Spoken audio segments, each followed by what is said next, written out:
Well, good morning to you. Greetings from Old Trafford. Myself, Jon Norman, and Jarrod Kimber bringing you live coverage around the world. I think we've reached about 78 different countries that we've been listened to so far that we know about. I'm sure there are a few more as well. But essentially, we are just moments away from the start of the fourth Test match between England and India. And if this Test match is anything like the first three, then neither Jarrod or I will be seeing our families before Sunday. But wait! I will be. Unless, of course, they're coming up to Manchester. In which case, Jarrod will see his family before Sunday. I'm booked in, don't worry about that. I'm in a bunker, waiting for them to arrive. There's not many people here, John, at the ground. I think... Weather? No, I think it will fill up. I just think maybe there's massive queues out the back or out the front. We got the tram in.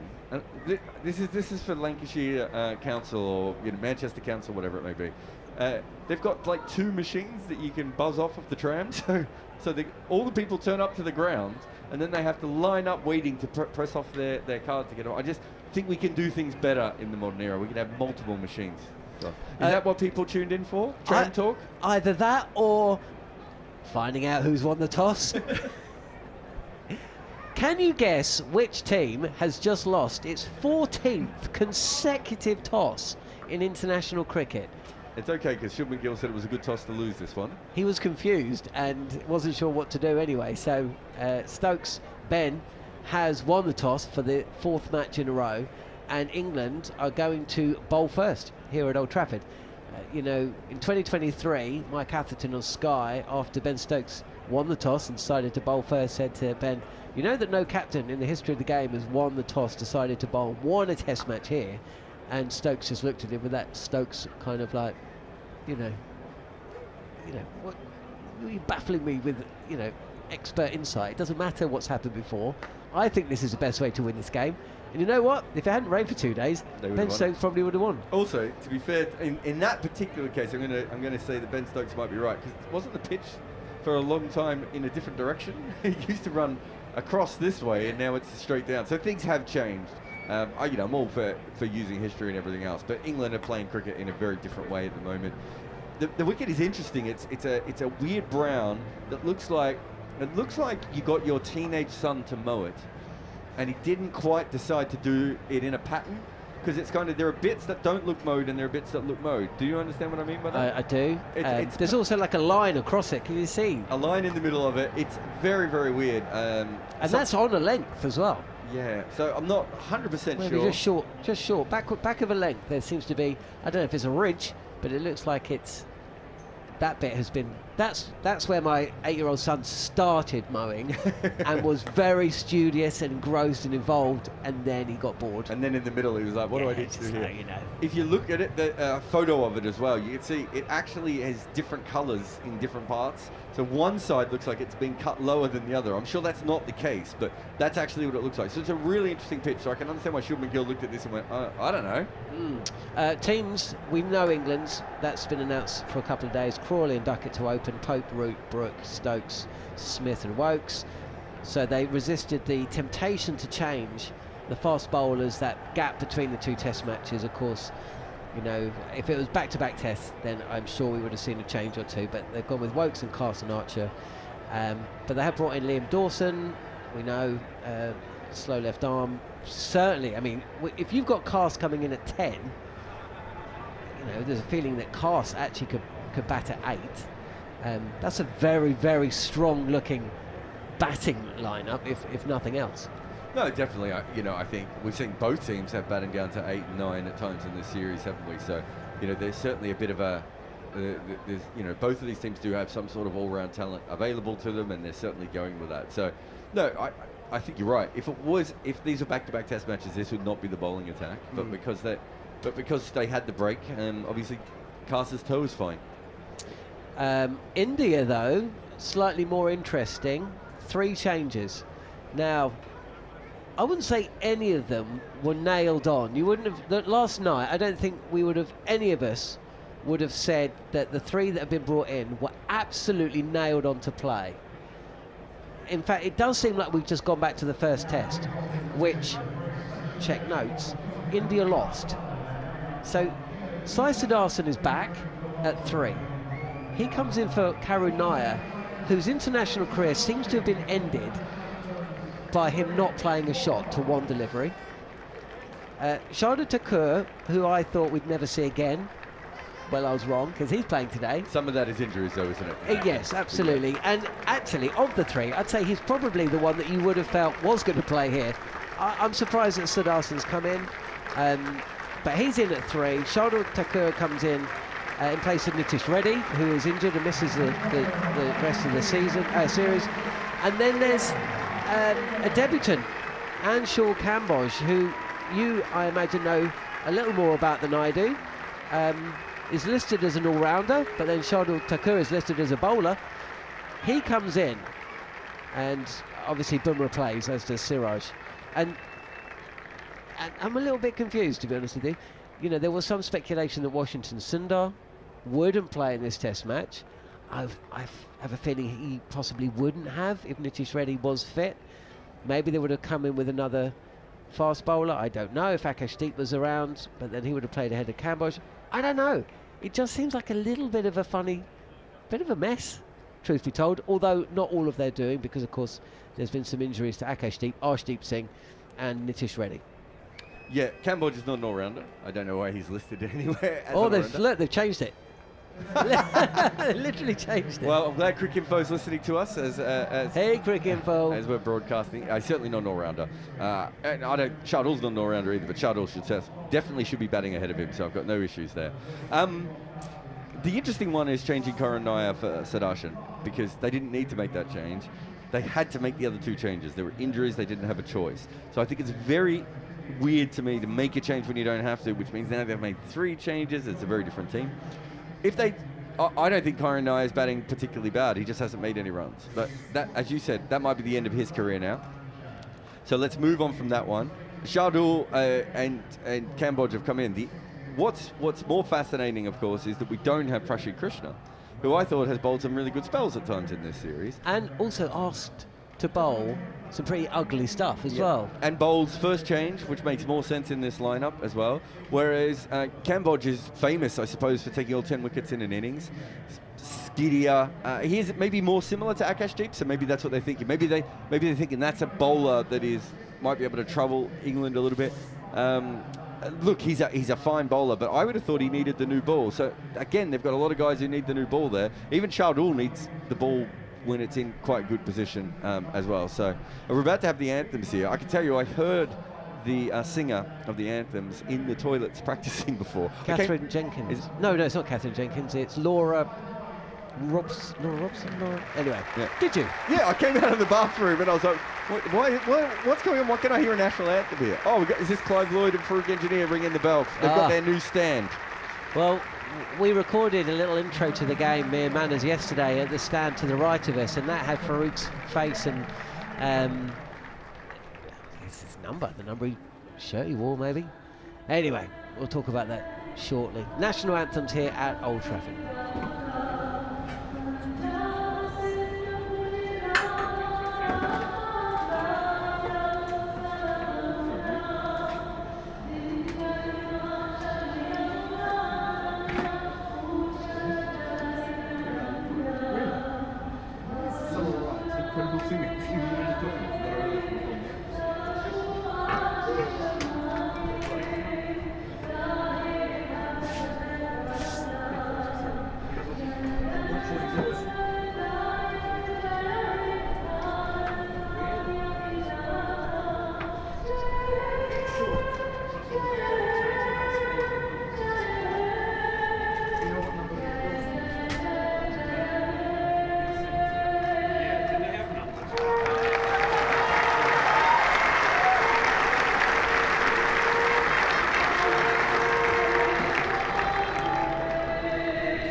couple of minutes away now from the start of play.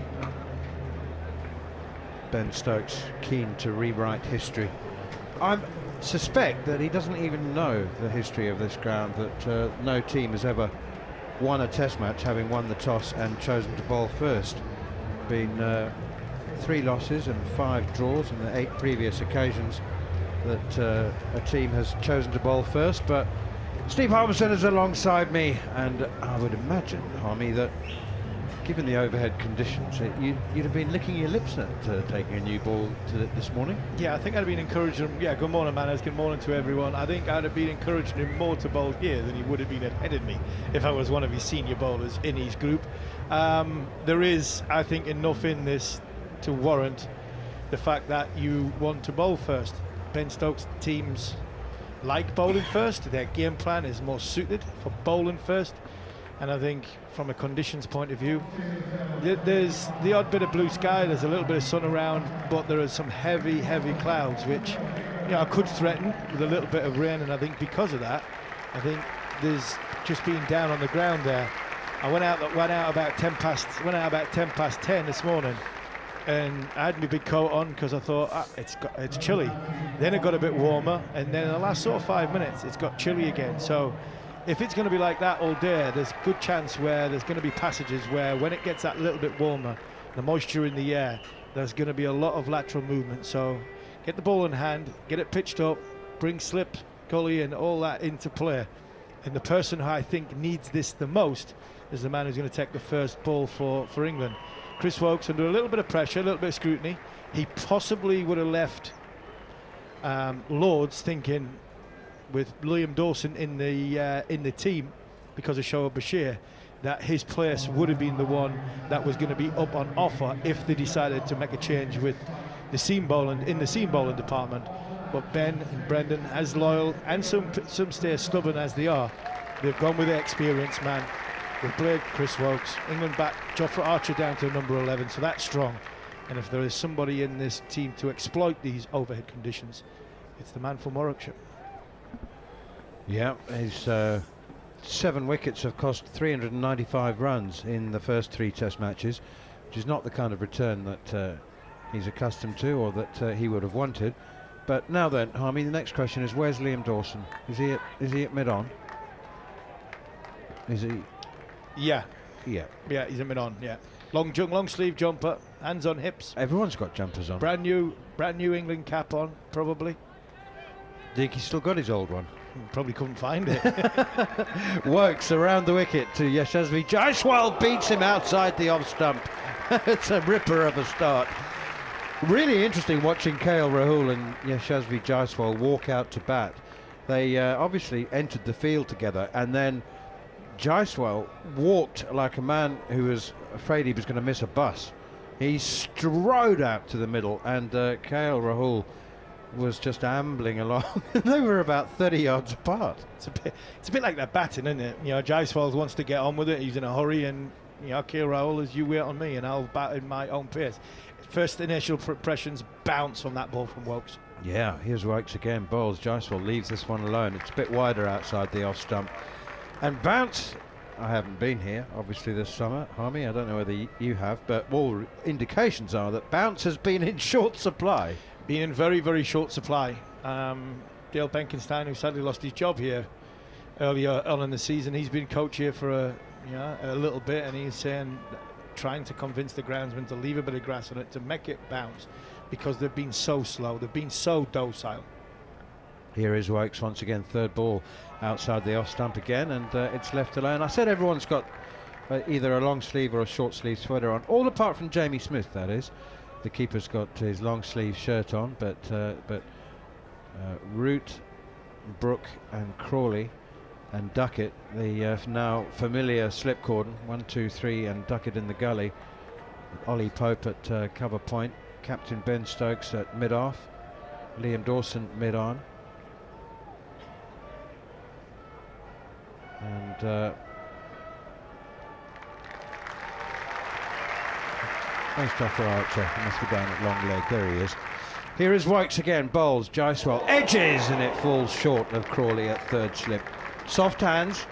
Credit to the batsman there, just pushing forward and not going hard at the ball.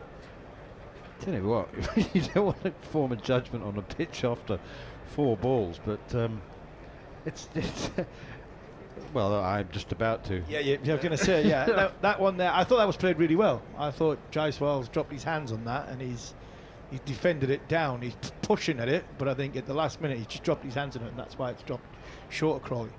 Here's Wokes again, bowls short. Jaiswal cuts down hard into the ground, and Ollie Pope fields it in his midriff. Good positive show of intent there from Jaiswal, and that's the kind of cricketer he is. Mentioned Jofra Archer. I think England will be desperate for Jaiswal to get down Archer's end. 2 low scores in the Oval and the Lord's Test match. Two dismissals, which I think would encourage England. That extra pace, the extra little bit of zip that Archer brings. Really uncomfortable, Jaiswal. Wokes to complete the first over edge between second and third slip and down to the boundary for the first runs. Once again, didn't carry. Harry Brook and Zach Crawley are just perhaps need to have a conversation about their spacing, because I think they both left it to each other, and it didn't carry, but it has gone between the 2 of them, and there shouldn't be enough of a gap there. So 4 runs, India off the mark, asked to bat first, 4 for none. Yeah, there shouldn't be, because they are relatively close. I'm just watching it again on the big screen, and I think it's one of them ones. I think it was Harry Brook's catch because it was closer to Brook, but I think Crawley could have gone for it. And remember when the Joe Root catch at Lord's, where he had to dive full stretch in the other direction and caught it on his left hand, and he was right on the ground. I think that's the only way that could have been taken from Zach Crawley. What looked like to me is that actually they're standing very, very close together. So because they're close together, their wingspan, there'll be a little bit of sort of leaving it to you or to me, and you're not sure which one's which, and then all of a sudden it goes in between. But I don't think it carried to Harry Brook, and it was closer to Brook.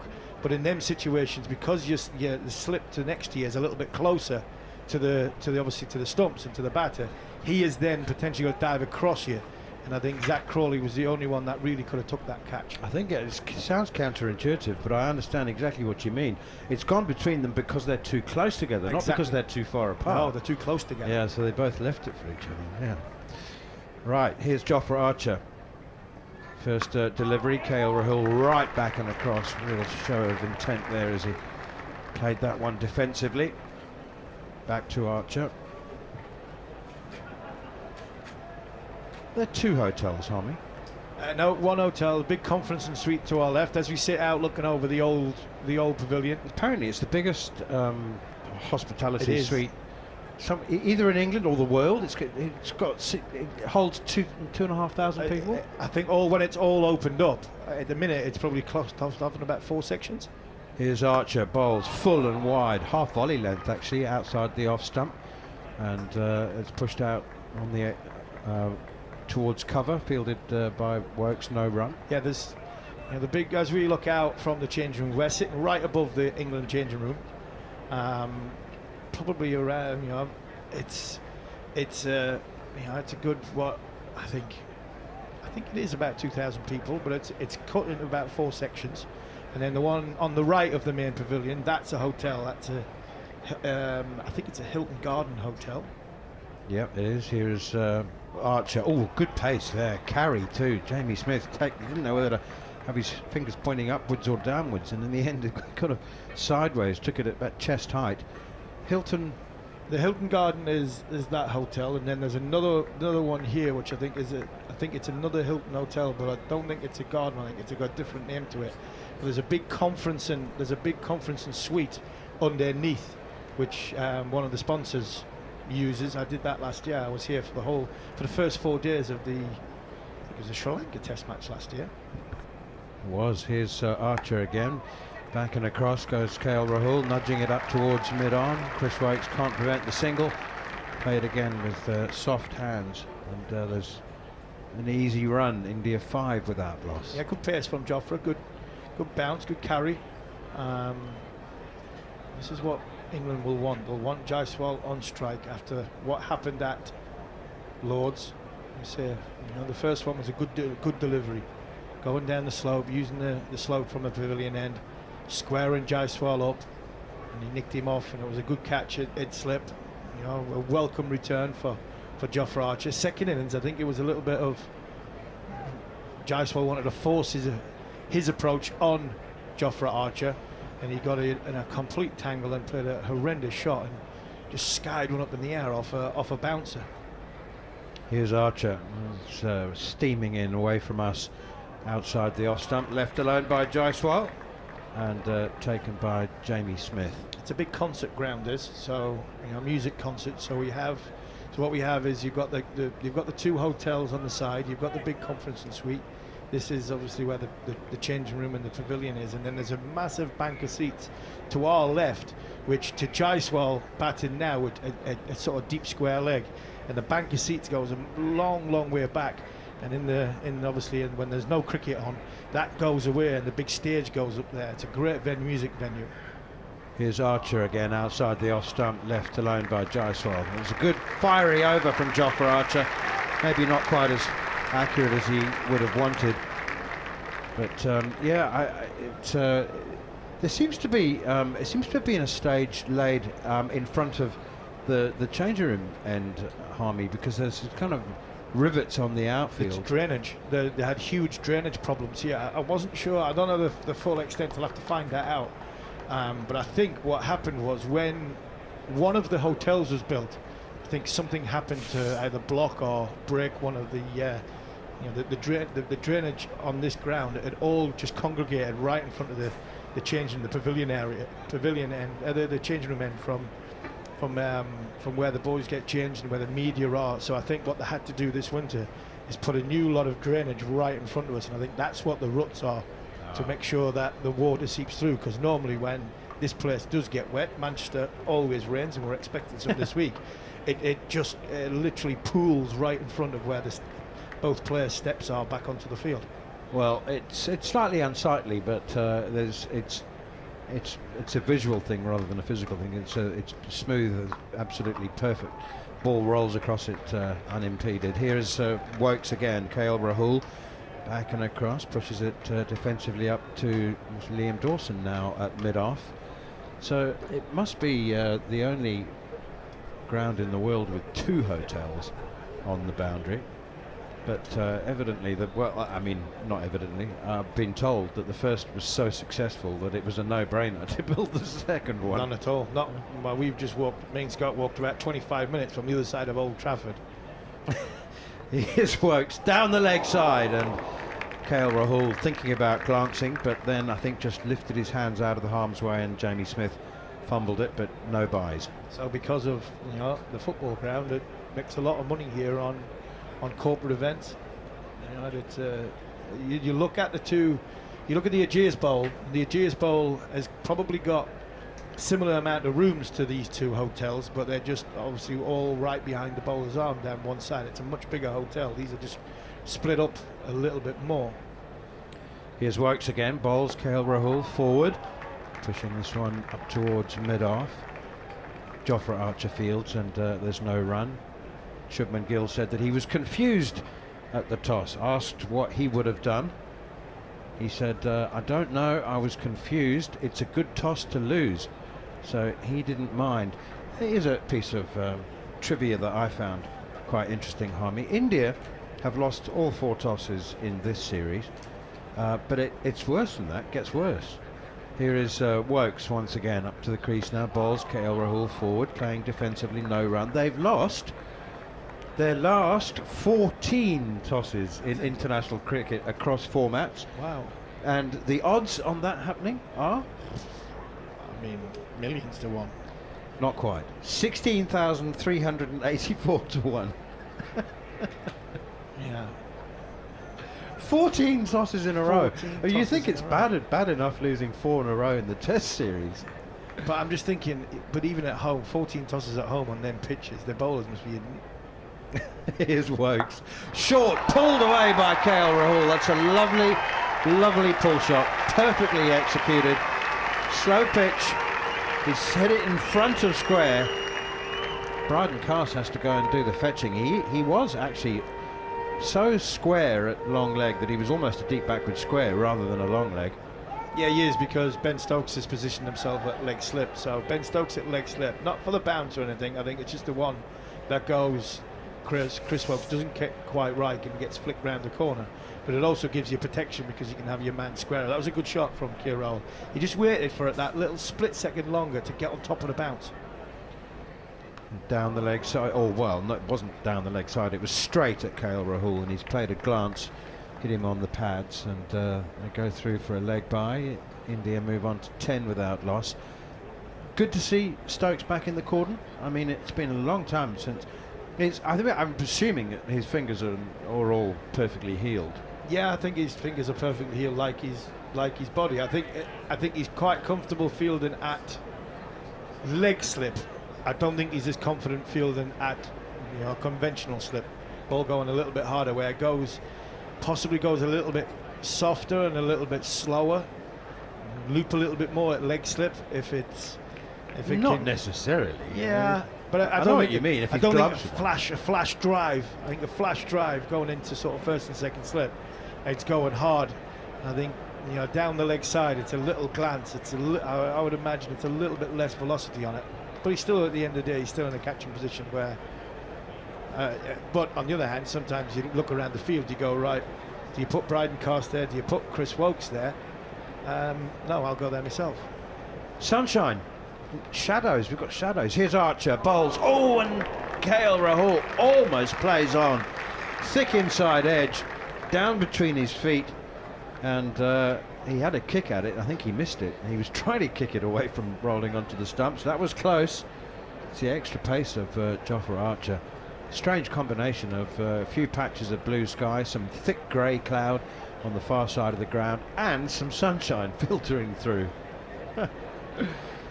It is not full, Old Trafford, but I don't think there were many tickets on sale. It's Manchester.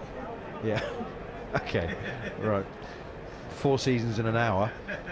Here's Archer again, full and wide outside the off stump. KL Rahul leaves that one alone. Now, that temporary stand that you referred to, away to our left, that's they jokingly refer to it now as the permanent temporary stand. Permanent temporary I don't stand. think they do take it down. Apparently it costs too much to reassemble it. Well, I think they only take it down if there's a concert on. So if they've got the concert, they'll take that down, put the stage up, do the concert, put that back up, and then leave it up, rather than constantly putting it up and taking it down. Here is Jofra Archer again running away from us to the crease now. Ball left alone. Good leave that from KL Rahul. The slip cordon were up, throwing their arms in the air, oohing and ahhing. Do you know, Harmy, just to our left, in fact no, I think it's to our right, the upper part of that stand and the lower part of that stand have been officially named, unveiled as. I was just about to say to you, on the big screen a second ago was the two guys who you're referring to now. Clive Lloyd and Farooq Engineer. Yep, there was a presentation just below where the India dressing room was. Here's Archer again, bowls a bouncer. That's very, very short, harmlessly bounces over KL Rahul's head.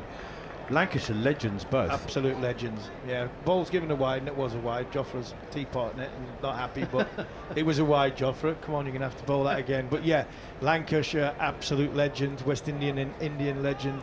I mean, I don't really know Clive, Sir Clive as well, but Farooq is a wonderful, wonderful man.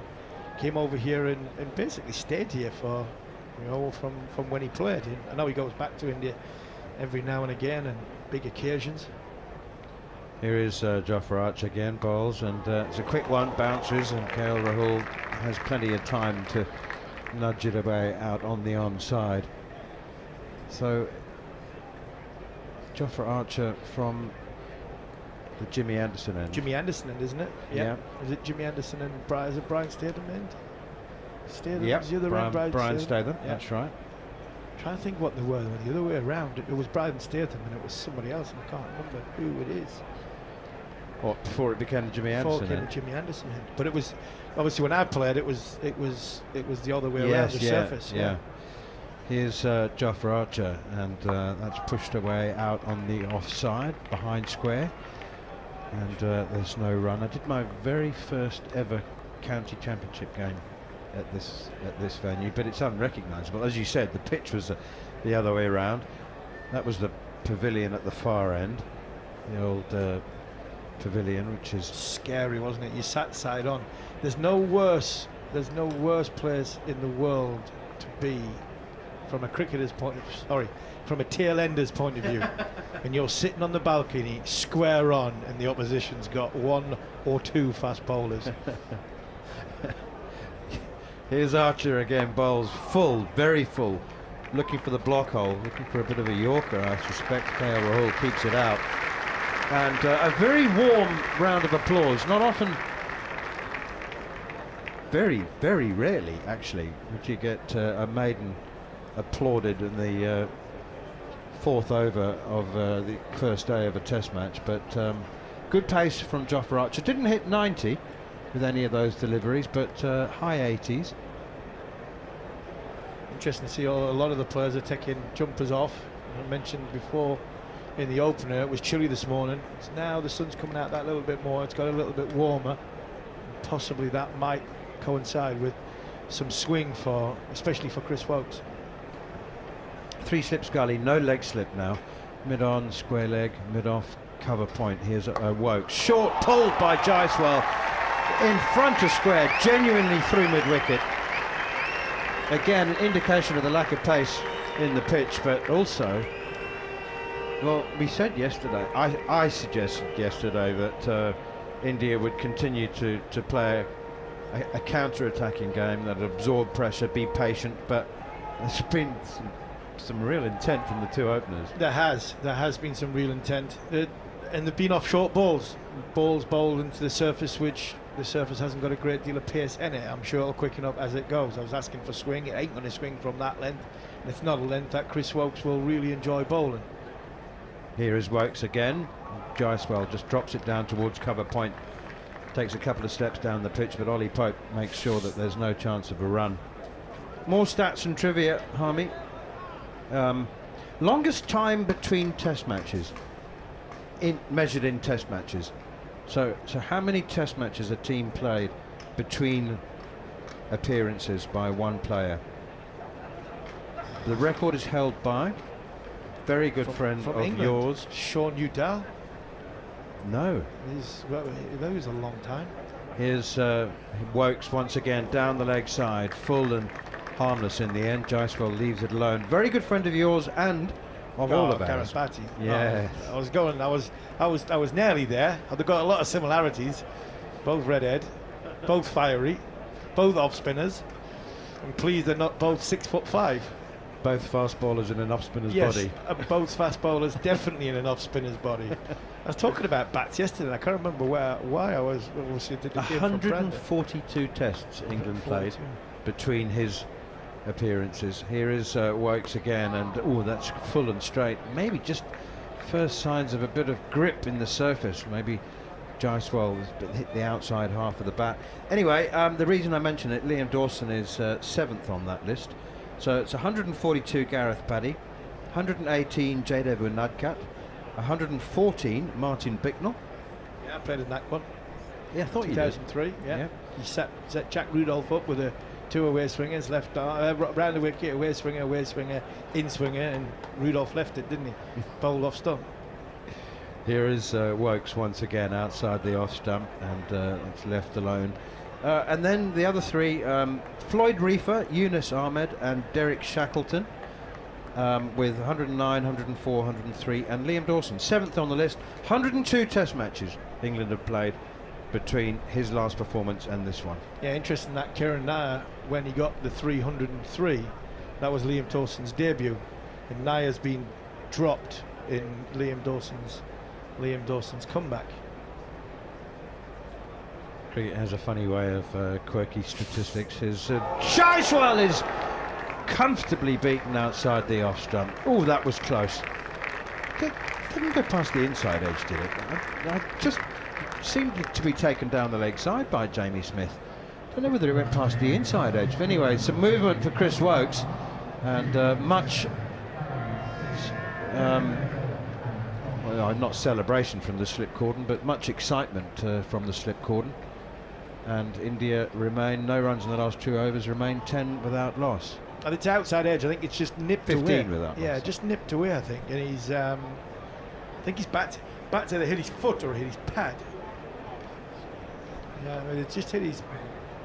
He's showing it again. Yeah, it's missed the outside edge. Just held its line from around the wicket. It was a good delivery from Chris Woakes, and I think the bat has just brushed the pad on the way past, and I think that's why Jamie Smith, Joe Root, Harry Brook and Zach Crawley were encouraged.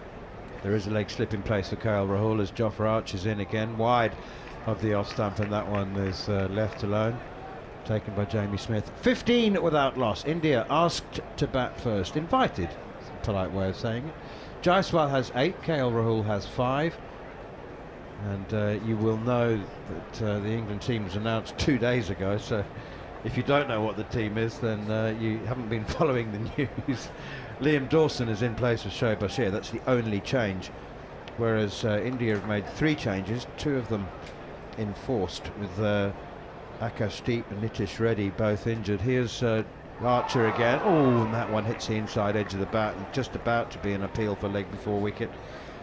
Sai Sudarsan comes back in at number 3 with Karan Nair left out, so it looks like Ravi Jadeja will bat at 6, Washington Sundar 7, Shardul Thakur 8, or I suppose those 2 could change, but they have gone for the all-rounder. They've not picked Kuldeep Yadav, the left-arm wrist spinner, and there is a debut for 24-year-old right-arm seamer Anshul Kamboj from Haryana, as Archer is in again. It's full, it's wide, it's a drive ball.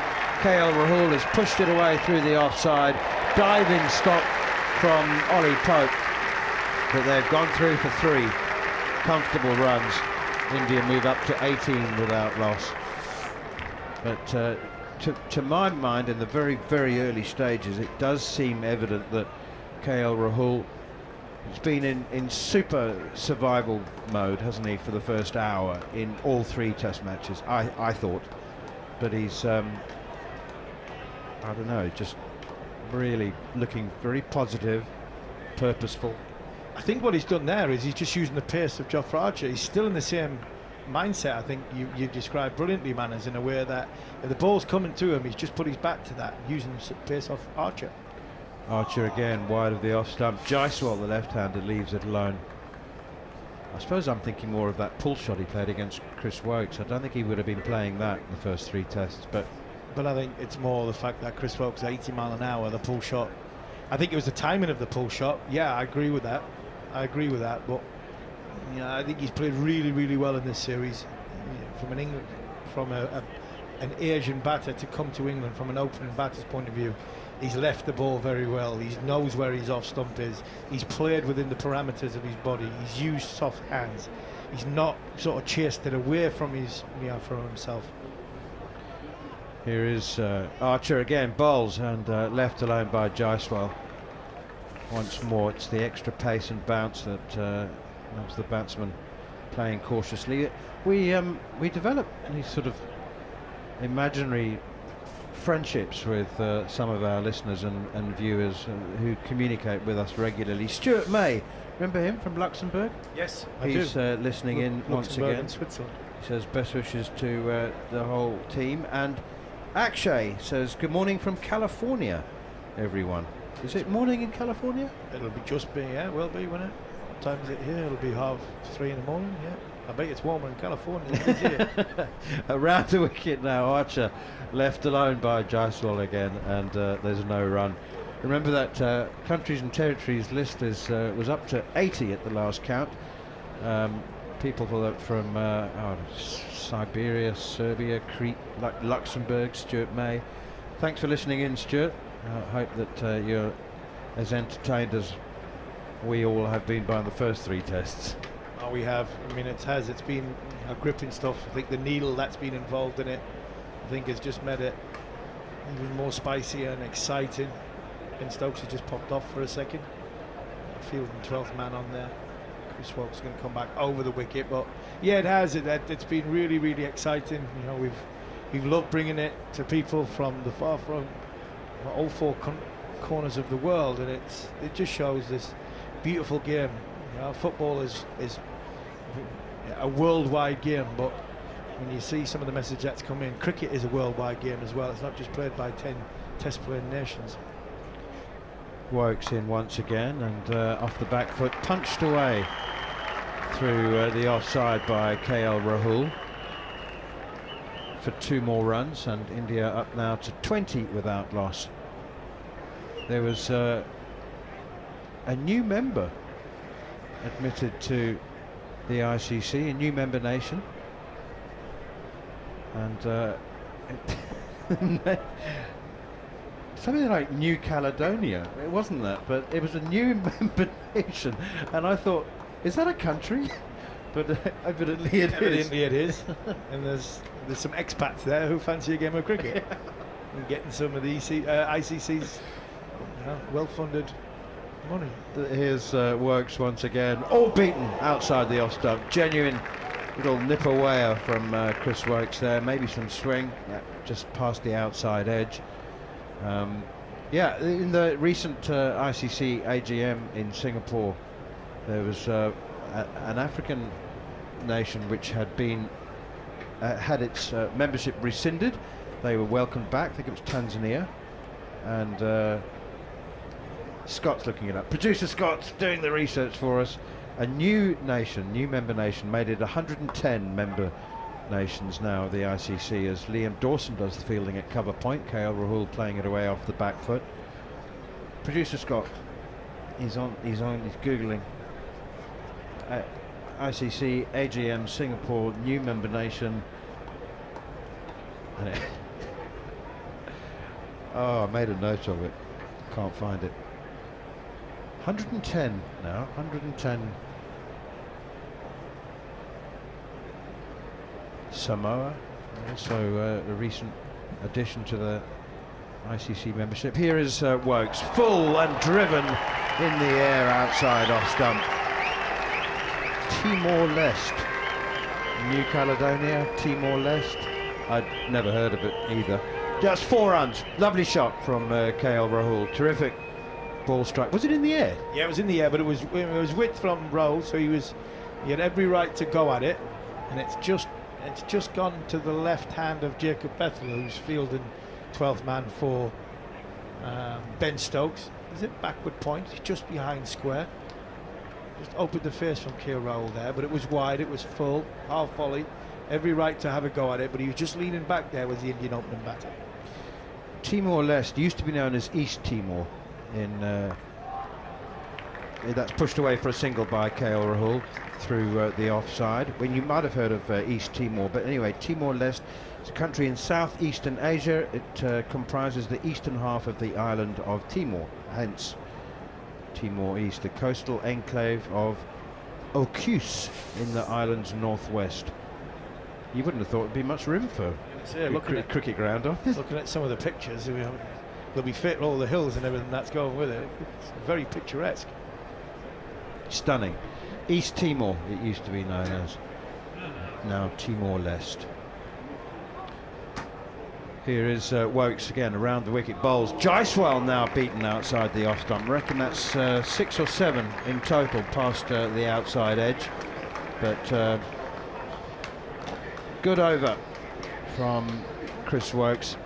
Time for a double change in the commentary box. Jon Norman will take over from me, and I think Jarrod Kimber will take up his seat. And Jarrod, font of knowledge on so many subjects, he's going to speak a little bit about cricket in East Timor, while Jon Norman takes over from me. Well, we're going beyond Italy today, huh? We're going all in. Now, interesting conditions so far. England, I think, decided to continue to bowl short to Jaiswal. It's not really worked for Wokes. But Archer has looked a lot better, and Wokes is now starting to bowl just that little bit fuller. And it is Archer, and he's in, and this is pitched up a touch. KL Rahul pushes the ball back to the bowler. No run. Good morning to you all. Timor-Leste sounds like Cockney rhyming slam for Mind the Windows, doesn't it? Tea know best. They are Team Strawberries. How unlike you, Manners, to pick up on some foods lying around the commentary box. But yes, they might need washing though. Of course he doesn't wash them. Wash them in my tummy.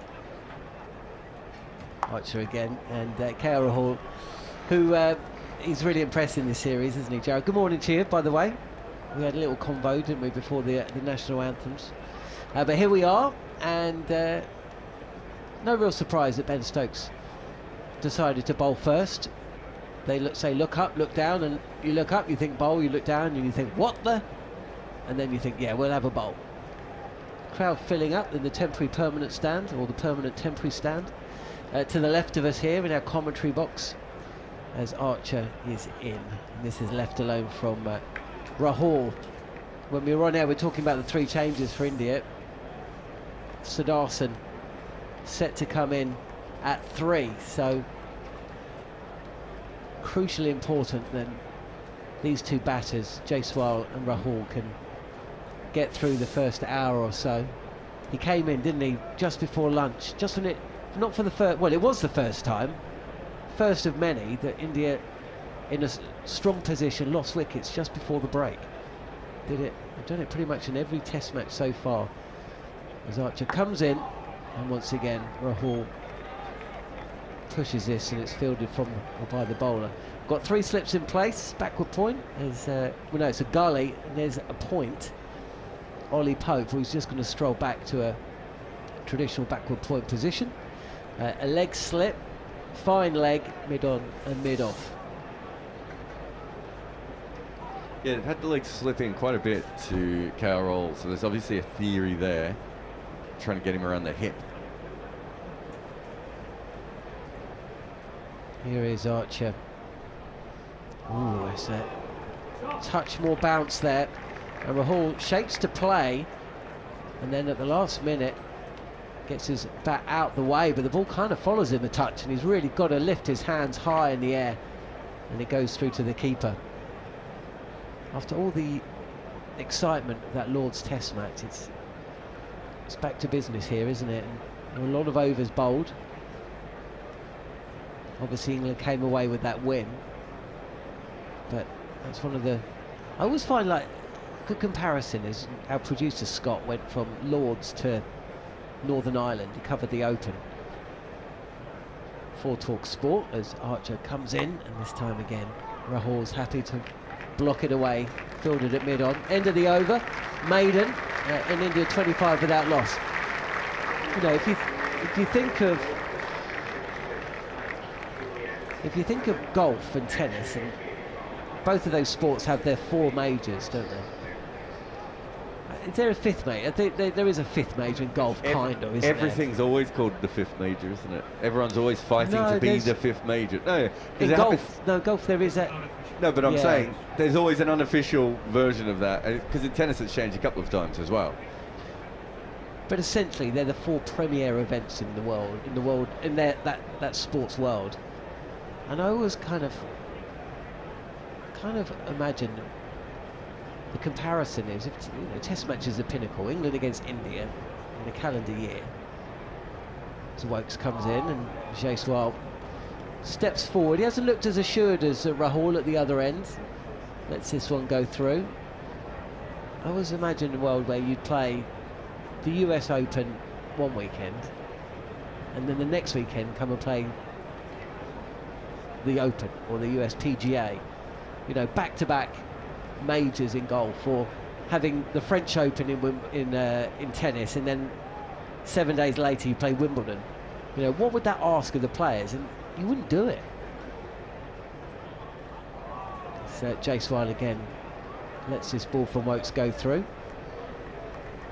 And one of the reasons you wouldn't do it is you'd say, well, you're not getting the very best out of your players, because you need to have preparation and build up, and you know, you want to see these players at the absolute top of their game. You know, in athletics, sportsmen and women will essentially base their entire training for a year so that they will peak at a certain time of the year. Here is Wokes. Oh, beaten this time. Here's Jaiswal. There was an edge from, it was from Jaiswal that went between second and third slip. There was Two one edges, wasn't it? There was one that dropped short of third slip, and there was an edge between second and third slip in that first over.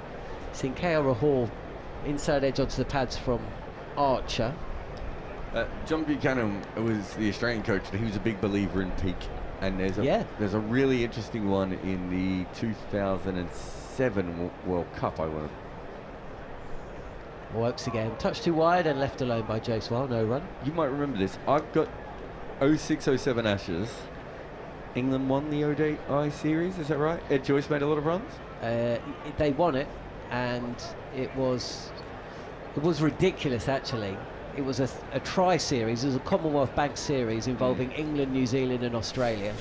And on Australia Day, England had lost the Ashes 5-0. They were beaten so badly. I mean, Harmy's behind us in the box. He was probably playing straighter and just a touch shorter. And Jaiswal signals he wants to possibly change his bat. He's hurried up. Very on the defensive there. We're just going to have a look. Either way. So yeah. So he's broken his bat. That's what's happened. Yeah, it is changing his bat. Must have been a Joffre ball, not a Wokes ball. I was going to say Wokes is loving that. Yeah, just broke his bat. So this is a length ball, kicks up a bit, and just hits the splice and just breaks the bat right. The handle. Right where the splice goes in. I mean, when you were a kid, you had millions of bats cheap bats basically, weren't you? That would just get broken like that, and then that was it. They were done. So they played the tri-series, and there was a game. There was always an ODI schedule for Australia Day, which is January 26th or something. Yep. And it was very often. It seemed to always be played in Adelaide. Yeah, I can't remember why, but yes, that's true. And England just stunk it out. I think they were bowled out for 120, and Australia knocked them over inside, I don't know, 25 overs or so, which back then was quick. And John Buchanan came out afterwards and said, this isn't ideal preparation ahead of a World Cup. We should really rethink what we're doing here, because the gulf between the two sides is so bad, so vast. And then miraculously, somehow, England actually came back to win that series. It was back in the day where you had 3 finals. It was a best of 3. Yeah. And I think it might be the last one, unless it was the year afterwards. It was the last one, and England won the first 2, and that was it. So yeah, England won it. So what was John Buchanan's? And it was just before the 2007 World Cup. And then Australia went over, and I would say that 2007 World Cup team was the most dominant team we've ever seen in a World Cup. Like their numbers are. Do you remember how India were in the 2023 edition, where all the way through the tournament they went through? I compared their numbers to Australia, and Australia's were better at batting and bowling. Didn't Australia win every single World Cup ODI they played between 2000 and 2010? Something absolutely ridiculous. Yeah, they lost a game against, was it Pakistan in 1999? Yeah, so from and 2000 then they had a tie. to 2010. No, but they didn't lose a game. They won. Didn't they win 21 straight World Cup games or something like that? I'm trying to remember. Well, they didn't lose because there was the tie. That's right. Wokes is in, and it's left alone. I'd have to go back and check the numbers, but they were at their best. So even within that, they're at their best in 2007. So if you go back to 2003, they actually struggled a little bit in the games. So Buchanan was a big believer in that they were going to be right at the time. It's the first time we've really ever heard a cricket team admit that they're not trying as hard as they should be in bilaterals. I'm not saying they hadn't done it before, but we hadn't really had a coach just come out and be like, it doesn't matter if we win this series at all, no one cares. You're only going to care if we win the World Cup. And then they went over, and as I said, it was probably the most dominant performance in a World Cup in the history of the sport. Well, that came into focus again in the last week or so, because there's been a lot of redundancies at Cricket Australia, and one of those that's been let go is it the fitness coach? Alex Kantaras? Yes. Yeah, he. Archer continuing, running away from us, and into Rahul, who drops us into the offside, sets off for a run, but Ollie Pope running in from backward point is going to get there. So Jaiswal sends Rahul back.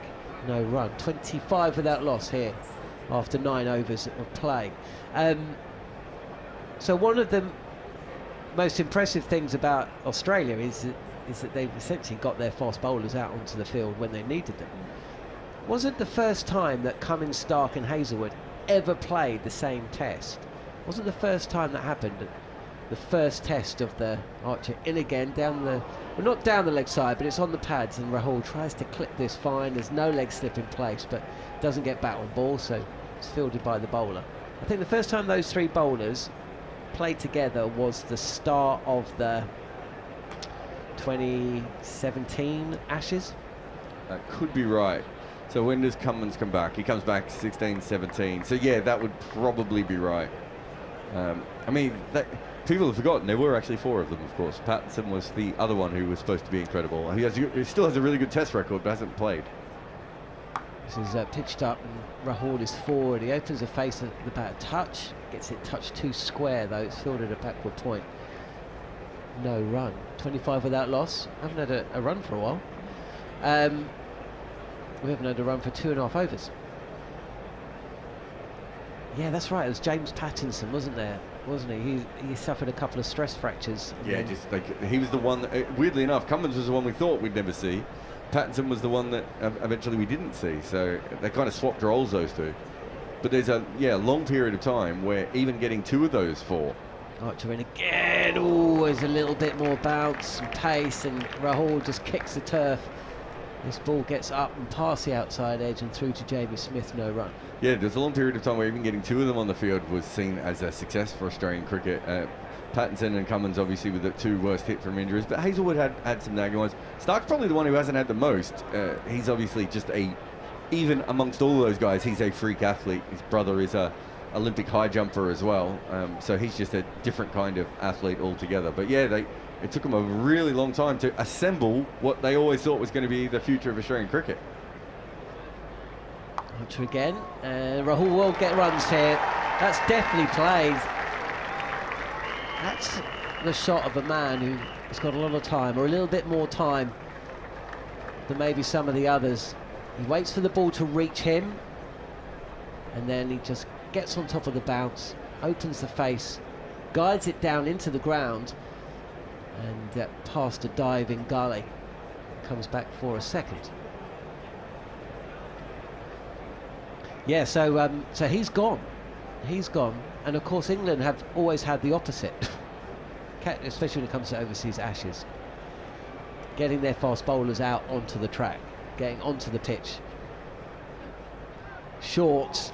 Ooh, that's a good take from a diving Jamie Smith behind the stumps. To his left alone by Rahul, and the score moves on. 10 overs in, and you know, India are doing what they've done for much of this series. They're batting time. Yeah, it's interesting to see Jaiswal on 8 from 24 though, isn't it? It's not how you would expect to see him play. He hit that big pull shot early on, and I hit another cut shot, I think, that was straight to backward point. He really hasn't gone at them. They've bowled well to him. They started by bowling short. There's a little bit more in this wicket, and they've gone up. I do think there's an element of Jaiswal trying to stay away from Jofra Archer's end, which is smart because of how good Archer is to left-handers.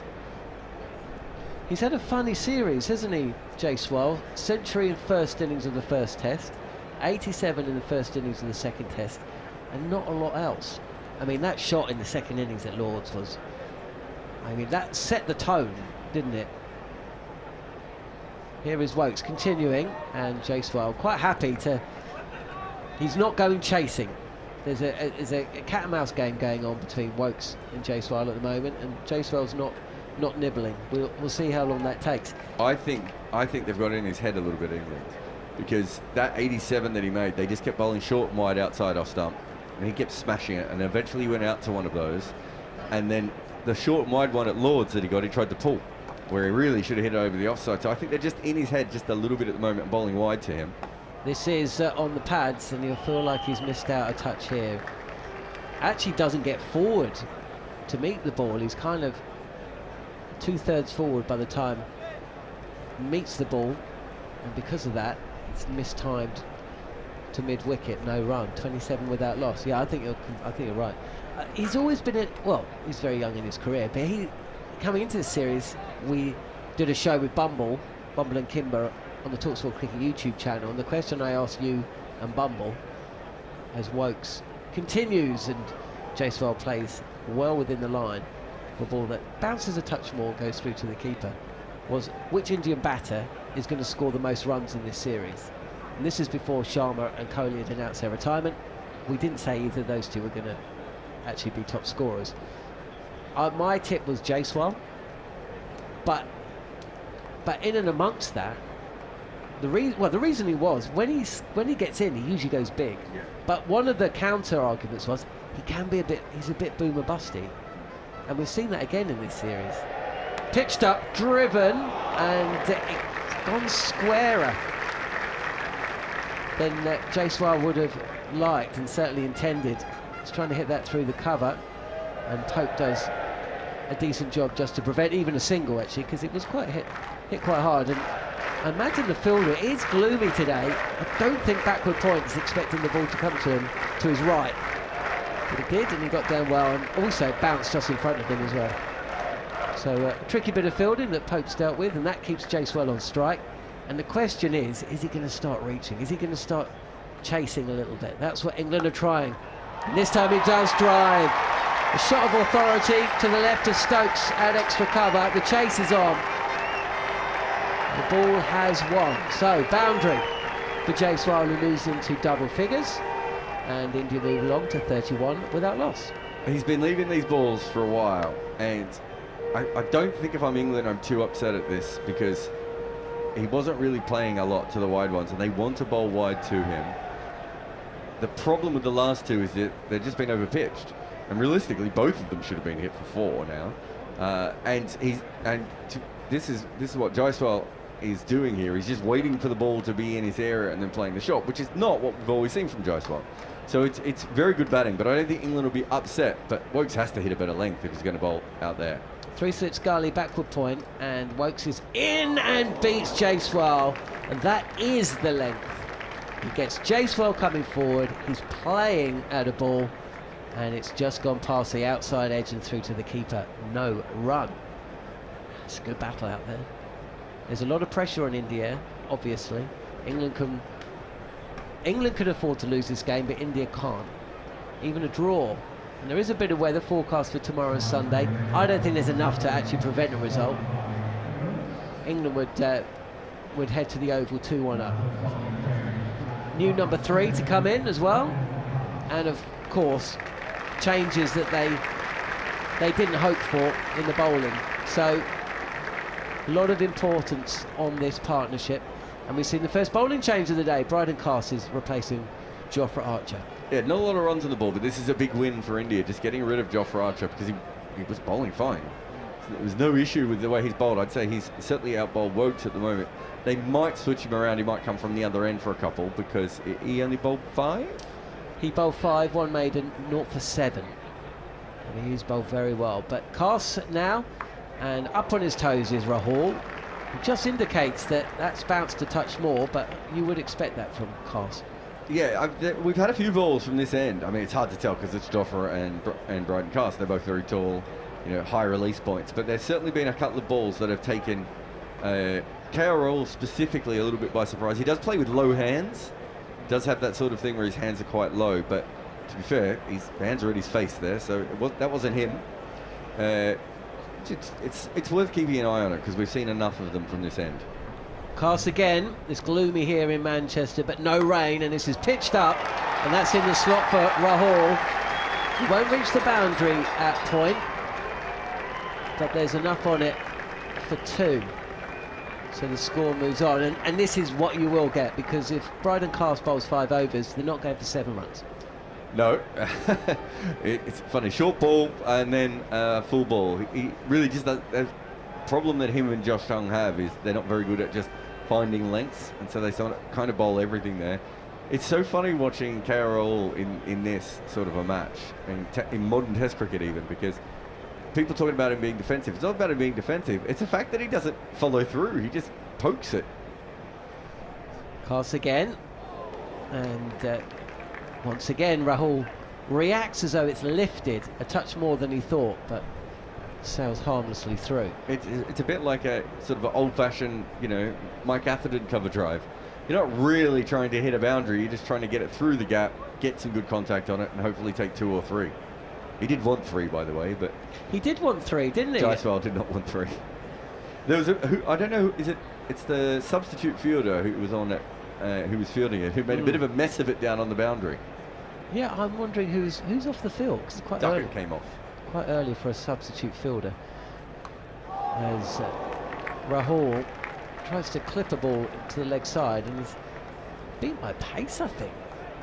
It was there to be hit, and it's actually wrapped him just on the inside thigh. Jeffrey Jeffson has got in contact, morning from Portugal, 6 days into El Camino from Lisbon to Santiago. Is it an inside edge from Rahul? And thrilled I've got this to follow for the next few days, hopefully 5. Greetings, Jeffrey. Jessica, the transmetal alchemist, always comments on what we're wearing. Here is Cast. That's very short and straight, and Rahul again is happy just to get behind it and push it back to the bowler, no run. Today John is going for the white shirt with the top 3 buttons undone and green cap. Jarrod is going for a white t-shirt with a high neckline. I do have a shirt. I put it down. There's very different temperatures in different parts of the press box. With the written media, it's a lot warmer, and in here it's quite cool. I'm going to have to shirt up. You're going to have to strip off. Here is Cass, again left alone. Jessica, the reason that comes to mind is that Jessica, right at the start of the chat, said, what an odd decision not to rotate Cass for Tongue, to make sure all of the fast bowlers have plenty of overs under their belts before the Ashes. And actually, that was a point I was thinking just as he was running in. England have 1 test match between now and the Optus Stadium. Is that what it's called? Optus? Optus. And I mean, if it hasn't changed names since the last time I was there, but I wouldn't have minded seeing another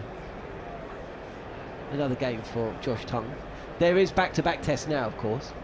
So, you know, maybe they're thinking he can play at the Oval, but of course Gus Atkinson has got to have a game as well, you'd imagine. Do you think that, from what you've seen, this would have been the kind of pitch that would have suited Josh Tongue any more than it's going to suit Bryden Cass? Wokes again. Oh, he's wrapped on the pad. There's a big appeal for leg before wicket. The umpire's unmoved, and Wokes immediately turns around and says, did he hit it? Did he hit it? And the feeling is, the body language doesn't suggest they're going to go upstairs. Stokes has got both hands on his hips. He's looking around. No one's demanding. And Stokes turns around. Diarra's counter reaches 0. We'll have to have a look. They will not be reviewing this LBW call, which on first view you can see why Wokes is quite interested. Yeah, he's coming around the wicket, isn't he? There's a lot that can go wrong on that, but it did look very adjacent. I'm not sure he hit it though, did he? Well, it looks to me like it's hit both pads. So wait a minute, it might have been an inside edge. Wokes indicated to the fielders that maybe it was an inside edge. We'll have a look. Either way, they haven't reviewed it, so he's not out. And India are 33 without loss, and Jaiswal 12 not out. Facing Chris Wokes, not sure how many or more overs he's going to get.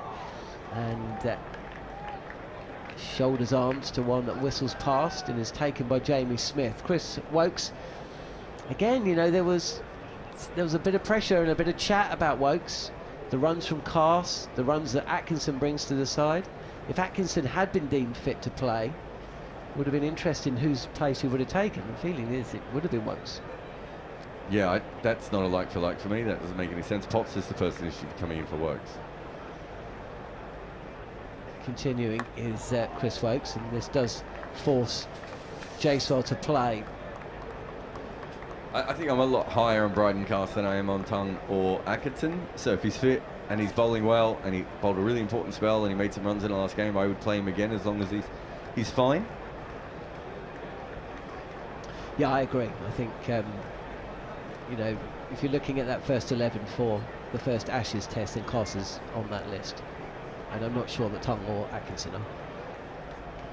In the same way as Jaiswal comes forward and pushes this out to point where it's fielded, no run. Is Duckett still off the field? Is he? Yes, he is. Yeah, he didn't seem in any problem. He was smiling as he came off. I watched him come off because I was thinking to myself, modern cricket is a little bit more like ice hockey. It's like people just come on and off in over and over again, and I think if you're watching, you would be a little bit confused. I mean, I was confused at why he was going off so early in the day. Here is Wokes, and it's left alone. No run. 33 without loss. India asked to bat. They lost the 14th consecutive toss, according to ESPN Cricinfo. And Siddharth Monga's going to be with us very shortly. He can check that stat for us. Make sure it's right. That's what he does. Gabriel Church, maybe related to Mark Church. Tennis and cricket completely different and have different physical demands. As Jaiswal blocks us out to cover. Could you imagine a world where Inzamam or Huck won Wimbledon? Can you imagine that world, Jarrod? No, but fast bowlers and tennis players don't have particularly different demands. So they actually have fairly similar ones. So there's definitely a crossover there. But we're more talking about how you peak as an athlete for your sport, and how cricket doesn't always allow you to actually peak when you should be. And it's much easier to peak if you're an individual athlete than in a team as well. Yeah, I mean, that is a big difference, isn't it? Looks like Duckett's back on. Also, in tennis and golf, they just play the same format. Yeah. I think Pope's now off. So I think Duckett's on, but Pope's off. I told you, it's like ice hockey. Brydon Carr, start of his second over, is in. It's short, and this is fenced really by KL Rahul. Threads the ball through backward point and gully. Again, it doesn't reach the boundary. First two pitches that we saw here, or the players were at Edgbaston and Headingley, that would have gone to the boundary, wouldn't it? They were so fast, the outfields. Yeah, I think Athens might have mentioned earlier that it's just the ground's quite lush here at the moment. But yeah, especially that area in front of the point, that was where the cover drive that Jaiswal hit, which I thought was going to rocket to the boundary, and just limped over the line. So I think that bit, maybe from the point all the way around to the temporary stand, looks a little bit slower. 35 with that loss, and this is pitched up Yorker length. He does like a surprise Yorker, does Cast. He's also been dismissed by Yorkers quite a few times playing for England. But it's seen all the way by Rahul, and he plays it up to mid-on, no run.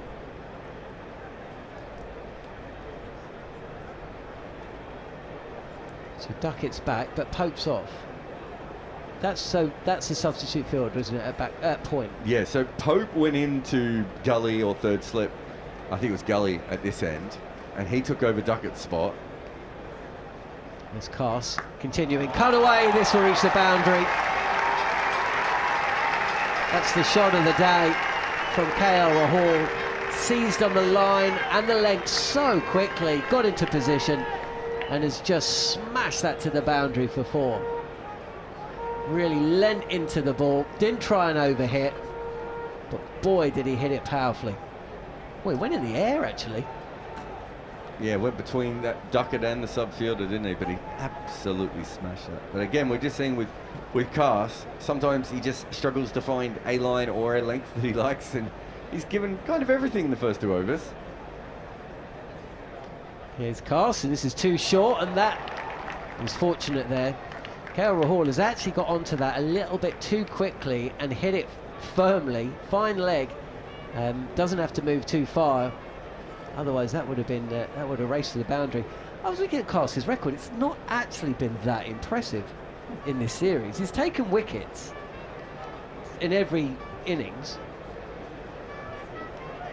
Yeah, but quite expensively. And he's not taken more than 2 wickets. Oh no, he took 3 for 8 in the second innings. Took only 2 wickets in Birmingham, 3 wickets at Lords. I don't know. I just found it interesting. Kind of felt like he'd taken more wickets than that.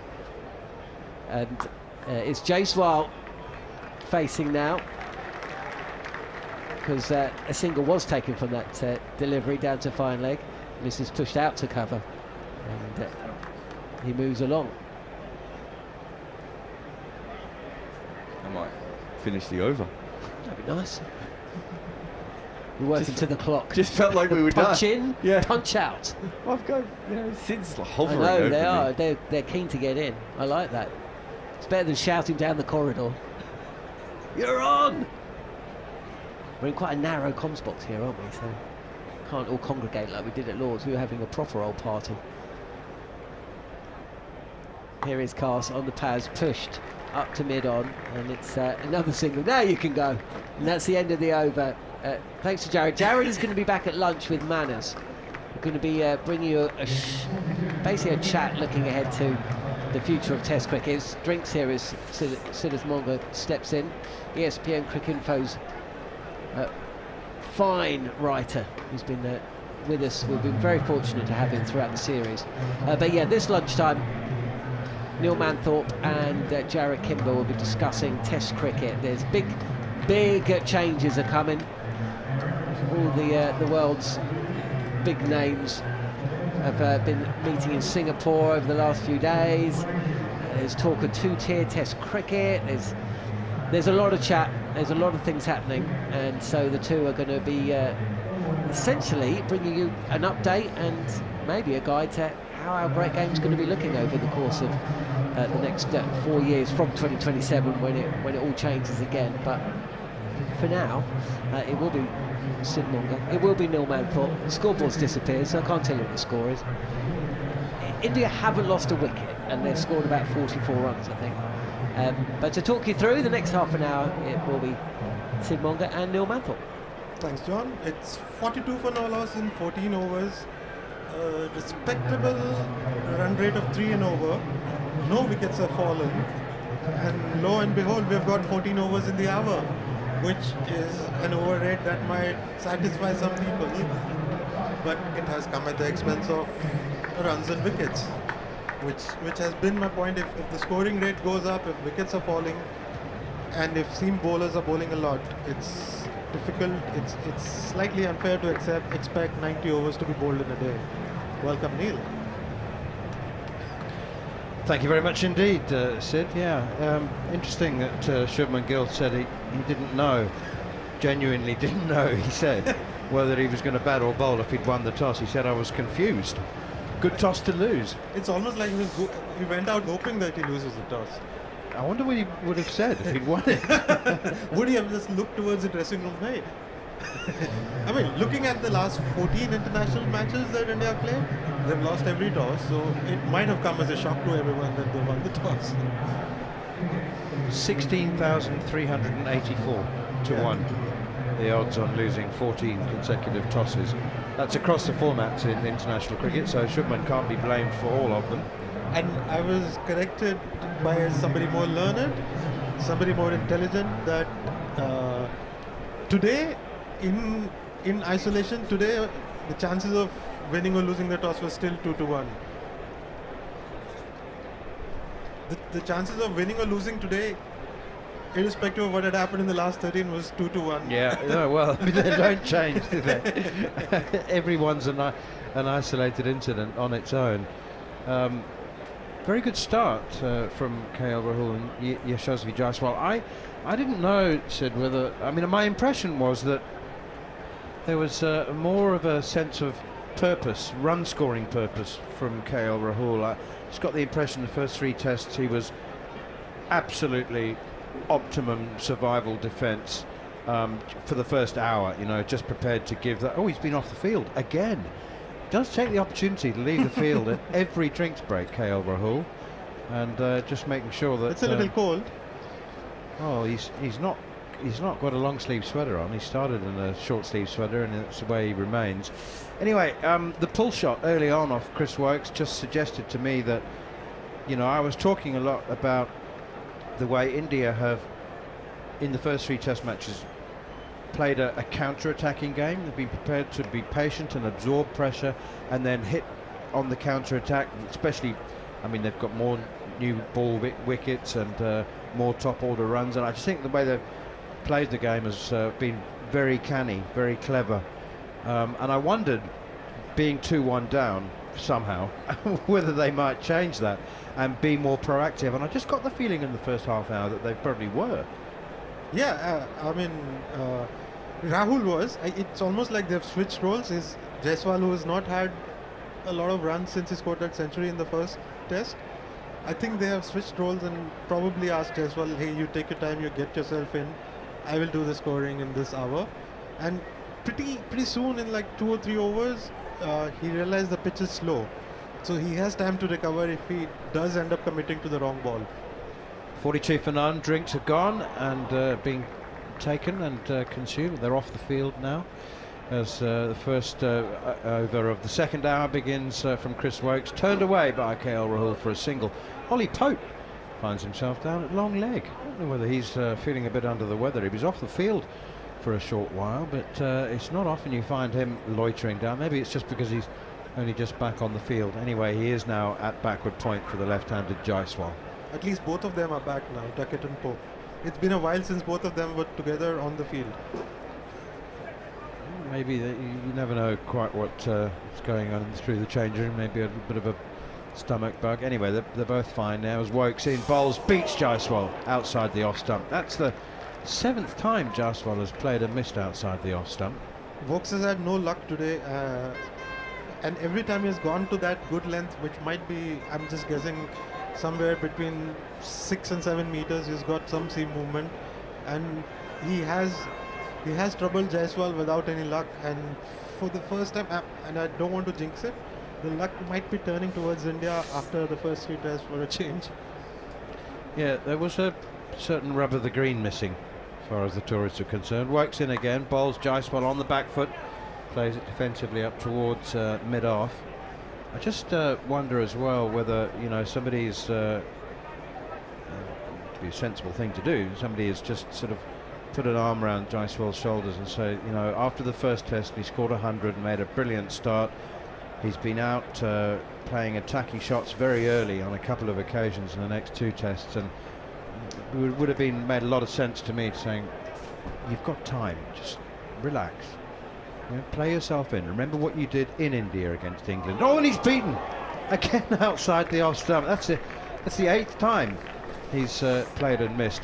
That incredible tour, that 700 run plus tour, with a couple of double hundreds in India against England, he showed amazing ability to change gears. He would suddenly launch this ferocious counter-attack, and then he didn't score a run for an hour. Do you remember? Well, he did. He scored 3 in an hour. Just again, just absorbed the pressure, then went again like a distance runner. Lovely shot now. Super off drive, but straight to the fielder. Stokes, no run. Yeah, this is what has impressed the coaches and the captains a lot, that he just does not bat in only one gear. He does not say that this is my natural game and this is what I'm going to do. He, one of the things Rahul Dravid said that is so good about him is he loves to score runs. He knows he can score runs, and he knows what changes he needs to make to score those runs, and he will keep finding a way. Yeah, just relentless as well, and you know, just never threw his wicket away once in that series. Nothing loose outside the off stump now again from Woakes, and it's left alone by Jaiswal, persuading Woakes to run his fingers through his hair, suggesting that was a lot closer to the off stump than Jaiswal would have us believe. Crowd filling up now, the permanent temporary stand, and that is what it's called, or the temporary permanent stand. It's actually it's a permanent temporary stand. That's what it is, because they don't really take it down, other than when, as Steve Harmison was explaining earlier, when they put a big concert stage up there. Ground is become a really established concert venue now. Rock concerts in Manchester. I'm surprised Oasis won't fit here. They won't. No, not big enough for them. I think they need the Etihad or the other Old Trafford. And then they're probably still selling tickets for £500. Oh, crazy. I was looking, this Sunday I was in Liverpool, and on the way back I realized Bryden Cast begins a new over. Forward comes KL Rahul defending. No run. You went to Liverpool? Some Beatles pilgrimage. And on the way back I was just looking up Oasis tickets, and gosh, it was crazy. I would have lost my half a month's salary. I didn't believe this, but apparently, I don't know whether it was Liam or Noel Gallagher, sort of joked with the audience the last guy and said, "Did you enjoy your £4,000 tickets?" So tickets were exchanged for £4,000. Carson with a low full toss gets away with it, driven by KL Rahul, but only as far as Ollie Pope. I mean, that's that dynamic pricing, isn't it? But I mean, I think that was just pure, full-on black market price. £4,000. Some people paid £4,000. That's for a concert ticket. That's like Uber when there's some kind of emergency in the city center.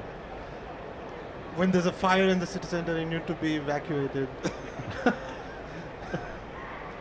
It wouldn't cost you that much to go from Sydney to Melbourne, I don't reckon, in an Uber. Here is Cars again, and it's back of a length, steered away by Rahul towards gully, nicely fielded by Ben Duckett, moving swiftly to his right. Try a heat wave on Christmas night and everybody just wants to get out and everybody is on their Uber app. Then maybe. Yeah. Which is what dynamic pricing does. But I mean, just like really, just get the DVD. I really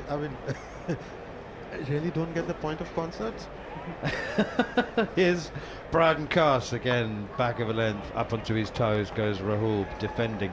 Again, lack of pace, very, very evident there. India 43 without loss. I get the point. Unless it's like Floyd who do a concept concert. I mean, if you're just going to sing your songs, really do not get that much of I would enjoy the music. Just download it. Yeah, for free. Never pay for it. Can you do that? Are we allowed to say? No, maybe not. Best not. 3 slips and a gully. Braden Cass is up to the crease, and that's hits the outside half of the bat. KL Rahul's looking to work that towards mid-wicket, and it ricochets off towards backward point. No run. I wonder though if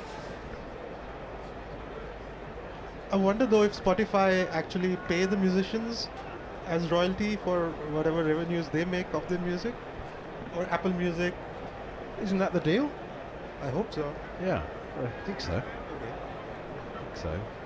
It's must say, it's a bit early to say that it's this is a bowler's heartbreak pitch, but it looks like a bowler's heartbreak pitch. There's no pace in it for the quicks. Here's Cass in once again, short, wide, and cut past Ollie Pope at backward point. Spectacular dive from Pope. And he might just have got some fingers on it, but it's 4 runs. Slow outfield. For a while there, he was hoping that it does not pull up, and he just ends up looking silly for not giving chase. Lovely shot though from KL Rahul. Really was again a shot of real intent, and they've adapted extremely quickly. It seems to me that that all of the pre-Test match talk about the slowness of the pitch and that the 4 first-class games have all ended in draws. It just seems to me that that they were prepared for a slow pitch and are playing accordingly. Yeah, and it doesn't help when you go past the bat 8 times and do not get a wicket in one spell. Reminded me of Siraj to Root just after lunch on, was it day 4 at Lord's? He went past Root's bat 9 times in 23 balls and did not get him out, and he spoke about it yesterday. Didn't he speak well? Yeah, it was a lovely press conference. Terrific, really, really good. And is Stokes now then into the attack for the first time, and first delivery is a quick one from around the wicket. Jaiswal tucks it away off his ribs down towards long leg, and it's fielded by Cass and through for a single. 48 without loss. He was very, very philosophical. I mean, it's not surprising that he's developed that sanguine fast bowler's approach to life, and he's just, I've come to terms with the fact that you might be bowling better than you ever have in your life, and you won't take a wicket. And the impressive thing about him is that when you're not getting a wicket, he does not feel the temptation to actually bowl a half volley to see if he'll get one edge, which can actually, just leave the tap open for other bowlers when they come back on. Here is Stokes once again up to the crease now, bowls, and outside the off stump, left alone by KL Rahul. He spoke obviously about the talking of heartbreak, about the disappointment of falling 22 runs short, getting so close at Lord's. But again, you know, it was philosophical, and you know, I mean, it is a consolation that he didn't slog one up in the air. I mean, he did say, you know, I middled it, I middled it. Yeah, he wasn't so accepting of cricketing gods when it comes to batting.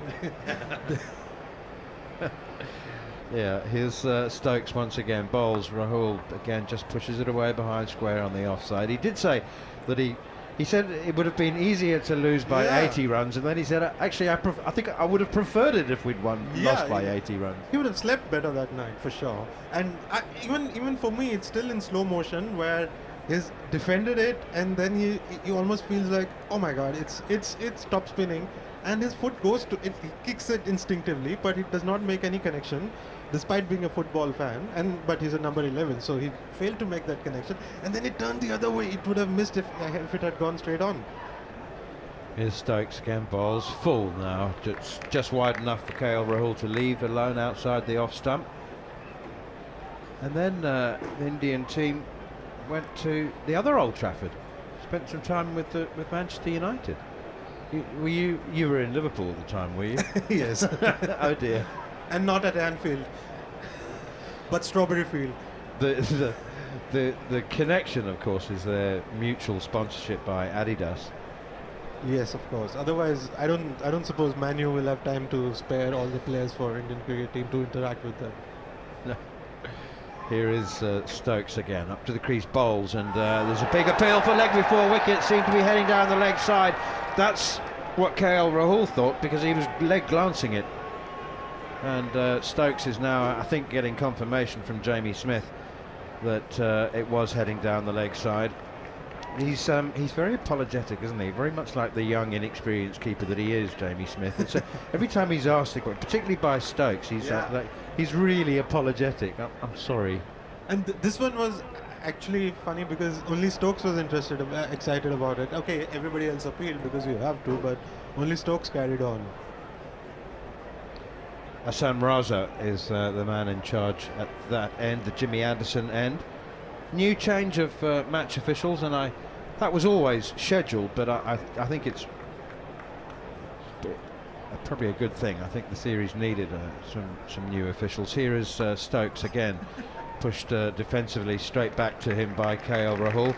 I know that some people might think that's disrespectful, but I think, you know, that it's true, whoever the officials are. I think after 3 test matches, the players have been pushing the boundaries, getting away with everything that they possibly can, and you know, there comes a point where the officials can't wheel it back. Do you know what I mean? They can't then start to, they've given and given and given and not been reactive, and you can't then suddenly start trying to get strict in the 4th test.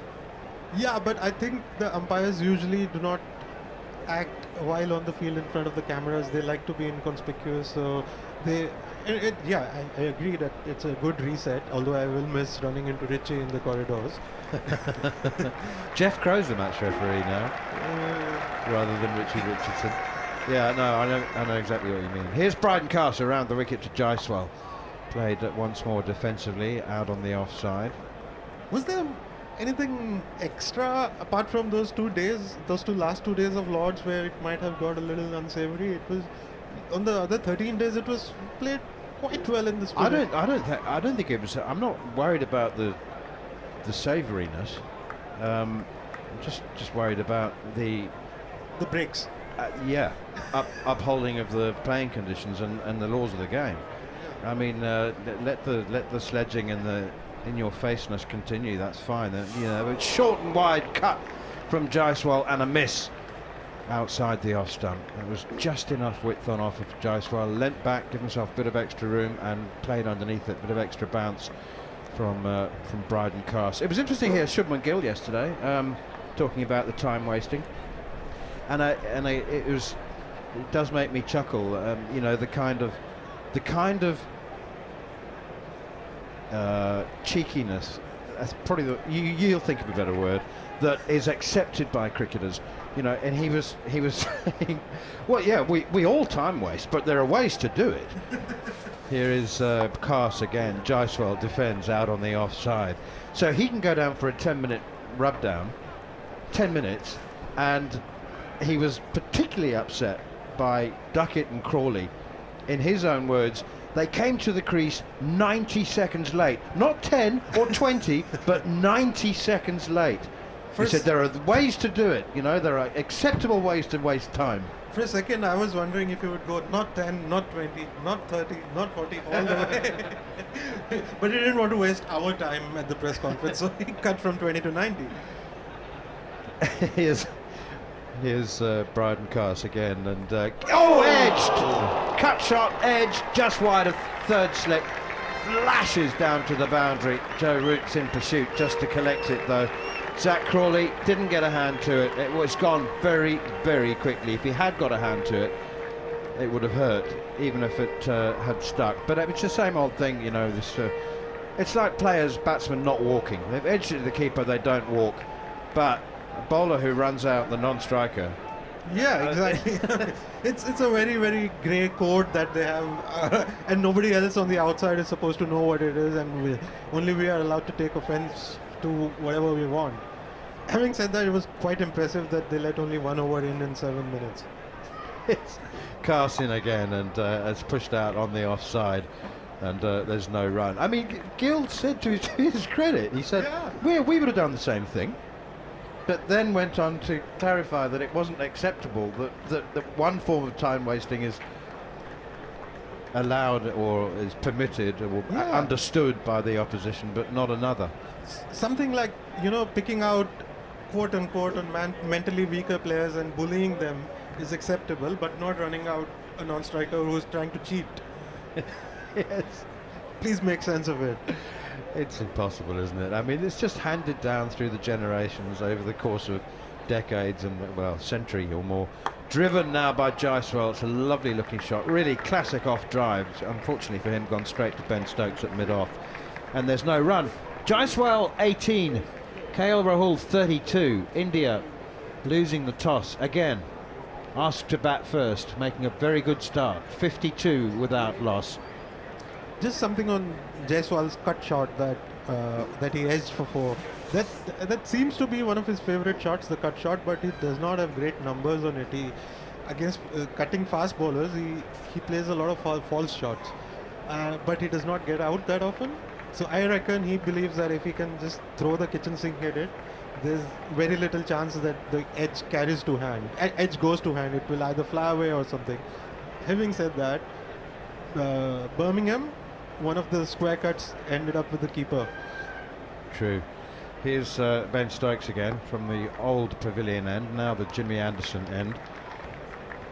And it was actually known as the Warwick Road end. The two ends when I first commentated here a long time ago were the Warwick Road end and the Stretford end. And that is nudged away for a single by KL Rahul, 53 without loss. Jaiswal's trademark shot, if you were to say what was his trademark shot, I'd say the uppercut. But I guess that's from IPL, isn't it? That's from T20 cricket. He plays that shot so well, and he has played it at Test cricket, and he should have played it at Lord's in the second innings. Beaten again. That's the 9th or 10th time Jaiswal has pushed outside the off stump and has been beaten. It's happened so often, you half wonder whether he's actually playing inside the line. I don't think he is. No, I think it would be obvious if he was. Yeah, I think it was a premeditated pull shot to Archer at Lord's in the second innings. Was it? Do you think that was premeditated? I mean, I think he was. I think his mind was made up. The moment he goes short, I'm going to pull it and I'm going to make a statement. Well, it was the wrong one, wasn't it? Absolutely, he picked the wrong it. line. Yeah, could have uppercut that one. Here's Stokes again. Bowls. Jaiswal drives again. He's driving really nicely, timing it very nicely, but that too has gone to mid-on, and tumbling Chris Wokes does the fielding there. Yeah, 53 without loss. Just back to his cut shot. At Birmingham, the numbers were In his career, he had tried to cut fast bowlers 94 times, and he had played false shots, either either completely missed or miss it 42 times. Those are not good numbers for top order batters. Especially not with the supposed strength of his. Bouncer from Stokes, and well, I think Jaiswal was in position to take it on. He wanted to hook it. There was a man out there on the deep square leg boundary, but it just got too big on him, climbed over his head, and he left it. But in those 42 false shots, he had got out only twice. And I tell you another stat, Ben Stokes, since 2020, he's played 61 cut shots to fast bowlers. He's played 61 false shots trying to cut fast bowlers, and he's got out only once. So it is a low yield kind of bowl for the fast bowlers. You have to work really hard if somebody is cutting to get a wicket.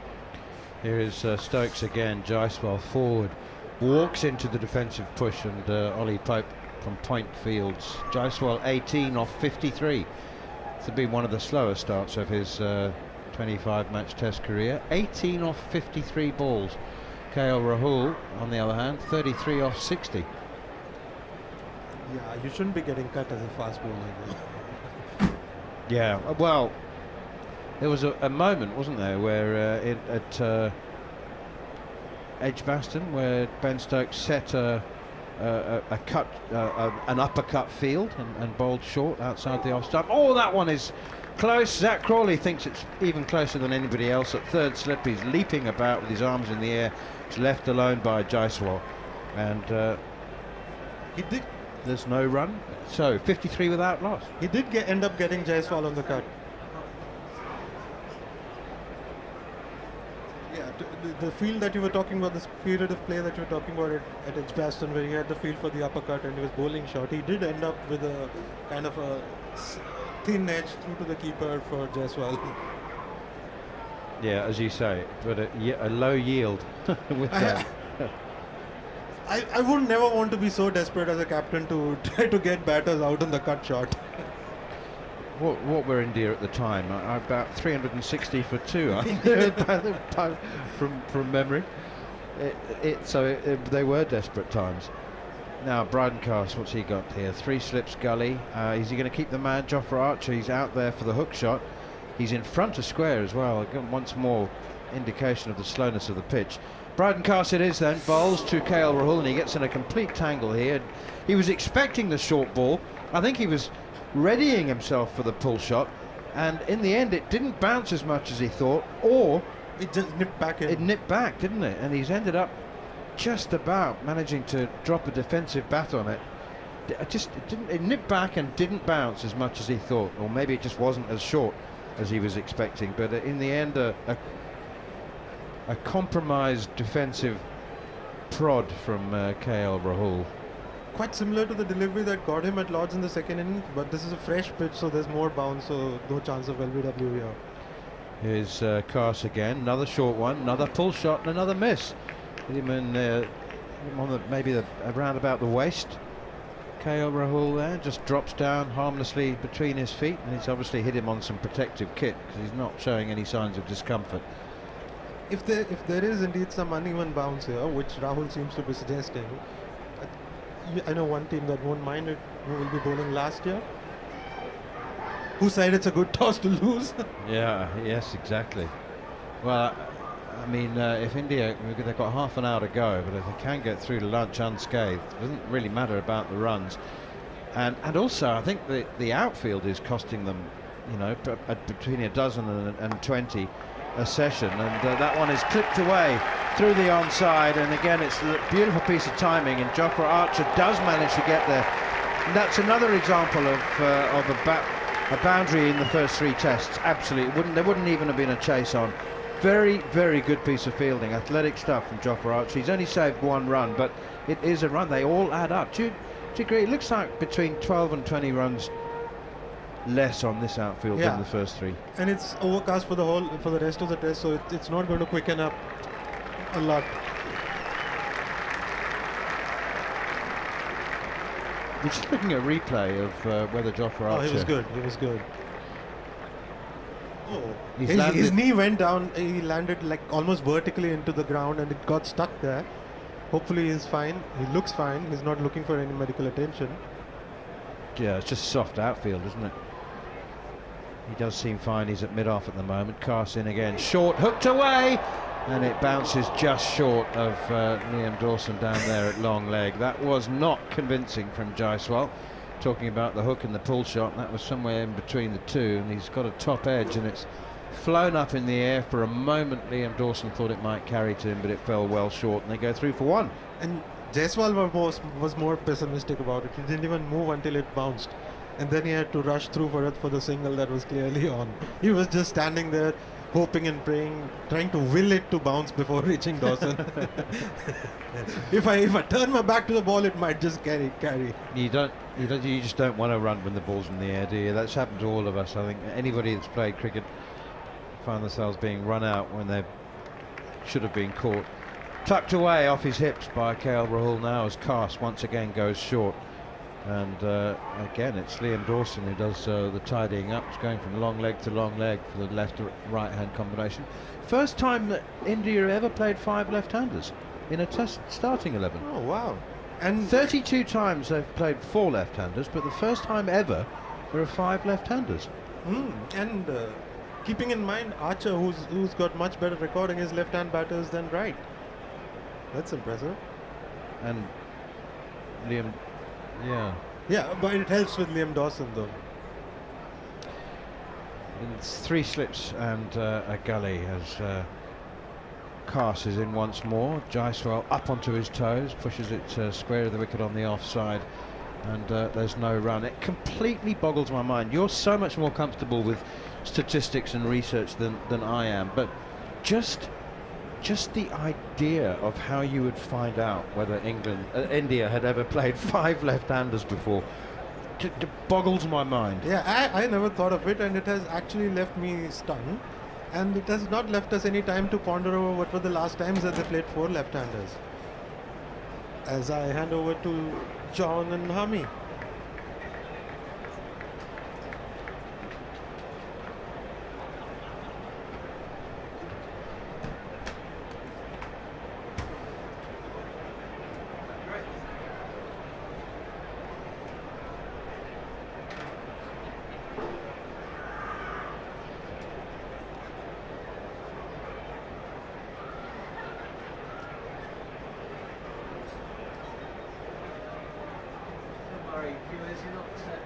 Much and getting good view of Steve Harmison's rear end. If you're joining us here on the talkSPORT Cricket YouTube channel, we're trying to get our monitor working here in the studio, the talkSPORT studios. Ben Stokes continuing. Ooh, keep a little low. 58 without loss, 20 overs in. I mean, if this test follows the other 3, the ball's going to get soft in about 10 overs and no wickets will be possible. But England have bowled well this morning without due reward, and Cast hasn't quite hit his rhythm. But certainly Chris Woakes was unfortunate not to pick up a wicket when he was bowling. I thought he bowled a really good length. Got the ball to move away from both left-hander and right-hander. And on another day, one of those wobble seam deliveries would have got the outside edge. Stokes has hit his straps straight away. Big impassioned plea for leg before wicket as this length delivery is left alone by KL Rahul. Given not out and not reviewed. There's been a couple of calls for leg before which haven't gone upstairs. But in and amongst that, as Manners was saying, I think India will feel they're 20 away from where they should be because they've hit some nice shots, and on 3 or 4 occasions the ball hasn't reached the boundary. I'm not sure the running has been quite where it should be. Certainly there was a 3 that turned into a 2 earlier on in the piece. Jaiswal not that interested to come back to face. But Stokes again. Oh, and once again he beats the outside edge of KL Rahul's bat, who, as we know from this series, is going to bat at his own pace. He's going to wait for the ball to reach him. There's an economy of movement when it comes to his stroke play. Plays inside the line, plays the line of off stump, doesn't chase the ball, doesn't follow it. And India, not for the first time, are getting off to a decent start in first innings. Not just in terms of the runs, but in terms of the time they're taking out of this match. But England, who through Stokes decided to bowl first here, will know with a new-ish number 3, set to come in as this delivery from Stokes is defended up to Jofra Archer, who thankfully showing no signs of malady after that dive on the boundary at mid-wicket. His left knee jarring into the soft outfield here at Old Trafford, where there's been a lot of rain in the build-up to the series, or rather this test match at Fields. And Stokes at the end of his mark just turns and runs in from the Sir Jimmy Anderson stand, and he beats Rahul for the third time in the over. The trumpeter has arrived, and so does Steve Harmison. Yeah, it's been a challenging morning from both sides. I think England have bowled okay. I think they've put the ball in the right area. They've asked questions of the India batters. KL Rahul has played a little bit more positively than Jaiswal. He's faced obviously a lot more balls than Jaiswal, and I agree. Wokes I thought was good this morning. Of course hasn't quite hit it yet, but I think he's going to be the enforcer. Archer looked as though he had a decent bit of pace up, but credit to India, they've batted really well this morning. Wokes again, and this is forcing Rahul to play, but a touch short, and just played down to Duckett at backward point. End of the over, a maiden. Ben Stokes' 3 overs have gone for just 2. Jofra Archer's first 5 went for 7, and Jarrod and I were on when Bryden Cast came on to bowl. We were of the opinion if he bowls 5 overs, he's going to go for more than 7.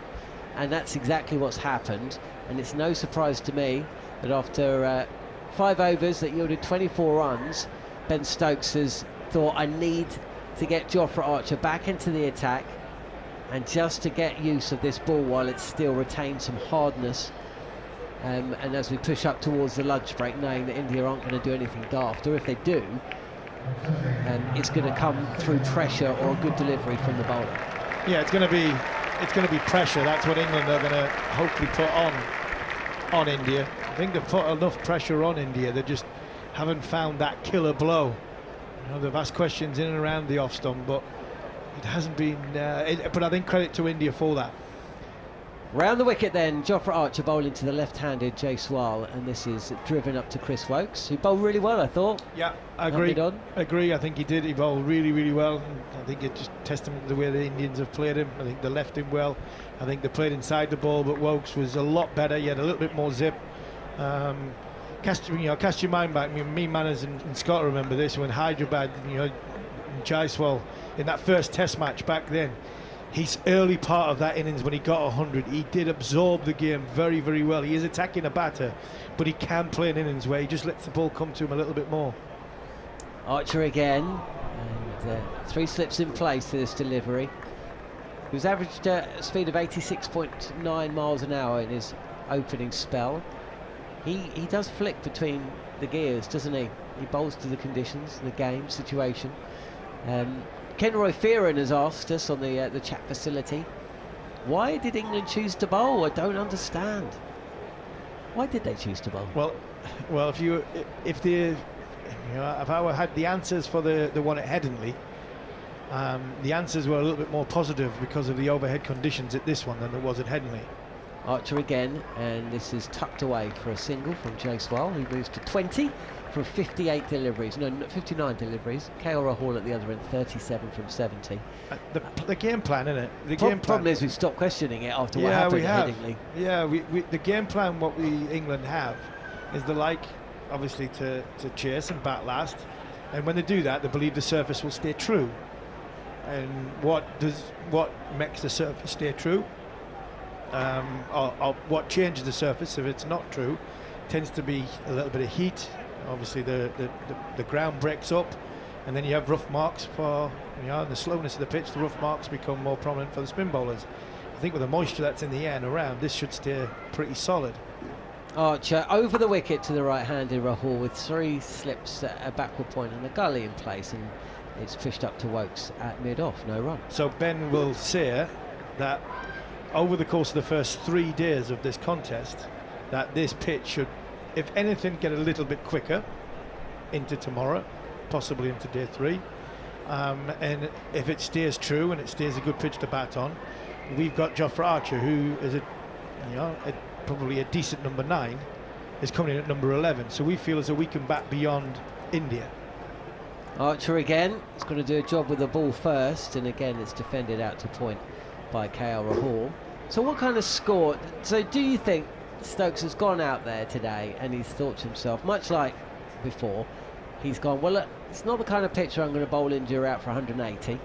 I don't need to have 3 wickets by lunch to justify my decision. Essentially, I can give them 350, 375, Yeah. and I will back my team to hit 500, 450. 500, and we win the game from there. We win the game. You know, we put scoreboard pressure on that moving in third innings.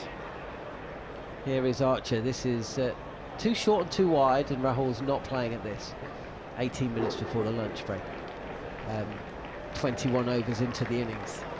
86 miles an hour, top speed of 87 miles an hour from ball number 5 of that over, which is has now passed us, and India find themselves 59 without loss, with Rahul 37 and Jaiswal 20.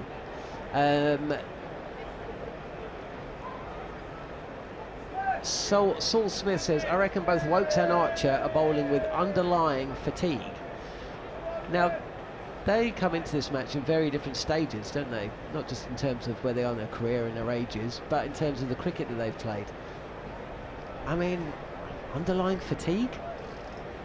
I get that with Archer, not so much Wokes. He's a thoroughbred in England, and he's used to bowling over after over in England. He should be fine. Yeah, Stokes continuing well, and he just holds his hands up to Jaiswal, gets past the umpire, something's not right, and he just decides he won't bowl this one, and starts striding back to his mark. There's a lot of things that we've stopped talking about. We don't question Stokes when he decides to bowl first because of what happened at Headingley. And have we stopped talking about how much he's bowling? I think we should. I think we should. Because That you've was been a big quite one. strong. That's strong on Yeah, it, yeah. you really have, and it's one of the great things about you. You do say what you think, even though it might annoy a few inside the team. But you were worried about him, as this delivery is just guided to Ben Duckett at backward point, no run. He punched me in the ribs when he went past me this morning. So Did he? Yeah, I'm not sure if I upset him, but he was smiling when he punched me in the ribs. I was obviously busy doing something else, so I did have a pair of headphones on, but he punched me in the ribs, and as I turned, he started smiling at me. So I haven't upset him that much, but Ben knows that everything that's coming. It's not criticism; it's just to try and help his body. I'm worried about his body. Very sure, and Jaiswal takes it on. Now, that's interesting because he could have perished to a top edge from a hook shot.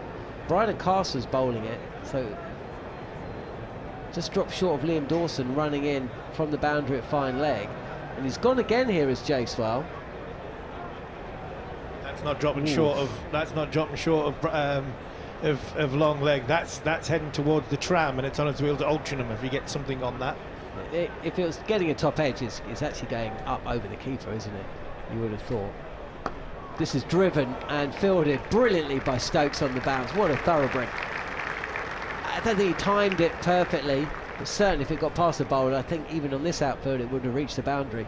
But Stokes in his follow through on the full fields, and then hurls the ball back over the batter's head to Jamie Smith, turns and strides back to the top of his mark. Interesting what you said there, which is a great point. It wouldn't have gotten there if it gone straight past. That 350 you're talking about before, that's an awful lot of runs.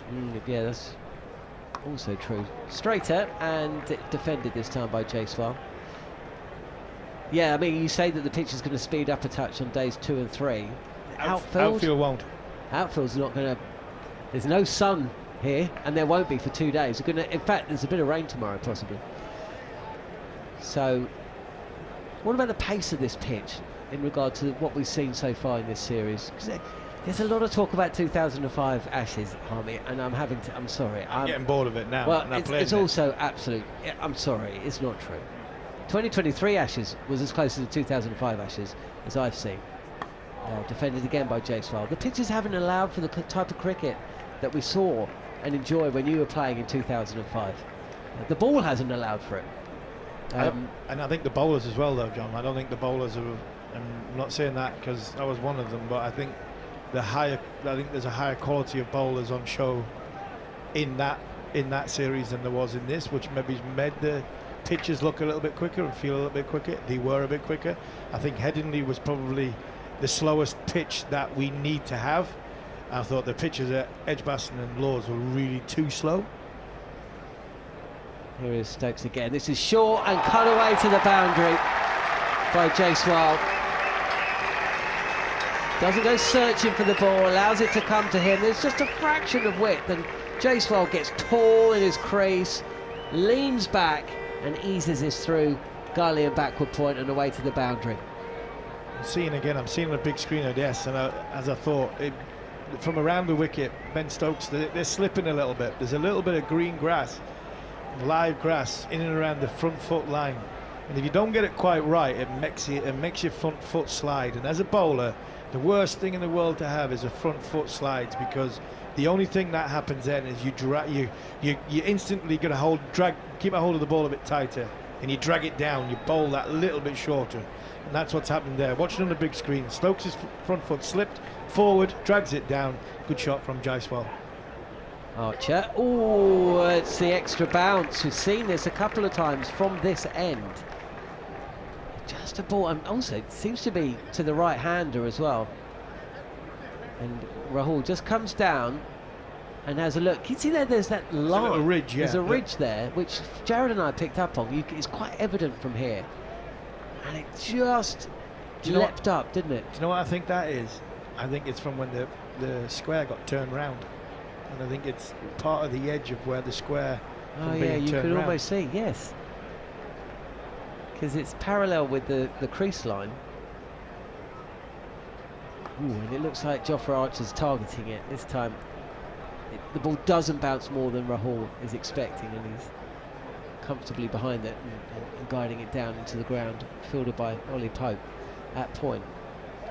I mean, they used to fly through here. I mean, Pete Marin, God bless him, died a few years ago now. The great groundsman from here, Andrew Flintoff, used to live with him in the shed sometimes out the back, and he saved my career a couple of times here. Me and Monty played against Pakistan here. We got 19 wickets, and 19 wickets between us, and there was a run out in the test match. That was like playing on concrete. Here is Archer again, and Rahul just pushes this down in front of Pope, calls through for a single very quickly, and Pope runs in, but by the time he's gathered the ball, no chance of a run out. So smart running there. India need that. Need to rotate the strike well on a pitch which isn't giving you your boundaries. You've got to push the singles. Rahul now 38 and Jaiswal 24. We have kind of been here before a couple of times, haven't we? Just before the lunch break. Let's go back to Headingley, that first test match, just before the lunch break, and Rahul got himself out, didn't he? Chasing at one, he was caught in the slip, and that brought Sudarshan in. As Archer continuing, and he beats Jaiswal with a ripper. It's beautiful delivery, perfect length. He's drawing Jaiswal forward. You always know with the batter as well when he's been he walks off to square leg. Give himself a good talking to. Yeah. No, he didn't play in it in terms of trying to score from it, but he did push a little. Yeah, he's played it. Not played it to score off it. He's played it to get out from it. Yeah. That's what he's done. He's pushed at it, and that's what he's given himself a talk to. Jaiswal walks away, giving himself a little, slap on the leg. Talking to, get back to concentration. Don't push away from your body. And that slip cord, we'll have watched and seen that. Short and ramped over first slip and away to the boundary for 4. An instinctive shot from Jaiswal, who immediately, as the ball was dug in, started to fall to the floor. It didn't get up quite as much as he thought. It was there to be ramped, and he's guided it up and over first slip. That's a one-day T20 shot. I'm not sure that Jaiswal wants to be playing that in a test match 5 minutes before the lunch break, but he has, and he's got a boundary. I'm not actually sure he's played this. I think he's trying to get out of the way of it, and his bat's there. He does play that shot, and he probably should have played that shot at Lords when Jofra Archer got him out. But I don't think he's playing this. I think Archer knows that as well. I think he's fallen over it. Well, Archer, who's in, that was a slow delivery, I think. Pitched up, defended by Jaiswal. Two very interesting moments in that over, and both have gone the way of Jaiswal. First one, beaten past the outside edge. Jaiswal playing defensively but pushing at the ball, and he wouldn't have got a run for it. The follow-up was a shorter ball from Archer. I hadn't seen the speed. Jaiswal tries to get out the way, and then I don't know, Harmy. I think he realises right at the last minute he's got to play. Got to play it, yeah. And it's not one of those where it's going up above him and he pushes at it to get it over. He realises, oh my days, this is coming straight for me, and he plays it with an open face because he has to rather than because he wants to. Yeah, I think you're right. I think he has to play it. I think he's just opened the face at the last minute because he's trying to get out of the way of it, and he's possibly thinking he's opening the face to try and get his bat out the way to make his bat smaller, make the target smaller, and it just run up the face and gone for 4. 8 minutes until the lunch break, so 2 overs remaining, you feel, as Stokes comes in, and this is played by Rahul. It's backward as square on the leg side, and that means Rahul moves to 39. Jaiswal is up to 28. It's been a really interesting session of cricket. It's been a session of cricket without the back and forth. There's not been much chatter, you know, after all of the stuff that was going on at Lord's. Whether it went too far, I don't know about that, but essentially we're just getting back to the cricket here, going back to what we were talking about, you know, comparing this series with Ashes in 2005. You know, the quality in 2005 as Stokes is in and defended from 1 to 11 in both sides. Yeah. You had in Australia that a once in a 100-year spin bowler, a once in a 50-year fast bowler in Warner McGrath, once in a 50-year wicketkeeper bat in Gilchrist, and then a once in a 50-year captain and batter in Ricky Ponting. I mean, and you could go through, we all know the 11 for Australia, and then you look through the England side and you can pretty much make a case, apart from Ian Bell, of course, who made his debut in the series that preceded it and played in that series, defended again by Jaiswal. You know, you, Jones and Flintoff are the top of your game. Hoggy as well, of course, and then the batting. We know the players. The quality was ridiculous. It was number 1 against number 2 in the world. 2 teams in real form, and you can't say that about these 2 teams. No, I don't think you can say that about these 2 teams. I think personnel, I think I agree with you. I've always described that series as the best team in the world, which England were for about 18 months going into it, against the best players in the world, and some of them best players ever. This is, I think, a slower Yorker from Stokes, and it's defended by Jaiswal, no run. Moments of brilliance in this series, like in that series, moments of brilliance, but I think the quality, I think, throughout that series 20 years ago, I think will be unmatched. I don't think you'll ever get a series like that, largely down to the way the results went and the way the quality of cricket was, and also the quality of players on show. And I agree, I don't think it's the same quality as we have in this series. Short and cut, up and over and away. Duckett flings his hands in front of his face, almost to suggest to the crowd, I don't know, it was kind of like he couldn't see it. It went way too up. There wasn't a catching opportunity. That's the shot he should have played against Archer in the second innings at Lord's. Yeah, he's thrashed this. He's just thrown everything at this. Short wide delivery. It's well wide, and it's safe. It's a safe shot. I can't see how that ever gets a batter out. No, unless there's a man down there, he's going to be. He's going to be fine. But this is the field that he had at Lord's. At Lord's, yeah. Almost identical delivery. That's where he should have hit that ball. Either straight, if you get hold of it, it goes over point, and if you don't quite get it, it goes down to third. Stokes again goes short, and this time it's dropped into the offside. Stokes himself fields, and Jaiswal slips over at the non-striker's end. He's kind of looking at Stokes, expecting the ball to come towards him. He wants to make sure it's not going to hit him. Stokes doesn't let go of the ball, and Jaiswal slips over. Cool. Eventful.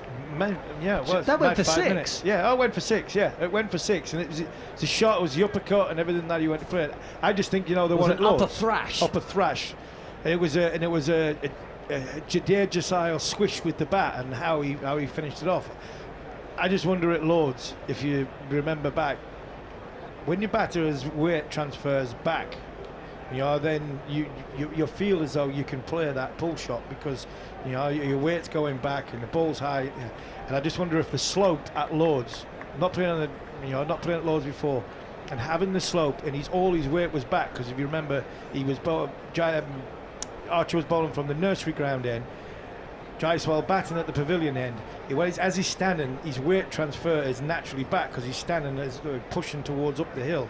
And I just wonder if that had a contributing factor, that his body weight was back, so he's thinking, right, I need to go round with it, as opposed to when he's on the flat, he probably does want to go. So he's hitting it down the hill, yes, rather than up the hill. Yeah.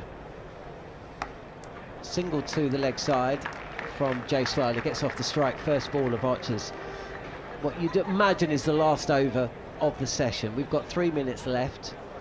Archer isn't going to hurry through this over. I always find it a bit strange.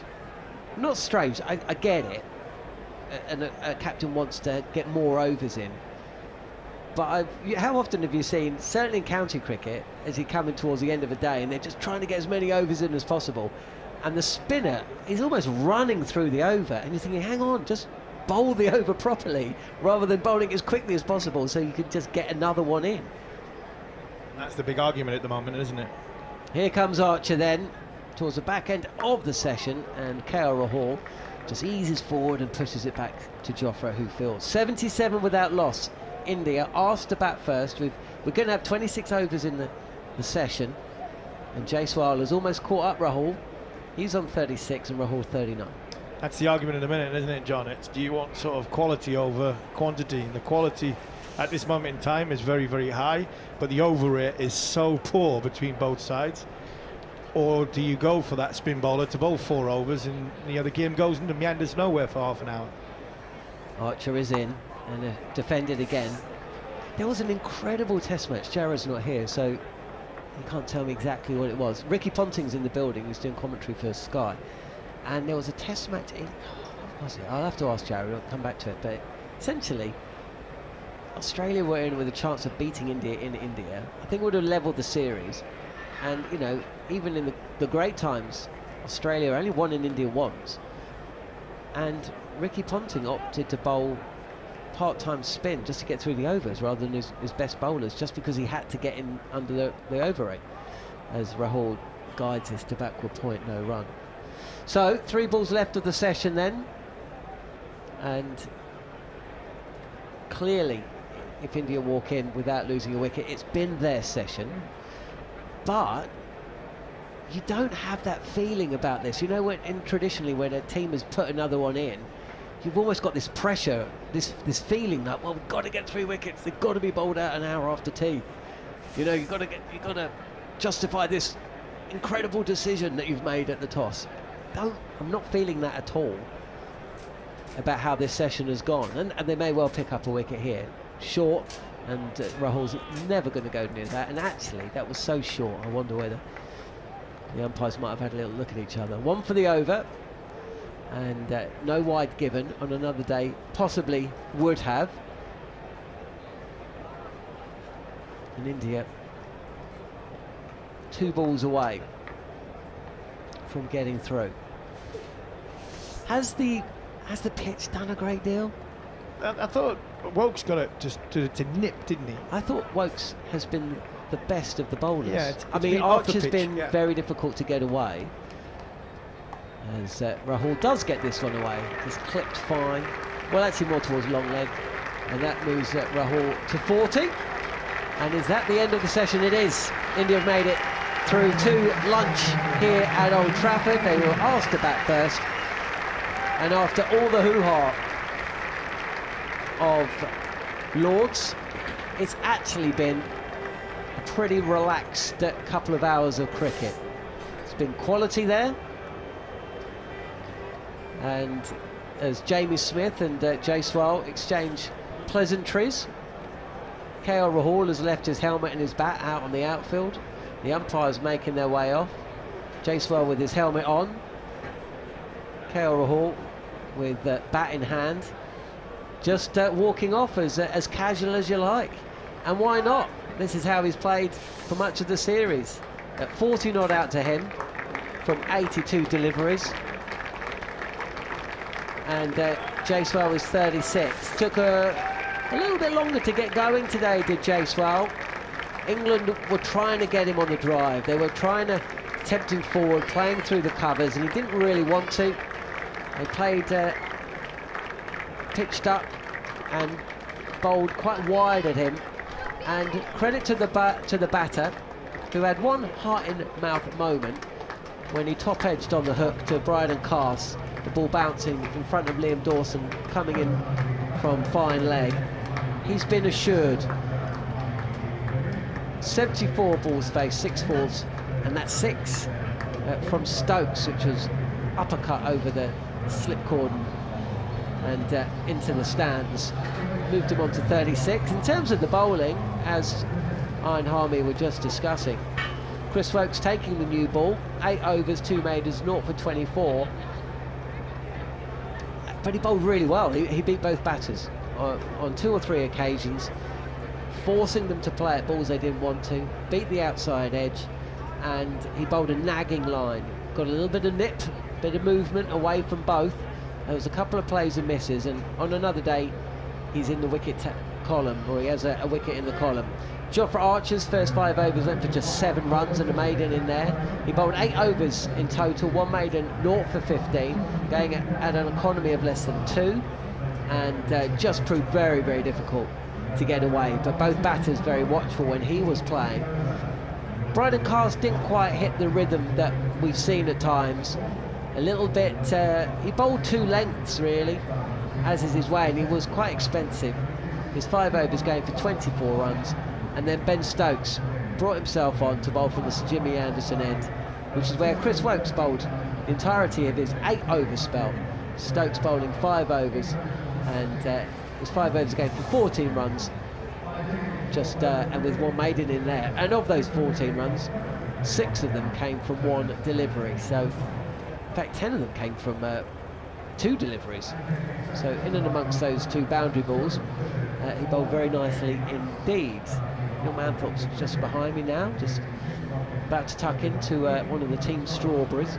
Thanks for joining us on the chat, by the way. Lots of people getting involved.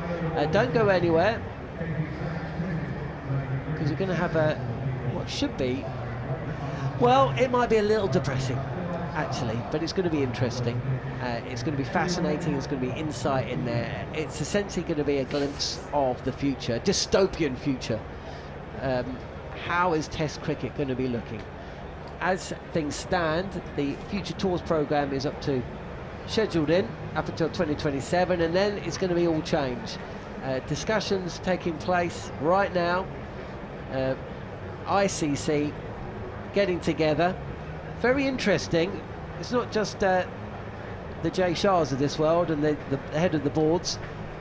Representative who used to work at Geostar in India, one of the biggest media house in terms of cricket. So, what's going to happen? How's it all going to look? Well, don't go anywhere, because Neil Manthorp and Jarrod Kimber are going to sift through and give you their thoughts on exactly that. Coming up very shortly here, lunch on the first day of the 4th Test match. India have made it through, 78 without loss, thanks Scott. And we will be back with full commentary after lunch, but between then and now it will be Manners and Jarrod.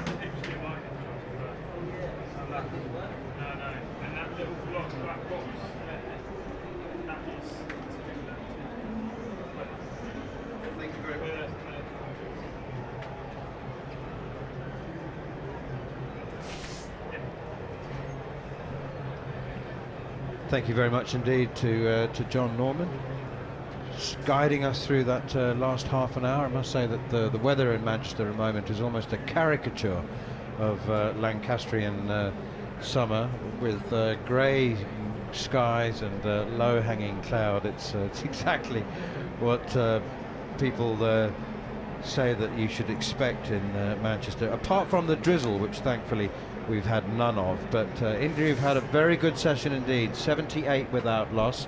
After losing the toss, Shubman Gill said it was a good toss to lose because he didn't know what to do. He was very much in two minds. Once or twice that has happened that I've experienced. The captain has actually won the toss and still has not decided. He's had to make his mind up in the spotlight.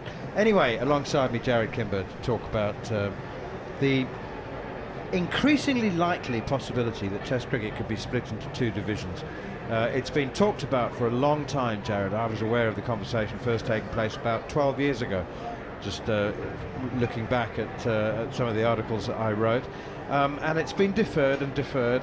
There needed to be a majority decision, didn't there, amongst ICC Test playing nations, and that was never going to happen. There was too much vested interest in those countries that might be relegated or starting off in Division 2. Obviously India, Australia and England were reluctant to accept the possibility, however unlikely, that they would be relegated if there was promotion and relegation, and so a consensus was never ever reached and never will be. Nobody's going to vote to be in Division 2, are they? But I think it looks like, I think there was, you and I have both been told by delegates who were at the recent ICC conference in Singapore, that a consensus, well, not a majority, but a consensus amongst the most powerful was reached. Yeah, it's funny that you say England, India and Australia. They weren't the three countries that were against Division 2 back, what was it, when the World Test Championship started? No, they were against promotion and relegation, though, weren't they? They were, but they weren't the swinging votes. The swinging votes were West Indies, Bangladesh and Sri Lanka, because they didn't want to go to Division 2.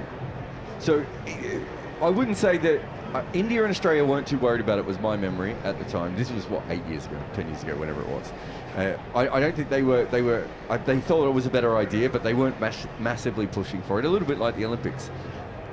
England were a little bit more against it, but yeah, it was really the fact that the other three nations didn't want to do it. And so we ended up being held hostage by the fact that West Indies, Bangladesh and Sri Lanka, instead of, I don't know, just throwing out a wild thing here, fixing their cricket, thought that the best option was just to stay in Division 1 forever. And it's a silly system. It was always a silly system.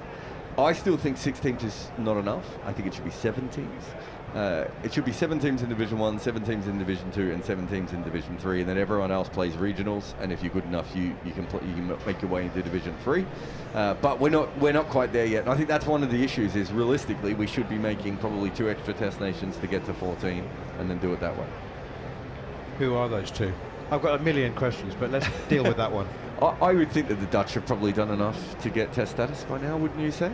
Well, they don't really have a first-class structure, do they? They have club cricket. They have very good club cricket, though. I mean, that's part of the reason they might not get it. You're right. Scotland is the other one who also has very good a system there. You've got America and Namibia as well. So there's a couple of different places that you could go if you wanted to. But as I said, in my system, you take away test status forever, because test status is what's ruined the game of test cricket for me.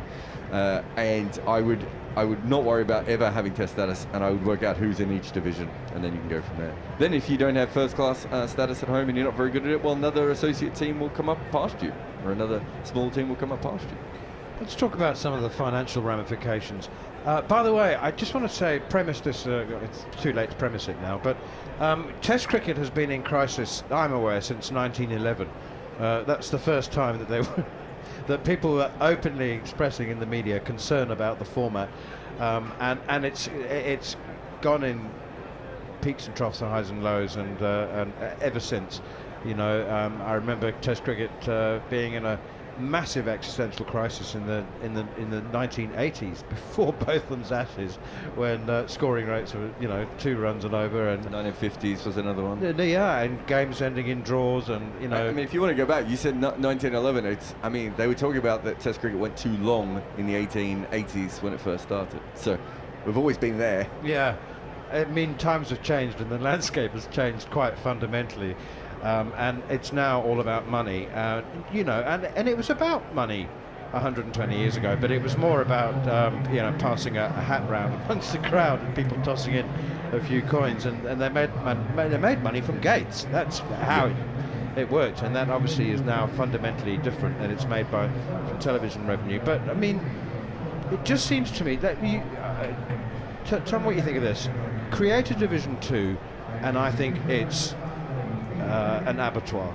I don't think anybody gets out of Division 2. I don't think anybody becomes competitive. This conversation was again triggered by the West Indies being dismissed for 27 in a day-night test match at Sabina Park in Jamaica. And again, every time the West Indies collapse for nothing or get thrashed, then people say, well, do they deserve test status? But as people said to me, well, if the West Indies are in Division 2 and England obviously a permanent member of Division 1, immune from promotion relegation, does that mean England don't tour the Caribbean anymore? Or do they just go on drinking tours, just play white ball cricket? I mean, it's possible, but you can't have 12 test playing nations, right? There's actually too many people. There's too many teams. So it's also unsustainable as it is now, right? Like, Ireland basically don't play test matches. Afghanistan basically don't play test matches. So we need to do something to ensure that there is actually test cricket going to be played. Otherwise, what are we actually protecting? Right? So yes, it is a possibility that England will never play another test series against the West Indies. It's also a possibility that this is what the West Indies need. Right? I mean, what is actually shaping West Indies cricket at the moment? Is there a push within the governments that are there to actually try and make themselves better, to try and go back up? I haven't seen that. They occasionally do some good things and then it falls off a little bit, and thought they had a good coach, and then they decided to give it all to Darren Sammy. He might still end up being a fantastic coach, but at the moment there doesn't seem to be any real inspiration, whereas the thing that sort of galvanised the West Indies cricket for a couple of years there was the fact that they missed out on Champions trophies. They almost lost to Scotland for a World Cup. All these sorts of things actually did start to do it. I don't see what the point of them just being there because they were there in... Why should you be playing at the top level of sport because you were good in 1928? Like, what does that tell us about our sport? It's such a silly way of doing it. And you would know the history of South Africa. South Africa exists as a test nation because English people like going to the Cape of Good Hope for holidays. Right? That's the only reason they were a test nation before other countries at that point. They were in the army, I think, rather than holidays. They were in the Navy, in the army, in military service. Yeah. And liked it, so they stayed. Yeah. So that's a ridiculous reason for South Africa to be at the top of Test cricket or of any sport. You should have to earn your right. There is an element of, if the West Indies go to second division, we might never see them again. That's on them. That's what professional sport should be. I don't understand why are we protecting them when they are not doing anything to improve their own cricket? I don't understand the idea of that. Also don't understand the idea of having promotion and relegation and then having 3 teams who can't get relegated. That also doesn't make any sense. So we can't go down that route either, which is probably why I think my 7-team one makes more sense than a 6-team one. I think we need to separate what we believe should exist in an ideal world and what is actually going to happen. I mean, it's like the World Test Championship. We would like everyone to play each other on a home and away basis, but India and Pakistan aren't going to play each other, so we need to deal with that, the reality of that. And the other thing is, yes, West Indies aren't doing enough to help themselves, and administrators aren't held to account, which is a real problem, isn't it? But also, they have less and less money. The big 3, particularly India, which takes 42% of the global revenue. If the West Indies had more money, and their share was increased with the proviso that there would be oversight on how it was spent, then they might be able to improve the standard of first-class cricket. There's no cricket board in the world that's going to agree to that, though, is there? Didn't Zimbabwe do something like that? And some of the money, it took a while to find it again after a while. So, no, you're right. I can see that. The problem with the West Indies, though, isn't that they're not getting enough money from the global pot. It's that they cannot make any money domestically, right? That's the issue with them as as a cricket board compared to the other cricket boards. That has been the same situation for 100 years. Since they've come into Test cricket, they've never been able to make any money domestically playing cricket, in home Test matches or in any other way. And so that isn't going away. Giving them extra money, what right do they have to extra money over Scotland, who've done lots of really interesting things, or Ireland, who have a much better management system than Cricket West Indies has?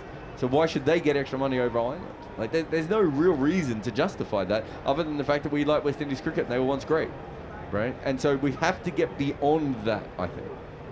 All right. Let's go to the other extreme then. One of the members who was present at the ICC AGM in Singapore last week, 10 days ago, and we can't mention their names. They otherwise they wouldn't tell us what actually was said. But one of them told me that India, Australia, and England just don't care. They don't get it. They do not. The ECB. He said that somebody said to the ECB delegation, "You've just got £500 million for the sale of the 100.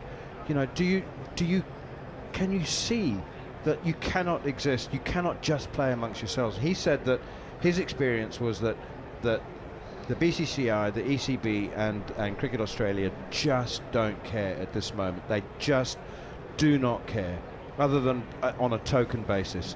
And whenever it was put to any member of their delegation, so what are you going to do? Just keep filling up your own coffers and just making longer and longer series against each other and just be the big three? And there was a sort of shrug of the shoulders, like, well, what's wrong with that? Yeah, and I mean, when did my film come out? In 2015, and that's what it was about, right? And there was an element then of, I think there was an element of Australia and England thinking that India was going to go out on their own and they needed to attach themselves. But actually what ended up happening was there's a lot of money still to be made from international cricket when it's those three teams playing each other. Obviously Pakistan is sort of the rogue fourth element there for many different reasons. But when those three teams play each other, that's where the most money is. And that is where they are pushing towards. And that's fine. If they want to come up with a promotion and relegation system, as long as there is a possibility that they can be promoted or relegated. I know, but they're not going to agree to that. And that's the thing. So then it's not a promotion and relegation system, is it? It's not. It is. It just doesn't apply to them. So then, but it's not. So again, what we're doing is we're creating a super league like they tried to do in football, right? And how long before fans just lose patience with things like that and get frustrated with things like that? And it's not just, I've talked to a lot of Australian fans and English fans and Indian fans. They get a little bit bored by the constant, playing of each. And we've seen this before. We've seen India and Sri Lanka play each other over and over again, right? We've seen occasionally, back in the old days, India and Pakistan play each other over and over again. Fans eventually get bored of that. That's why we like leagues, and that's why we like World Cups and things like that. So that would be my biggest concern with those boards. But do they actually care about international cricket anyway if they've made $500 million off the 100 sales, right? Cricket Australia will eventually sell their teams. They're going to make a lot of money as well. The IPL is already bigger. So, and if you look at the people who are coming into the ICC, the new CEO of the ICC was working for the Ambani family, which is obviously the Jio family. And that they're heading towards franchise cricket. Can I just say, we're talking about Sanjog Gupta, who, as Jarrod says, was the chief executive of GeoStar, and he's moved straight from the cricket's major broadcast partner into the ICC with the remit, with the instruction. The primary objective of his position, Jarrod, is to oversee the formation of 2 Test divisions. Well, so, how's he going to do it? Well, how's it going to look? I mean, if you go back, there was another Geo employee, I think it was maybe a former Geo employee, but not very far removed, who actually said the best thing that he could do would be to dismantle the ICC. So there are, if you want to know how far these conversations go, it goes a lot deeper than just that. I don't know how the 2 divisions work, because I don't understand why anyone would agree to be just one of the 3 teams in Division 1. Like, It doesn't seem to me to be a very good system.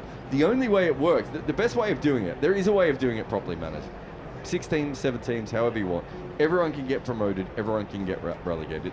The chances of England, Australia and India being relegated is pretty low.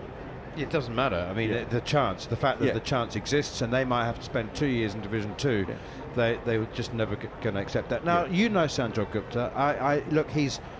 and anybody that paints the picture of a guy that just works exclusively for the interests of the BCCI is incorrect. He's a really smart and rational man. He has said some things which terrified me. He said we need to re-examine our products. He's talking about global cricket and who watches it and what satisfies them and what they really want. And he did say, and we need to make some hard decisions. And he said, take the BlackBerry. 10 years ago we all used them and now they don't exist, which I found quite chilling. All right, so but that's the one-day cricket conversation, though, isn't it? That's what he's really having there. It's not Test cricket. Well, 50 over cricket, exactly. So 50 over cricket, but they can't get rid of it until 2031 because that 50 over World Cup is scheduled for India, and it's a cash cow. It is, but so this is the conversation. The last World Cup that was scheduled in India, so 2023. In that World Cup, there were plenty of conversations behind the scenes of the broadcasters saying, we don't want the 50 over tournament to be the major tournament anymore. So there is a way of sidelining it from a marketing perspective, from from a promotion perspective to make the T21 bigger. We can't have 3 formats. We don't have the management structure for 3 formats. We've never had the management structure for 3 formats, right? There's other alternatives here as well. There is franchise ODI cricket, which is a possibility as well, and I know that some billionaires have looked into doing that.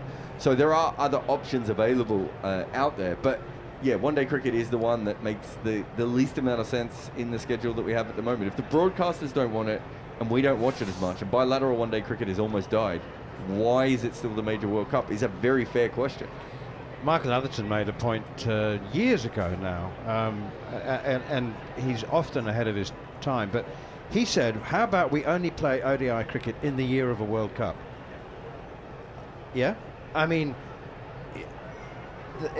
it's quite onerous. I mean, I think I wrote that in 2008 or 2009 as well, so I'm not surprised that that other people were coming up with that idea, because they're friendlies, right? They used to be series. When they were tri-series and quad series, and you and I both know that was because one-day cricket was killing at that stage. It was doing really, really well, and you could make money off a tri-series or a quad series. That's why they existed. The minute we went to bilaterals and those 7-match series that no one paid any attention to, and it would die by the end, and your friend would call you up and go, you're going to the game tomorrow, and you're like, is there a game tomorrow? Like, you didn't even know how many one-days there were. From that point forward, it only really makes sense to play them as friendlies, as Athers says, in the way into a tournament. The Champions Trophy, I've got many issues with the Champions Trophy, but if it's going to be played, why on earth would you make it a one-day tournament now? Because there are already 2 T20 World Cups every 4 years. Which, again, we have to get rid of one of those as well. That is one of the big issues. They should have a knockout tournament, Champions Trophy style. You've also got to fit the Olympics into all this, Manners, because you know cricket is pivoting towards the Olympics, however slowly. Really 150 over tournament every 4 years for the men and for the women is more than enough. And as you say, we play all the one days as we come into it if we want. But I just don't.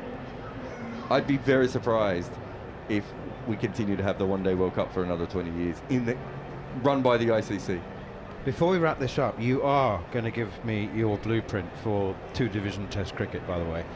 So think about it in the left side of your brain, and the right side of your brain, let's talk about the return of the Champions League. Did you cover the first Champions League? That seems like the sort of thing Manners would turn up at. We're talking about T20 Champions League, you remember? The one that was disbanded. No one remembers. So, again, the feedback from Singapore, the ICC AGM, was that, okay, it's a great idea, let's bring it back. It's a really good concept. We got it wrong last time because we had, Colombo playing Auckland, and nobody was watching it, and nobody was interested. So now, this was a proposition in order to bridge the gap left alone by bilateral, by the basically the decline and ultimate disintegration of bilateral ODI cricket, right? So let's have the Champions League return with the champion. And so when they sat down to discuss it, the broadcasters, who obviously have an understandably strong voice in negotiations, said, right, okay, so it's Champions League, right? So the champions from all the countries. So they said, right, we'll have 5 Indian teams, 3 English teams, 2 Australian teams, and 1 from South Africa and 1 from somewhere else. That'll vary. Sri Lanka, maybe West Indies. I mean, the despair that was felt by most people around that table, like, you don't get it, guys. You don't. And they're going, yeah, we do. It needs to make money. It didn't. The last one didn't. I mean, the problem with the last one was I still think it's one of the best tournaments we've ever come up with in cricket. The basic idea, which is finding the best domestic teams, flying them out and having them in a tournament. The problem was that T20 cricket didn't really exist at that stage, right? So you didn't have franchises. There were very few franchises. Cape Cobras might have been around. There weren't that. Whereas when it started, it was Victorian Bush Rangers and New South Wales Blues were playing. Otago Volts was still attached to all these different things. So no one followed these teams, right? They didn't even have any sort of backing. And then we didn't even know how much better the IPL was than anything else at that point. Do you remember Trinidad won the first one, right? So you got this random team coming from nowhere. If you played it now, and let's say you had 16 teams, so they're thinking of having 12, aren't they? Yeah. If you had 16 teams, you're going to have probably 4 from the IPL, maybe 2 from England, 2 from Australia. But then you have the chance of having great upsets because a side like Trinidad or wherever come up and win. But the problem that you have now is the same owners own all these teams. So how are you going to filter your players? You're going to filter your players into your main sides, which are going to be the IPL teams. How is it going to be possible that other leagues are going to beat them? Which is when the Champions League started. New South Wales won one year, Trinidad won another year. The IPL teams weren't even dominating at that point. Whereas now, all the best players are going to be funneled back in. So it's still not a perfect system. But I honestly think it's a great idea for a tournament. I just don't know if cricket is set up for it. And then, we still have to get around the fact that Kieran Pollard one year, I think, qualified to play for 3 teams. Cameron White qualified to play for 4 teams. Dirk Nannes qualified for 3 teams. Well, we know which teams they're going to pick, Manners. And also, so let's say they go with the 5 Indian teams, the 3 English teams, the 2 Australian teams, the 1 South African team, and 1 from. Maybe they throw an olive branch out to Major League Cricket, right? So you've got 12 teams. Well, 3 of them would be Mumbai Indians. You've got Mumbai Indians Cape Town, Mumbai Indians New York, and didn't the Mumbai Indians win the IPL this year? So, no, they didn't. But well, they'd be one of the 5. Yeah, no, they'd certainly be one of the 5. Yeah. So, that is maybe the strength of this idea, though. Because that means that what you have is the most important people in cricket are no longer the people who run the ICC or even the BCCI. The most important people in cricket at the moment is the Ambani family, and they're the people that own all of those teams. They're also the team that owns Geo. They're also own a big share of Cricket Info. They also I won't even go through all the different things that they own. That to them, surely, if I'm the Ambani family, I'm like, this is a great tournament. We could be in it 5 times, Let's buy a Big Bash team. They own the Oval team, don't they? Well, was it 49% or 51%? Yeah. Right, they could get in it 5 times, right? Like, if I'm the Ambani family, I'm like, this could be the great thing. Was it the Le Mans when all the Ford cars went over the line at the same time? Can we do that? So there's an element from that point of view that if you can get the billionaires interested, maybe there is something to be found of this. And then, I'm not a big fan of football, but one of the reasons the Champions League works sometimes is because you do get a team from nowhere sort of come up in the champion. maybe you only need one of those teams every couple of years to keep the general interest of this tournament going. But when it came up the first time, there were no T20 fans because there was no T20 cricket. That is very different now. There is a whole generation of people who do have an interest in T20 leagues all around the world. And so if it's going to work, it should work now. But let's not pretend it's going to be anything like the football version because, as you said, half the teams could come from one ownership group. You ready for your blueprint for 2-division Test cricket now? Is this the one that I want to do or the one that they will actually do? Well, actually, you have mentioned the one that you like, and yours is a 3-division system. So that would involve conferring Test status on a whole bunch of any cricket team in the world who wants to play Test cricket and they have whites and they're a national side should and be can allowed fund themselves. Should be allowed to play Test cricket. I don't understand why Uganda can't play a Test match tomorrow. Our sport is so stupid. Right? They can play a T20 tomorrow, but they can't play a Test match because we came up with rules in 1910. All right, tell you what then. Give us the Jarrod Kimber version, and then I'll say what I think Sanjog Gupta's version will be. Compromise.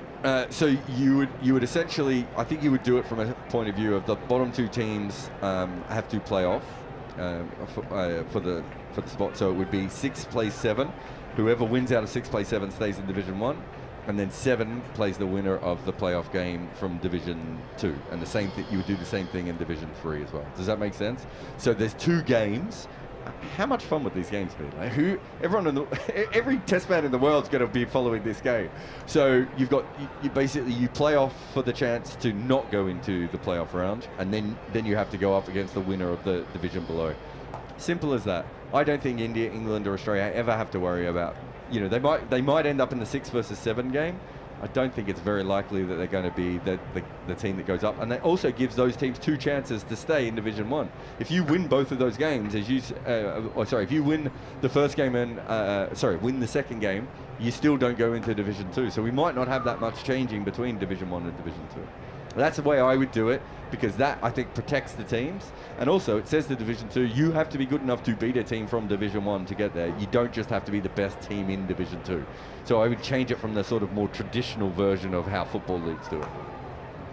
So the Kingdom of Saudi Arabia decided that they wanted to play Test cricket. They don't need to have Test status conferred on them by the ICC. They can just say, right, we're playing Test cricket. Yep. So they were playing. So how do they get into Division 3? So they would play in their local divisions, and then there would be a tournament every 2 to 4 years where people who top their local divisions would play the bottom teams from Division 3. I'd have it a little bit more fluid in Division 2 and Division 3. So if, whoever the team who is ranked 23rd would play the team who is ranked 20th, and it would be a straight knockout. Right, you don't get a second chance if you're not in Division 1. Division 1's the only one where you get a second chance. And I'm largely putting that there for 2 reasons. One, so that England, India and Australia will agree to the system, but also because I think if you want to get to the top level, you have to prove that you can beat a team from the top level. Whereas between Division 3 and, let's say, my open division, I don't think that's as much of an issue. Okay, I think that what will happen is there'll be 7 teams in what is effectively they will call it Division 1, but it'll be Test cricket being reduced to 7 teams effectively, because there'll be a Division 2, and I don't think that Test cricket will survive, and I don't think there's an appetite amongst the top 7 for Test cricket to survive in a Division 2. And I think that that'll be the end of it in the Caribbean. You don't think there'll be any promotion or relegation from those 5 teams? I can't see how that'll happen. So then we're still creating the same terrible system.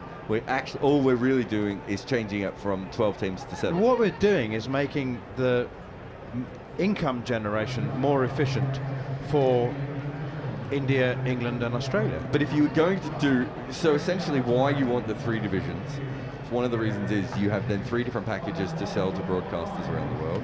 You take that money and you sell it as an overall package the way that the World Cup is sold, and then... You mean bundling? Yep, because you make more money from bundling. One of the reasons Test cricket doesn't make as much money as it should, Manners, is because it is sold individually, right? They have been completely ripped up. We know that Test cricket is worth more than it is currently sold for. TV executives have told me TV executives have told me this over and over again. You know, sometimes series don't even get sold for any money, right? They get given away at the last minute. The sport is advertisers have told me that the chief executive of New Balance, I think, said that cricket offers the most efficient advertising sporting platform in sport. I mean, it's ridiculous how much more money we could get out of it. But if you want to buy the Ashes, right, then you have to buy all the package. If you want the Ashes, you need to buy every single part of the package. Then the money that goes from that big package goes towards paying the players, the umpires, and the grounds. Then we can continue to play. If we just go with 7 teams in Division 1 without promotion and relegation, all we are really doing is changing it from 12 test nations to 7 test nations and then pretending we're not doing it. That is all we are doing. Absolutely. And that's exactly what I think they're going to do. By the way, other sporting goods manufacturers are available. Apologies to Nike and Adidas. Yeah. The rest. Puma, Miller Champion Hall. But, so if you... I went, this is a bit random with that one. But if we do that, what happens when the 6th and 7th teams get bad? Right? I don't think they care. You don't care, but my point is... I care very much. Well, sorry, I don't think... they care. But my point is then, that actually is going to drag down the overall product, right?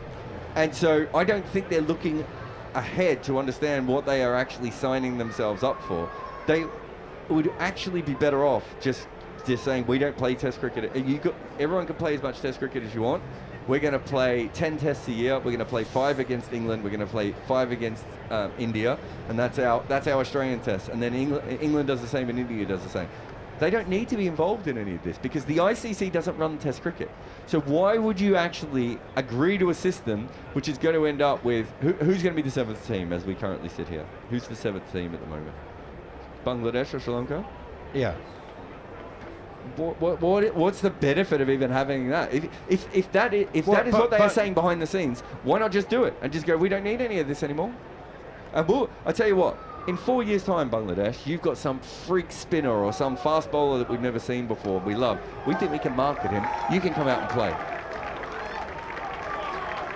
See, I mean, Sri Lanka's got more test venues per capita than any other country in the world.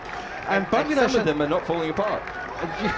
Yes, and Bangladesh has got a population of 180 million. They care greatly about all formats of the game. They're not just T20 followers. And my Sanjog Gupta said he told do you remember when the what used to be FICA, now the World Players Association survey? He sat on the committee that formed. So he does care, but he said he said during one of those meetings that today's audience, T20 audience, were 10 years old when they first started watching cricket. And what did they watch? T20 cricket. And so he said that his implication was that the Test cricket's audience is getting older and older and less relevant. But it's not, because we lived through the 2000s when the same thing was said about one-day cricket, and Test cricket is much more robust and successful than one-day cricket is right now. Right? It's way more robust than one-day cricket, which we just said might be the BlackBerry of cricket, right? So there's 2 things to remember. One is that what T20 cricket is still a gateway to longer form cricket. Why would you give up something that makes you money? And at the moment, Test cricket can still make them money. The system that they're coming up with, I don't think will make them as much money as they think, and I don't think it will go ahead. We haven't even talked about franchise Test cricket, which is probably what will happen with either one-day cricket or Test cricket if it gets shut down the way that they're trying to shut it down. I think you might just have signed us up for another lunch session. Jon Norman is coming in to commentate now. Let's go and get some chicken and rice. I think that's what's on the menu. Players are on the field. We're a matter of seconds away, maybe a minute, from the first delivery after lunch, with India losing the toss, batting first, and doing a very good job of it, although Yashasvi Jaiswal did play and miss 10 times in the morning session, so some luck for India, none for England. 78 without loss. We'll take the briefest of short breaks, and when you come back, you'll be with Jon Norman and someone who's not here yet. Oh, Steve Harmison.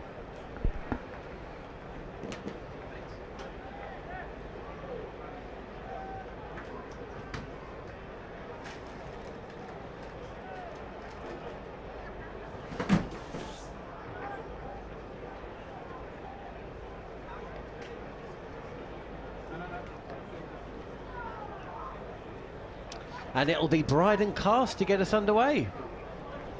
First ball of the afternoon session then, 78 without loss, and it's KR Hall facing, and first ball he's playing in front of the pads and pushing at a delivery up to Geoff Archer, who's at mid-on. Steve Harmison alongside me for the next half an hour. Producer Scott's just pointing at something. Oh, wipes. There you go. Did you lunch well, Harmy? Be honest. No, I didn't. I've just had one little mouthful. I've been on the field downstairs talking to Moni and Morkel, bowling coach from India. Oh, okay. Well, we'll find out what he has to say in a second. As this time, Cast is in, and this is flicked leg side and fielded by Liam Dawson. About 10 metres in from the boundary at deep square leg. I wonder what's going through his thoughts, or certainly at the start of the day. There would have been a long time in his life where he had almost come to terms with the fact that he'd never play for England again, I imagine. Yeah, that's a good point. And I think his cricket showed that. Would that be a fair assessment, John, over the last 4 years? You know, I think he's had 11 first-class fifers and 900s in the last 4 or 5 seasons, so I think his career has shown that as well. Jacewell facing up, the Cast comes in and it's defended. No run, 79 without loss. KR Hall's added a single to his score. And I think what I mean by that is when a player gets to a point where the dream's not there anymore, you're chasing and striving to be the best you can and try and play for England, and that's not there. It goes one or two ways. You either relax and everything comes out and you play as well as you can, or you get distracted by other things and thinking, start to get into semi-retirement mode, and you end up sort of dropping off a cliff and retiring quietly. I did that. Liam Dawson's gone the other way. Cast in again and driven, but it's gone hard and fast and low, but it's gone behind square on the offside, and it's fielded by Duckett. So slice drive really from Jacewell, who was quite circumspect at the start of his innings, but that shot suggests if the ball is going to be in his arc, he's going to try and hit it. Yeah, and it was in his arc. It was over pitched. It was a little bit wider, probably fifth stump. Good pace on it. Cross again, touch shorter, and it's defended by Jacewell. Just for a second is a little nervy. It drops out in front of him. He's just concerned it's going to spin back, but it doesn't. Liam Dawson played in a 7-match T20 series back in 2022, and one of those games, I'll try and get it up on ESPN Quick Info, one of those games, because one of the points that was raised by Ben Stokes in the build-up to this test match, he spoke yesterday, it's Cast coming in round the wicket and defended by the left-handed Jacewell. It might have been the fifth match of 7. I mean, I couldn't tell you what the score was at the end of that series. I just found out England won the series 4-3. But essentially, I remember watching Liam Dawson bat in a losing chase, and England were well off the game. But he gave him a chance because he came in down the order when it looked like the game was done. Yeah, I think to remember that. Was that in Lahore? It could well have been, because I think they were all played in the same, or maybe two different venues. This is short, wide, and Jacewell cuts this away, threads it through backward point and gully, and races to the boundary for 4. Double whammy from Bryden Cast there. It was a no ball the ball before. It was the last ball of the over. Umpire Razek signalled the no ball. Cast had to go and bowl it again. He's dragged it down, he's dragged it wide, and I know Jarrod's got a start on Jacewell getting out to the short and wide ball, but he'd be so disappointed if he got out to something like that. That was comfortably a boundary ball for somebody who bats in the top 6, and possibly somebody bats a bit lower than that as well. I don't know if it's my mind playing tricks on me, but does Cast give up boundaries to the last ball of the over more frequently than others. I'll ask Gary Morgan to have a look. Here's the game. It was in Karachi, September 2022. It was the 4th T20, and Pakistan hit 166 for 4, and it looks like England were up against it when Harry Brook was out, 113 for 6 at that stage. And Dawson came in and he smashed the ball around. He only faced 17 deliveries. He hit 5 fours and a 6. As Wokes is in. He switched ends. He's not bowling from the Jimmy Anderson end. It's the Statham end that he's running away from us from. And this is again sliced into that gully region from KL Rahul, who's 41 not out, and Jaiswal's within a single. He's 40, 84 without loss. The wind's turned round. That's why they've swapped ends. Ah, well spotted. And he got England. England were well out the game, and he got England up to 162 for 7, chasing 167 to win the game before he holed out. Single to square leg. KL Rahul will think of 2, and KL Rahul will come back for 2. Who's that? Is that Carson? Carson, yeah. Just looked a little, yeah, he did. A little leggy. Little gingery, didn't he? He didn't really. I don't think he wanted to slide. I think it's damp out there. I was on the field for lunchtime, and the ground staff around about where Carson is now. So Carson's at mid wicket for right-hander, bowling from the changing room end.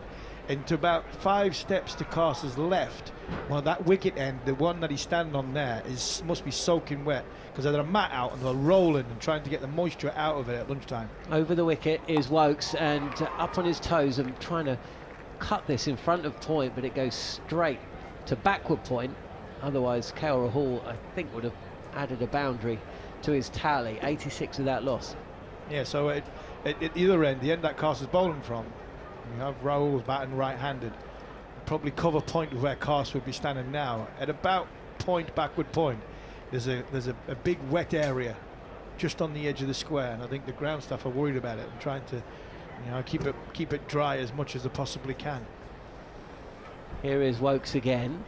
He's in, and KL Rahul just shoulders arms and lets this one go through. It's Wokes. Is that no? Who's that there? Is that Woke? Who's at extra cover? Stokes. Oh, it's Stokes. Yeah, Stokes, Archer. Got his cap on. Yeah. He was back to me, so I couldn't see. I could see the tats, and I'm thinking, no, it's not Cars. We're just talking about Cars. Cars is at mid wicket. No, it's Stokes. So there's no Archer, mid Cars. off. It's an extra cover. That's the only fielder essentially. So they're giving KL Rahul something to aim at here as Wokes comes in, but this is on the pads and clipped to mid wicket. So going back to that game, England are 113 for 6 in the 15th. They're 130 for 7 in the 17th, chasing 167. Liam Dawson comes in, and he looks like he's going to win the game for England. But then he holds out in the 19th over. He's the 8th wicket to fall. The very next ball, Ollie Stone is out. 2 in 2, and the game's 1 for Pakistan. That's right. He batted with David Willey, didn't he? Yeah. Wokes again, and this is pushed up to mid-on by KL Rahul. End of the over, 2 runs coming from it. India have moved along to 86 without loss. High vis man coming on. And the camera picked up Liam Dawson in the dugout after it just got out, and probably just after Ollie Stone had been dismissed. And he was absolutely furious. You could just see, and he knew that he needed to make an impression. That's how I saw it anyway. He wasn't getting many opportunities for England. He needed to make it count, and he just fell just short of winning a game. Yeah, he made it count as in performance, but didn't made it count in a winning performance, and there go a long way.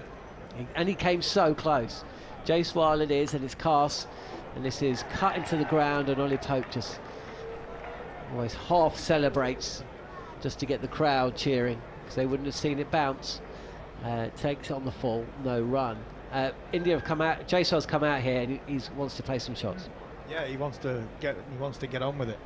He does want to get on with it. So's KL. Rahul's played a few more shots than he did in that early part of that first session. And I think to move the point on from what you're saying there, John, You know, when you get over the line and you've made an effort in that. Here is Cast. This is very short, it's very wide, and Jaiswal's missed out on a couple.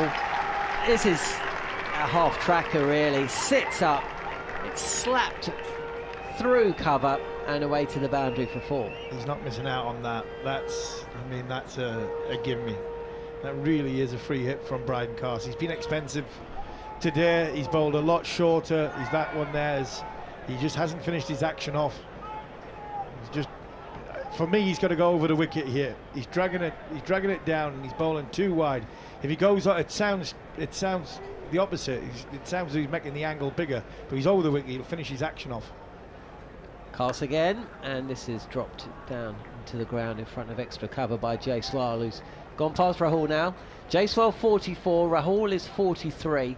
India 90 without loss, and we're approaching that 30 over stage where the ball turns soft. Yeah, the ball goes soft. But the thing on the Dawson one, if he wins there, then his career might go a different direction.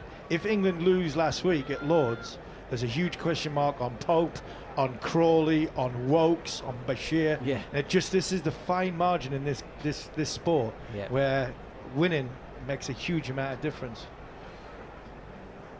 Here is Cast, it's on the pads, and there's a fine clip by Jaiswal down to Jofra Archer, who's now at fine leg. 34 he scored. England lose a game by 3 runs. How many games did Liam Dawson bat in T20s for England after that? Not be many. None. None. No, he didn't play a T20 again for England for 3 years. Until this last series. Until he played against the West Indies and wasn't required to bat. And that is why he was that's it, right? Yeah, fine line. England lose at Lord's. We all talk about Wokes. Wokes wouldn't have played here. Crawley would still play, but under even more pressure. Pope under even more pressure.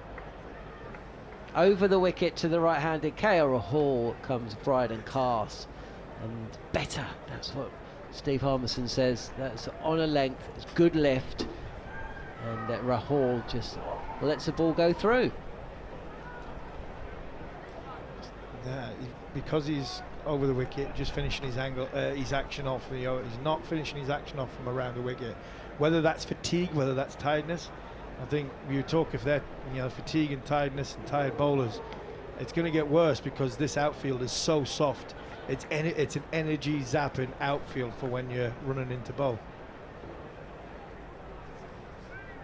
Cast again, and it's meat and drink really for Rahul. It's on the pads. There's a fielder push back on the boundary, and there's a comfortable single all day long. So that's the end of the over. Cast's 7 overs has gone for 36.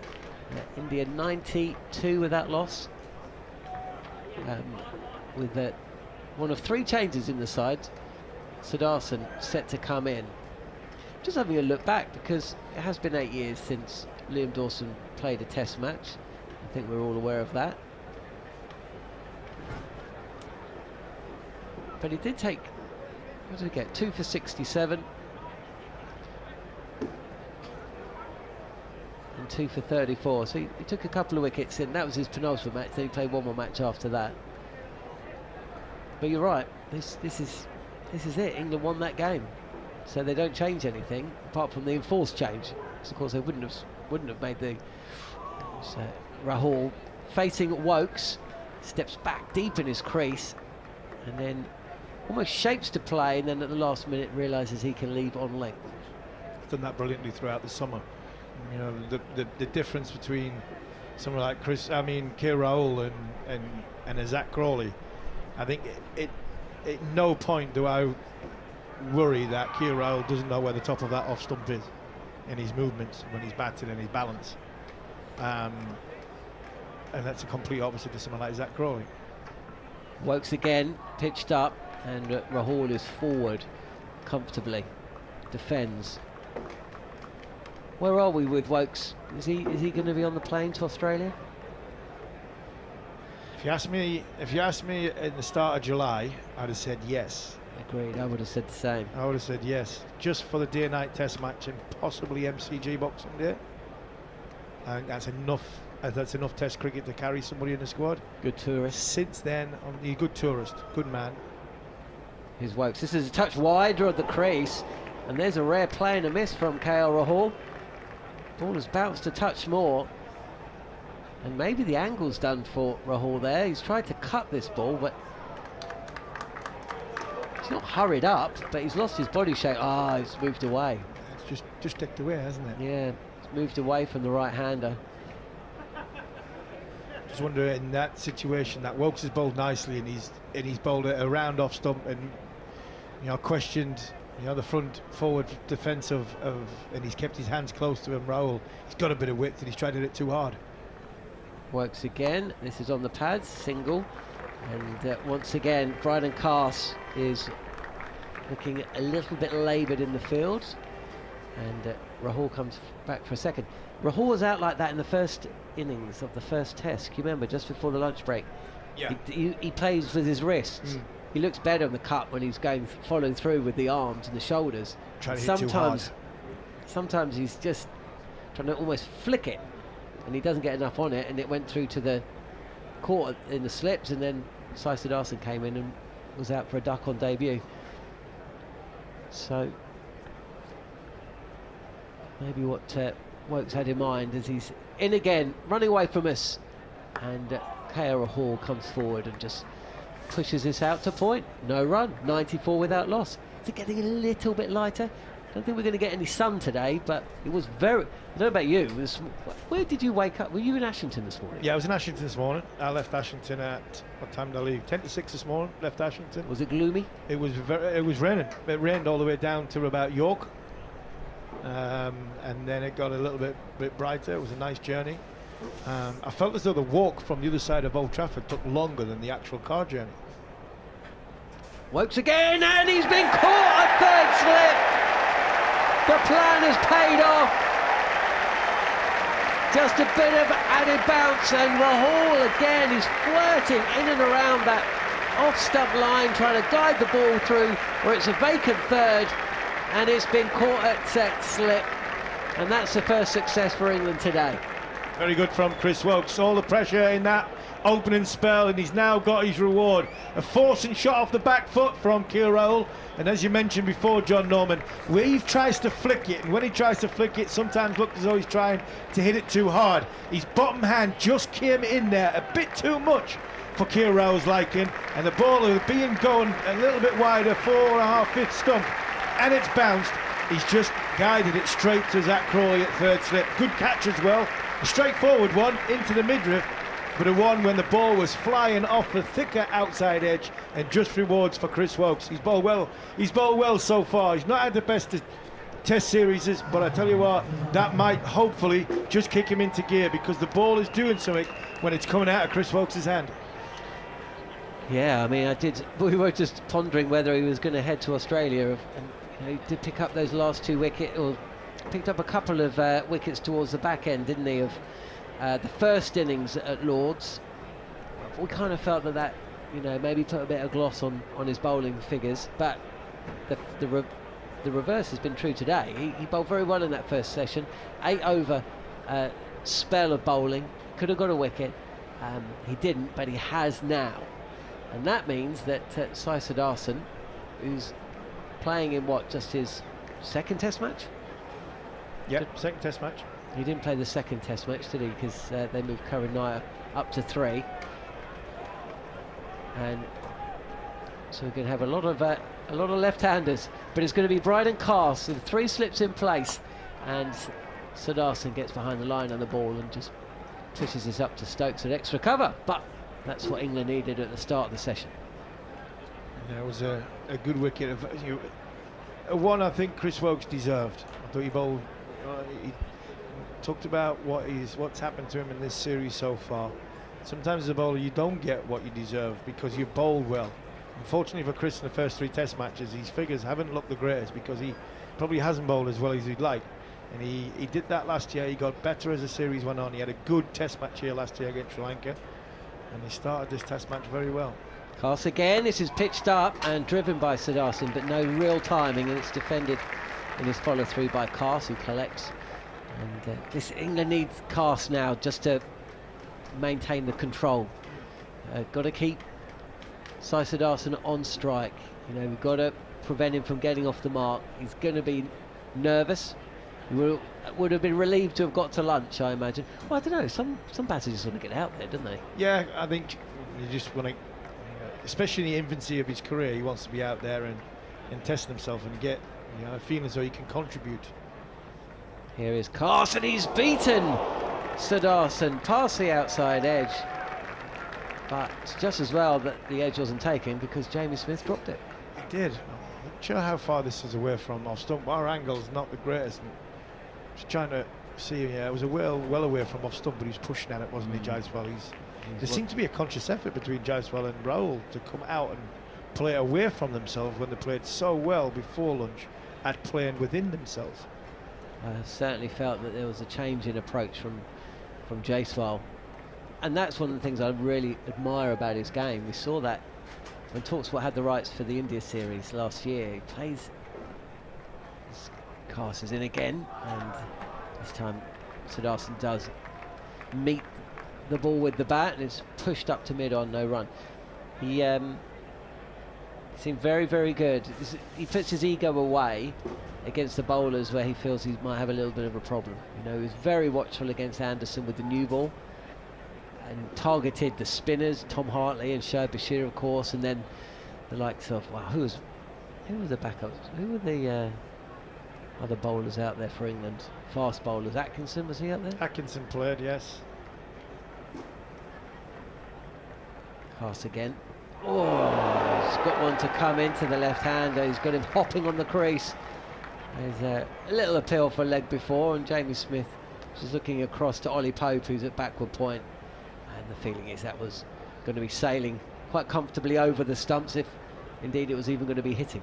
I think it's decked back in towards Jaiswal. I think it's nipped back and hit Jaiswal on the pad. He was expecting that to come through at sort of mid-drift high and possibly a little bit higher than that, and it's just sort of kept a bit low, skidded at Jaiswal, and it's decked back in. I'm not seeing a replay of it again, but it looked as though a very uncomfortable ball to face. Last ball of Cast. We know what happens normally. Here is Cast, and again he beats Sidarson, who possibly played inside the line there, but that's what England needed. Made an over. Sidarson yet to get off the mark, hopping around at times, and England need to make sure that they capitalise on this bit of pressure that's been created thanks to the wicket of K.R. Hall. Chris Wokes getting the experienced opener caught at third slip for 46, but once again Harmy, I'm not saying he's done his job, but he's faced 98 deliveries. He's seen the partnership through to the cusp of that 30 over stage, and in one regard he and Jaiswal have done what an opening partnership need to do, and that is put these bowlers into their second spells, make sure that the batter coming in is facing a softer ball. Got nearly 100 runs on the board, and now it's down to Sidarson and the rest to make sure they capitalise on that good start. Yeah, absolutely, and it's about how you sort of balance the risk element by going through the gears and looking to sort of advance the scoreboard from a nice and a solid start. I've been commentating a whole over of Sidarson. It was actually Jaiswal. Yeah, that's his first ball. It was a very good ball, first ball to get. I was thinking, why isn't the scoreboard caught up? That's the problem now. We've got two left-handers. It's all right when there's two right and a left-hander, and we're not. We don't have a screen in our box either, do we? Yeah. So we're really trusting our eyes from quite a distance, and unfortunately, at times there will be an error or two. But that wasn't Sidarson facing the last over. It was Jaiswal. It is Sidarson now, and this is pitched up by Wokes, and Sidarson has got a leg slip, and that's where he was out on debut. Caught down the leg side. Can you remember? Yeah. Was it a slip? Was it leg slip. Was it leg slip? Yeah, It was it was leg caught. slip. Was it by Jamie Smith? Yeah, it was leg slip, I think. Oh, hold on. It might have been Jamie Smith down the leg side. Yeah, it was, but there was a leg slip. A leg slip. Yeah, there was a leg slip in place, but he was caught. But I actually think it was from over the wicket. I don't think it was from around the wicket. I think it was from over the wicket. Well, Wokes is bowling round the wicket to Siddharthan, who just guides this down. Well, I say guides it down to Gully, but almost looked like he wanted to take the bat out of the way of the ball, but waited way too long, and in the end did play it in. Good again from Wokes. Good pressure. New batter on strike. Brutal for delivery first ball. He's gone for the big Yorker second ball. That one there. Back to the areas that Chris Wokes will try and challenge Siddharthan and Jaiswal, which is about top of fourth stump. And here comes Wokes, is in. The youngster. Oh, Yorker. And a good one as well. In and around off stump. And Siddharthan just gets the bat down in time. It's not a delivery that you associate with Chris Wokes that much, is it? It's obvious plan though. That's two and four balls. There's an obvious plan here where if you look at someone like Stokes and left-handers, they've got a blind spot. A lot of left-handers have got blind spots, and the England must be working to the theory that the blind spot for Syed Siddharthan is the full ball on off stump. Very, very close. He almost missed it past the outside edge. This time he's comfortably forward and raises the bat, almost saluting the ball as it goes past. Not for the first time in this series, India's batters have done a lot of hard work, and just at the point they're getting ahead of the game, they've lost a wicket. Yeah, it's happened a lot. It is, and that's why. And there's been, the batter seems to have been, played a part in his own downfall. Yeah, I get that. And a good bowling from Wokes though. Don't want to take anything away from him, as Siddharthan leaves this alone as well. End of the over then, maiden, and Siddharthan has now faced an over without getting off mark. So we are kind of where we were 6 balls ago. 94 for 1. And this is the are you pro Bazball or against Bazball? And the ones that are against Bazball, what I'll sort of say to that is, this is the conventional way. This is a way a lot of teams play. Australia are slower than this. South Africa are slow at getting going. You can put yourself under pressure by, like you said, John, having an effort in your own downfall, which you play a poor shot, you expose somebody new to the crease, he gets out. In England, but if England sort of lose 3 wickets, you know for a fact if they're going at 5 or 6 and over, England are 150, 160 on the board.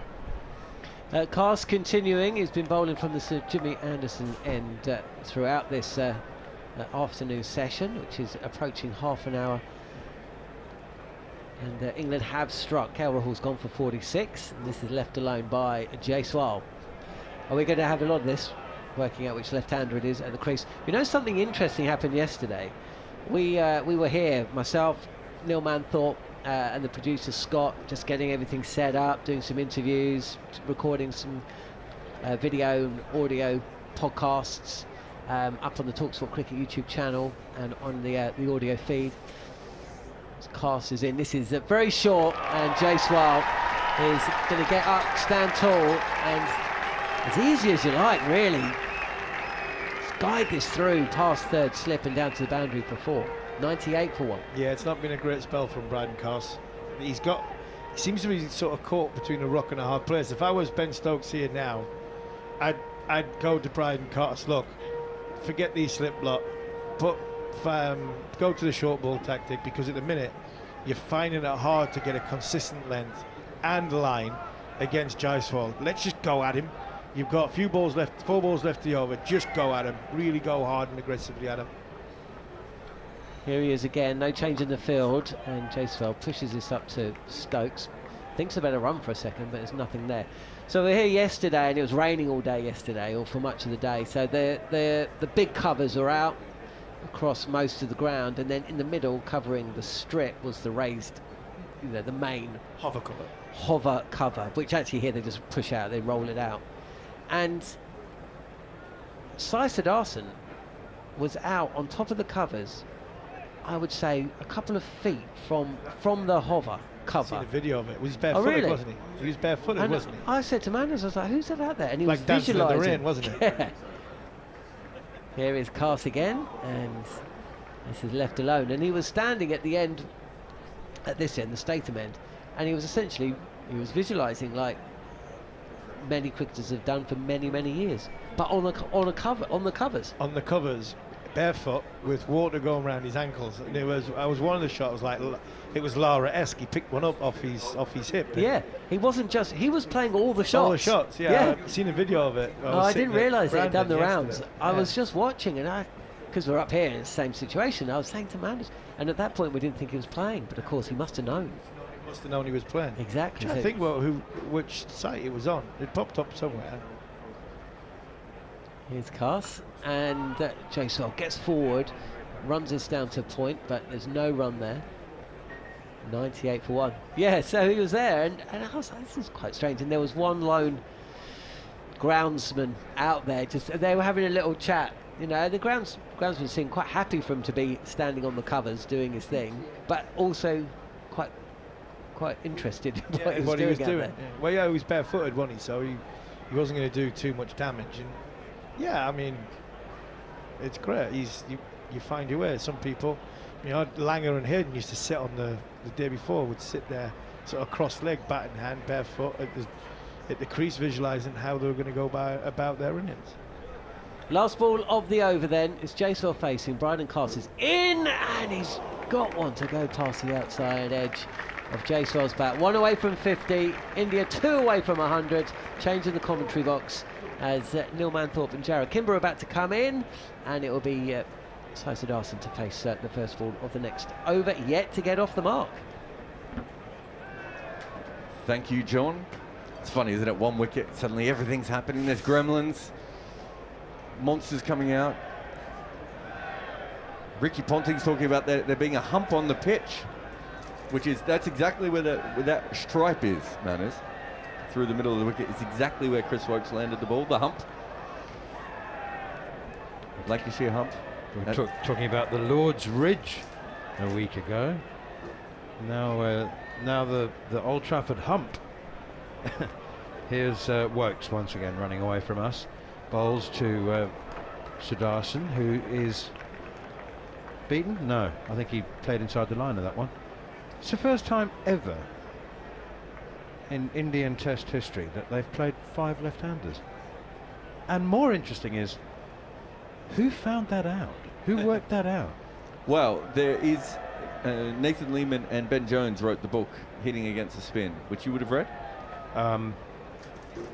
Flicked. No, more than that. It was one of the. I found it one of those books that you, if you opened it up at random anywhere, it was deeply absorbing for sort of 15-20 minutes, and then something else, and then I thought it was a guilty pleasure reading it. So I think I've read it all, but not in one go, if you know what I mean. Here's Woakes again, pushed away by Siddharthan. Extra man in the ring cordon now, 4 slips in a gully. So in that book they talk about the hilarity of Australians going over to India with left-handers over and over again, and going up against on wickets that favour finger spin specifically, and having so many right-handers in India means they're all off spinners and then spin the ball away from left-handers. So it's always been something that they've struggled for in India. Woakes in again, and it's flicked away by Siddharthan for a single. No, coming back for 2 down to Bryden Cass at long leg. Takes total up to 100. India 100 for 1. Certainly a good start here for them. I'll be pretty happy with that. I think they were happy once they got past the first 40 minutes, to be honest. So it's been a bonus since then, other than that, the 1 wicket off the hump. But yeah, so they've always struggled. I just think now that, especially in the Ranji Trophy, the wickets have been favouring seam bowlers more and more over the last few years. So maybe you don't get as dominated as a left-hander anymore. You can make your runs in a way that you couldn't traditionally, because you were going up against great off-spinners everywhere. Here's Woakes again, and again I think Siddharthan plays inside the line of that one, and left alone. Am I standing on your court? Because if you look at even if you look at the IPL, we don't have as many great finger spinners coming through, especially right arm ones, as you would have traditionally got in India. So probably some of these batters have just found it easier to rise to the top, whereas traditionally I think Indian left-handers found it really tough. That's why someone like Ganguly was quite important. He wasn't really one of the Fab 4 players in that team, but being a left-hander gave them something else that they needed. Here is Wokes again, bowls. Siddharthan again plays inside the line of this. Zach Crawley isn't convinced at third slip. He throws his arms in the air, oohing and ahhing, but the men to the left and right of him evidently saw that Siddharthan was playing inside the line. Is that Liam Dawson at fourth slip? So, no, it's Ollie Pope, isn't it? Liam Dawson is at backward point, having a chat to Ben Duckett now, who's fielding in the gully. So the familiar look of the England cordon, with Root at first slip, Brooks second, Crawley third, Pope fourth, Duckett in the gully, Liam Dawson at backward point, Ben Stokes at mid-off, and Jofra Archer at mid-on. Cast down at long leg. Last ball of the over is defended resolutely once more, and there is no run. So the most left-handers in one team is 8 on 3 occasions. 8? 2 of those are the same West Indies side that basically played in 1 year in 2000. And England versus Australia at the SCG in 2014. 8 left-handers. Wow. I'm surprised Australia hasn't got one of those records, because Australia has a lot of left-handers. What was Tony Gregg's comment? Another rubbish Australian left-hander about David Hooks. When he hit 5 fours in the over. Here's Cass again, bangs it in short, dropped away by Jaiswal. Excellent work at cover by Ollie Pope, diving in. It's actually Ben Duckett who underarmed onto the stumps, hit them, but couldn't prevent the single, and Jaiswal moves on to 50. Very, very hard-working runs, hard-earned. It's been real graft from Yashasvi Jaiswal. Been beaten outside the off stump 11 times in this innings. How do you feel about that single as a Test cricket fan? Completed. That's the only emotion I think I'd have. Because we made it. It's a very risky single to bring up your 50 for no. Remember what happened to them in the last Test? They got themselves into a tangle because of KL Rahul's 100. I just don't think you need to do that. I mean, look, he got in safely in the end, so it was fine. But I do not understand why in Test cricket you need to take singles that are that risky at this stage in the game. Strange, I must say. The extra catcher is in for Sai Siddharthan, who's back at number 3. Made his Test debut at number 3 in the first Test at Headingley, and was then jettisoned for Karen Nair, but he's been given another go now.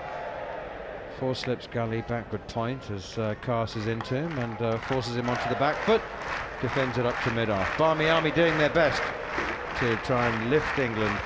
But you're absolutely right, what you said about the ball seeming to seem more after they took that first wicket. I think there's just a fraction more pace, isn't there? Just a fraction more enthusiasm in the quick bowling. It was just a little. I mean, you got all those edges off that. Was it the first over of Wokes that just didn't carry? It just feels like there's a little bit more energy off the wicket at the moment. Possible, but not likely that the pitch is actually a bit quicker. Haven't had any drizzle or rain so far as Cass is in again. Guided away defensively, no run. We haven't had any sunshine either. Well, we did, didn't we? For about 10 minutes. After 20 minutes of play, there was maybe 5 minutes. You had sunshine. Manchester sunshine. You didn't have watery. You didn't have make these the pitch look be faster sunshine, did we? No, I don't think so. Is there another ground in the world with 2 hotels on the boundary? I'm thinking lots with 1, 8 of them in this country. But yeah, I can't think of one with 2. Are they the same brand? Should I know that? Both Hiltons, but one's the Hilton Deluxe and one's the working man's Hilton. Quick, around the wicket now comes Cass. Siddharthan pushes it to cover. So there's no run. This is the Clive Lloyd Farouk Engineer stand, is it? No, that's just to our left. And it's this one over press here, box, yeah. It's on the right. Sorry, not on the left. And the upper. So which is the poor people's hotel? The one that used to be behind the bowler's arm? Yes, when the pitch was the other way around. It was changed in 2011. I thought it was before that, but it's 2011 the ground was switched around. Here's Cast again, bowls, Sudarshan once more, pushes it up towards mid-on, and there's no run as Liam Dawson fields. I covered one test match here. Actually, it might not have even been a test match. No. Yeah, no, I definitely did. So I covered one test match and one day or a T20 with the old press box that you'll remember that was out under where that Hilton is now. And then obviously they changed it. Only took them a couple of 100 years to work out where the sun sets. Play used to have to be delayed. There was a sort of a drinks break at the beginning and the end of the season while the sun was rising and setting. Here's Cast again outside the off stump. Sudarshan leaves it alone, and once more there's no run. Harry Brook does everything he can to keep spirits up. He's now sprinted from one end of the ground to the other. The 12th man, the high-vis vest, is running onto the field now. Are we going to get an over of spin? Looks like we are. No, we're not. Sorry. It's Wokes has asked for a drink. I saw him ask for it a minute ago, so he was certainly requesting something, and I think he's just come on, but he's definitely going to bowl again. Yeah. So when you first started here, you would have that's where the wicket would have been. Did my first ever first-class game on this ground, Lancashire against Warwickshire, 1988. My first time here was Dirk Nannis gave me a ticket. He was playing a T20 against England. So before it even worked here, the Australian bowler Dirk Nannis gave me and my wife some tickets because he had comp tickets and didn't know anyone up north, and said, "Do you want them?" When he was playing for Australia rather than the Netherlands. Yeah, that was Australia. Yeah. Here's Wokes around the wicket to the left-handed Jaiswal. He clips it away very nicely off his pads down towards long leg. Jaiswal up to 51 and India 102 for 1. Do you also feel that, I mean, you've seen Jaiswal in full flow. You've seen him when everything's clicking and the wickets to his liking, and he's just scoring runs seemingly at will without being troubled at all. Does your level of appreciation and respect go up to see him working this hard for his runs? No, definitely. I wasn't sure he had this particular mode in him. Doggedness. Yeah, just the ability to leave as many balls as he has, as much as anything else. Here is Wokes once again. He's actually probably looked England's most dangerous bowler on this surface. This one is clipped away by Sudarshan for a single wide of Jofra Archer at mid-on. 103 for 1. I think England have got in Jaiswal's head quite a bit with this short wide ball, and from what I understand, they've been telling him about it as well, saying, "We're just going to keep bowling here." He got the edge pass. Was it past third slip, I think, early on? They played and missed at one, and then got an edge. Most of the others just looked fine. There might have been one that was a bit uppish towards point, but he's having to find a different way to do this, and I think I knew that he had that ability, but whether he would do it the way he has. Here's Wokes again, driven sweetly, really nicely timed shot from Yashasvi Jaiswal straight up towards mid-off. We were talking a little earlier with Siddharth Monga in the morning session about dynamic pricing, and he brought it up. He was talking about Oasis tickets, and I mentioned that either Liam or Noel Gallagher had made a joke about people paying £4,000 for a concert ticket. But the same applies to these two wonderful hotels. I have a friend who sent me a message saying that he was on a business conference in Manchester and he was staying in the original Hilton Hotel here at the ground. That's down the leg side from Wokes, a leg glance, but no contact made by Jaiswal. And he thought of me because he didn't know he would be staying here, and he sent me a picture saying, "Wouldn't this be nice during the Test match?" And I said, "Yes, it would be, but you'll probably find that it costs a bit more than it does now." So he investigated, and his company was paying £160 a night 3 weeks ago during this business conference, and he went downstairs and he said, I'd like this Test match. I'd like to book this room for July the 23rd. Here's Wokes again, bowls, and that's driven down the ground. Wokes gets half a hand to it, doesn't take enough pace off it though. Liam Dawson chases down to the boundary at long off, but it's 4 runs and a very, very fine shot. Really sweetly timed. And they said, let me just check, sir. Yes, it is available. And he said, how much is that? And she said, £465. It's a percentage mark of about 380. That's not too bad, though, is it? I don't know, really. Because you get, I'm assuming breakfast comes with that. Let's Okay. assume, yes. All right. You don't have to pay for your hotel. You don't have to get an Uber out to the You don't ground. have to pay for your ticket, you mean? Yes. Here's Sorry, yes. Wokes again on the back foot now. Punch straight back to Wokes. He does his own fielding. All right, so So it's bad, but you basically got your own corporate box. yeah, you can go for a lie down when you want. You can have a snooze through lunch. You can have a shower if it gets a bit hot and sticky. I thought it would be more, when they first started doing this, I thought it would be more expensive than that. So, you're not a baseball fan, are you? I don't know enough about it. I'm not anti by any means. So the Boston Red Sox, they have the big green monster, which is the green wall on the outside of the stadium. And the owners worked out that they could put seats on top of it. So they put, and it's an incredible view. I've sat up there, not during a game, but just, and you can tell why these seats are great. And so the first question is, how much are these seats? And you can get these seats for certain baseball games when they're playing, I don't know, Tampa Bay or something in the middle of the season. Has Tampa Bay got a baseball team? I might have made up a baseball team. But you can get these seats for like sometimes $25, $30, if it's not peak season or whatever. And I said, what about the Yankees are in town, or playoffs? Carson again. It's a good leave from Sai Siddharthan. Sways out of the way of it. 107 for one. And they were like, it goes over the several thousand at that point for these tickets. Because there's only 16 of them, and the people who want to sit there really want to sit there. So it does tell you that is something that does exist a little bit, and you can understand that might be a bucket list for someone, because the Big Green Monster is one of the most famous sort of institutions in American sport, and the ability to sit on it for a playoff game or a Yankees game or whatever. I'll say this, that the seats didn't feel that much different than the other seats. There's a leg slip in now, as well as 4 regulation slips. That's left alone by Siddharthan from Bryden Cast, who's just looking to, I think he's trying to prompt some reaction from Siddharthan. His follow through's getting closer and closer. So there are only 16. I think there's 16 or 32.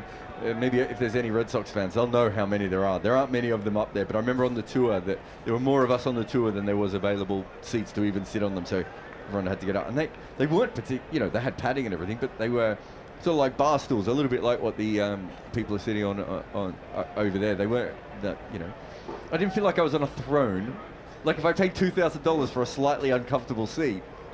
Here is Cast again around the wicket. That's defended once more by Siddharthan out to Dawson at backward point, no run. But there are some really interesting things that Americans do with that sort of dynamic thing. There's another one as well, where there's the LA Clippers built a new stadium in the basketball, and behind the stands, behind the basket, they wanted their fans to go as crazy as possible all the way through the game to put the opposition team off when they were shooting at that end.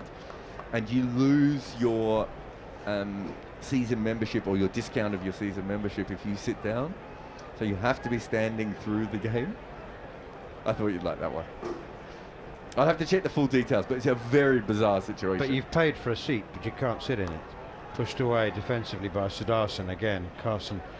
Bryden Cast keeping the pressure on. India 107 for one. Yeah, so it's only a small block, so it's the one that when if you're shooting from in front of the ring, or you're shooting a free throw, it's that one, and they want it to be as raucous as possible. I think it's called the wall, and they want it to be as full on, and it's a bit like, it's almost like creating a football version of the Ultras, right? Like that, but it's specifically there to put the other team off when they're shooting. So you are actually part of the game. And then if you don't do your job correctly as a fan member, you can lose your spot. I don't know if you lose your seat in that area, or whether you have to pay a premium for those seats in the future. I don't know what it is. But yeah, I thought you'd like that one. Fascinating. Fascinating. So you know how Andrew McKenna never sits down? It's like that. He'd be perfect. Macca won't be sitting down on the Lions tour, that's for sure. That's driven. Good looking shot from Sudarshan, and it beats mid-on. There's a chase on for Chris Wokes. It was not his finest dive in the first place, but he has managed to make amends to a degree by chasing after it and flicking it back before it got to the long-on boundary, the wide long-on boundary, and they've gone through for 3 more. So Yashasvi Jaiswal returns to strike. The one man out, KL Rahul, soon after lunch, caught at third slip by Zach Crawley off Chris Wokes for 46 from 98 balls, just the 4-4s. Boundaries have been pretty thin on the ground, hard to come by. 110 for 1 India. Jaiswal 55. Sai Sudarshan has 6. Cast in again, bowls a bouncer. Too short to Jaiswal, but as you heard Jarrod Kimber saying, England are enjoying bowling the short ball to Jaiswal, who's so good at scoring against it normally. Loves the uppercut and hook and pull. Very good square of the wicket either side, but England so far have not let him get away. They bowled a short ball line of attack to him with some effect. Significant variation in pace there, Jarrod. From 82 to 88 from Bryden Cast. Sometimes you see his pace just naturally decline through each spell, but as his toe gets more sore. yeah. He does bowl a lot of full tosses, doesn't he, for a Test match senior? Is that his 3rd today? More than most, yeah. I wouldn't say a lot, but more than the average. Quite a lot more than the average. I can't imagine Harmy bowled many full tosses. Slower ball Yorker is his speciality. Why haven't we seen Liam Dawson bowl yet? Well, now we've got 2 left-handers. I suppose that's probably the reason right now. I think everyone's pretty fresh still, aren't they? Well, just I think Ben Stokes is. Shoaib Bashir would probably have bowled an over by now. Well, he'd be bowling now, I would have thought, with the 2 lefties in. Yeah. I don't think we're far away from seeing some Dawson overs. 3 slips gully, backward point, mid-off, mid-on, mid-wicket, down the leg side from Jofra Archer, who's back into the attack for his 3rd spell. So I moved to the UK in 2008, and that year, watched a lot on Sky. Like I was trying to get press accreditation to get into the ground, but I watched a lot on Sky. I went to a few grounds, and I reckon within a space of about 9 days, I saw at least four 80-plus scores from Liam Dawson. I think he made 200s in under-19 cricket, then made 100 in county cricket, maybe an 80 in a 40-over game or something. And I was like, well, this is it. This is the next big thing. I don't think I ever have seen Liam Dawson in that kind of form ever again. Archer in, and that one is flicked away. That's a lovely shot from Sai Sudarshan. He's timed it really well. Gosh, seems like in the morning session, balls flicked away to the permanent temporary grandstand side of the ground. We're all being dragged in and stopped, prevented from rolling towards the rope by this slow and lush outfield, but that one was clipped straight out the middle of the bat. Lovely shot from Sudarshan. No, I definitely think everything's got a little bit quicker, hasn't it? Because you're right. The other side where Jofra took a chunk out of the ball was still going for 4, even though it had a little bit of dampness. It was out here. You really had to hit the ball to get a boundary. And that was just a really sweet, efficient clip. And the next one is defended out towards mid-on, fielded by Wokes again, and there's no run. It's 114 for 1 now. I wonder if the pitch does tend to be up and down. Somebody, a friend actually, said, isn't Old Trafford the most spin-friendly test venue in England? I said, it is known to help the spinners. I don't know if it's the most. More for wrist spinners than finger spinners, Is that right? Well, he quoted Jim Laker to me. Here's Archer again around the wicket, and that's defended once again by Sai Sudarshan. The famous 19 for 90, and I said that you might find that had something to do with the pitch was wet. Also, it was facing a different direction. And it's probably been relayed 2 or 3 times. That would be my guess, yeah. Warner was like bowling here, didn't he? I don't think... Ball of the century. Yeah, Yasir Shah. I don't remember Yasir Shah bowling brilliantly here. But Matt Parkinson's obviously took a lot of wickets here. Round the wicket comes Archer once again, smooth approach and pushed away defensively. So that the Indian batsmen have been incredibly patient.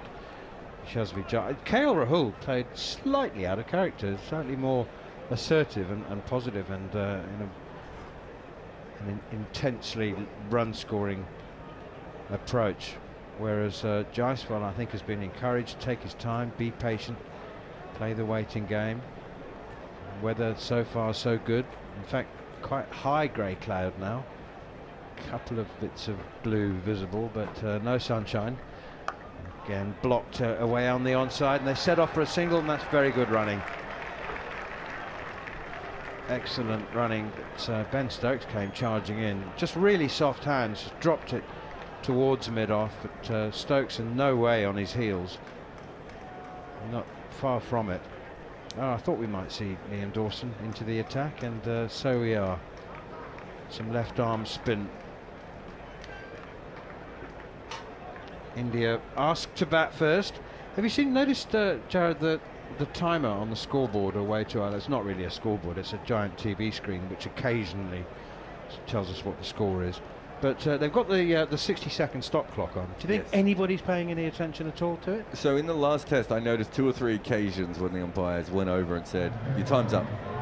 But yeah, it doesn't seem like it's being used all that much. Oh, it's a nice, generous round of applause for Liam Dawson. You weren't here when I said I was talking about the most number of test matches that a country has played between appearances for one particular player. Do you know who holds the record by a massive distance? Oh, by a massive distance. It's not Brian Close. No, because there was a long time, because he made his debut at 18 and then sort of came back in his 30s. It's not Bob Simpson. No, you're I'm going too far back. No, you're pretty close to him. Oh. Okay. I think you'd call him a friend.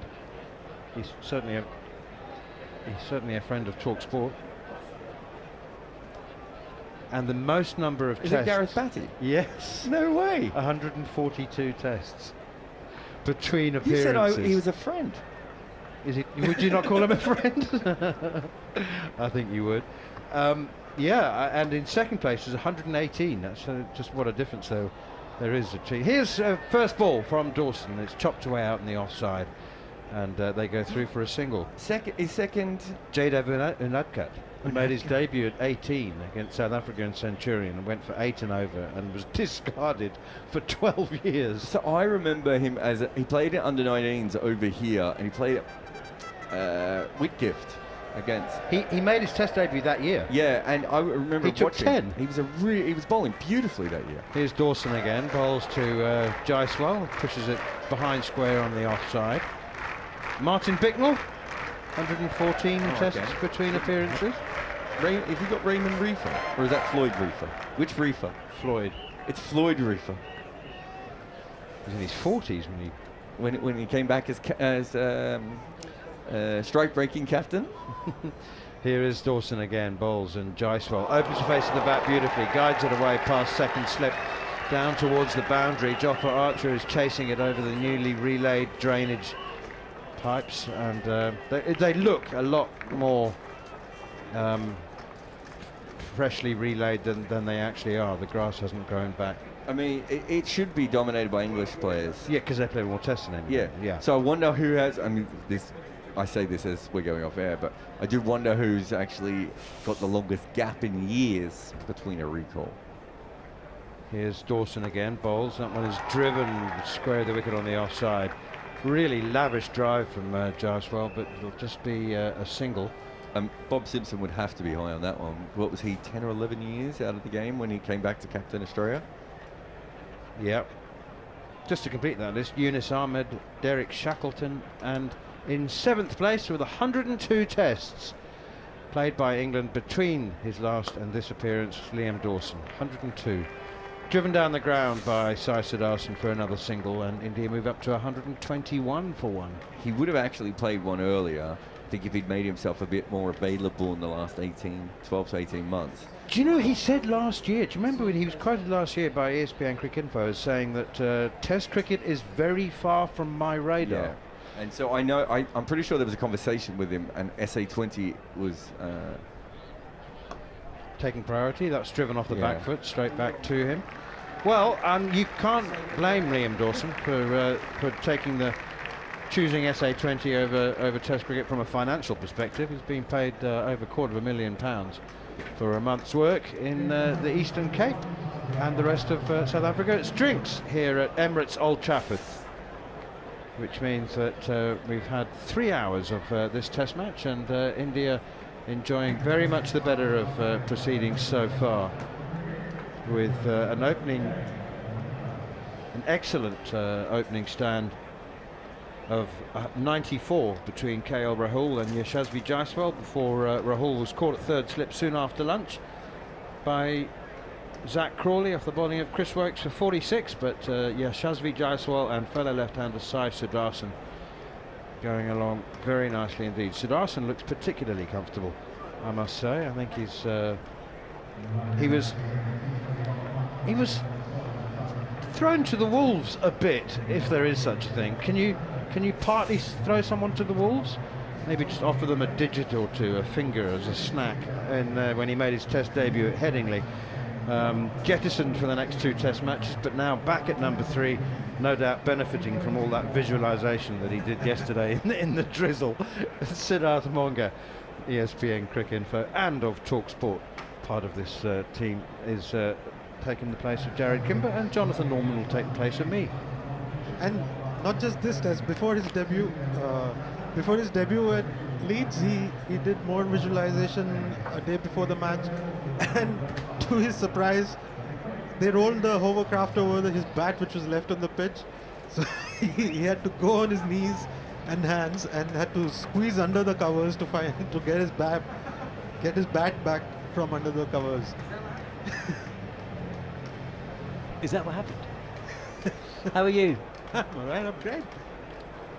From a series perspective, India getting blown away for 180 wouldn't have been great, would it, today? And so as we find ourselves here, 121 for 1, and I kind of feel like we've been here before. Yes. In this Test, India batting obdurately, yes, quite slowly, England plugging away, and then just when you think India just getting ahead of the game, they lose a wicket, and fast forward to day 5, England will be set a target and they'll chase it down, and we'll all head off. But no, in all seriousness, they've got a plan, they've got a game plan, and they're just going to keep with that game plan. The personnel might change, but the game plan never deviates from its course, and that is take time out of the game, score 400, and surely we're going to win a game at some point. As they did at Birmingham. Yeah.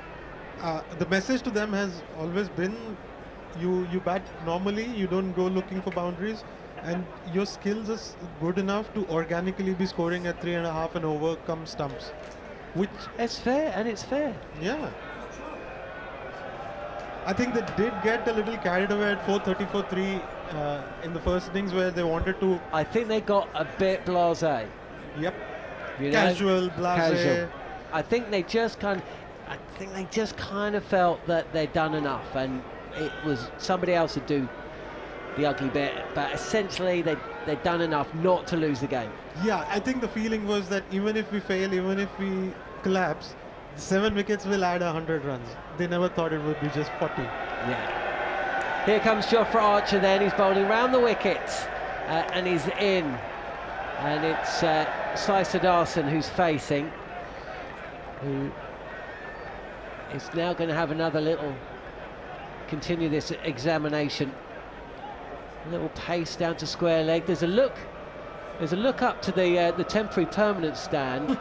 It looks like some security guards are being sent in there. 1, 2, 3, 4, 5, 6, 7 burly men in high vis, not yellow but orange for danger. mean business. Short delivery, pushed into the offside. Sidarson sets off, he wants a run, there's never a run there. And he's given a bit of a stare and a mouthful from Ben Stokes for daring to step out of his crease. And the score remains. What can you see? Well, you've got the binoculars out. Yeah, orange is the new black. Orange Actually, orange is the top, black is the bottom, and I can't spot their target yet. Oh, it could be those Elvises. You see that there's a line of Elvises. I can see them without the binoculars. They've just gone past them. Who can have a problem with Elvises? Well, depends how deep you want to look into Elvis Presley's personal life, Sid, I'd suggest. This is angling in on-off stump, and Sidarson again, he's kind of wanting a single where there isn't one. There's the crowd. It's a beer snake. Look, you can see the beer snake is being transported back. It's still growing. I mean, they've not stopped under the... Oh, okay, it is. Everybody's taking their mug out. It's being essentially... no, they're putting them back in. Essentially, it's almost like a beer snake is being stalked by 6 angry tigers. They're circling them. Very short delivery from Archer, and Sidarson almost an exaggerated sway. So now the tactic from the 6 men in orange high vis is to separate. What's the plural for mongoose? Mongeese or mongooses? Well, Mongai? that's what you. Yeah. Monga? A lot of me. Many of us. What's the plural for instead of the monga? Mongas. Oh look, now they've gone into an umbrella field on the pads and clipped to square leg. I'm sure they don't want to do it. They're very reluctantly doing this. Well, whoa! They swooped in, and just at the last minute, when the beer snake thought it was about to be gobbled up, is hurled in the air to huge cheers. You might have separated and fallen into a million pieces, but the beer snake is almost Terminator-esque. You can shatter it into a million pieces, but it will reform. We will be back. We will be back, and so will those burly orange high-vis types. Another ridiculously short delivery from Jofra Archer, and Sidarson bends his back, as does the bowler, and lets it go through. But I saw messages on the walls here. No stacking of beer mugs. Oh no, they're very. They were warned. Oh, there's. You can't play innocent on all this. You've definitely been warned. Me and the producer Scott had to walk underneath the temporary permanent stand yesterday to go round out the ground to come back in the ground to get a coffee before coming back out again, coming back into the ground, coming round and underneath. And as we walked underneath the temporary permanent stand, I said to him, mate, whatever you do, don't walk under here after tea. And he looked at me like, why? Dawson continuing, and it's an edge and a catch! A first slip! Jace Wells been dismissed by Liam Dawson, back in the side. He's going to drag himself off the field. A regulation edge, and Dawson for the first time in 8 years celebrates a test wicket, and after taking the congratulations, it almost seems like it's a bit too much for him. He walks away and then almost has to compose himself. What a moment.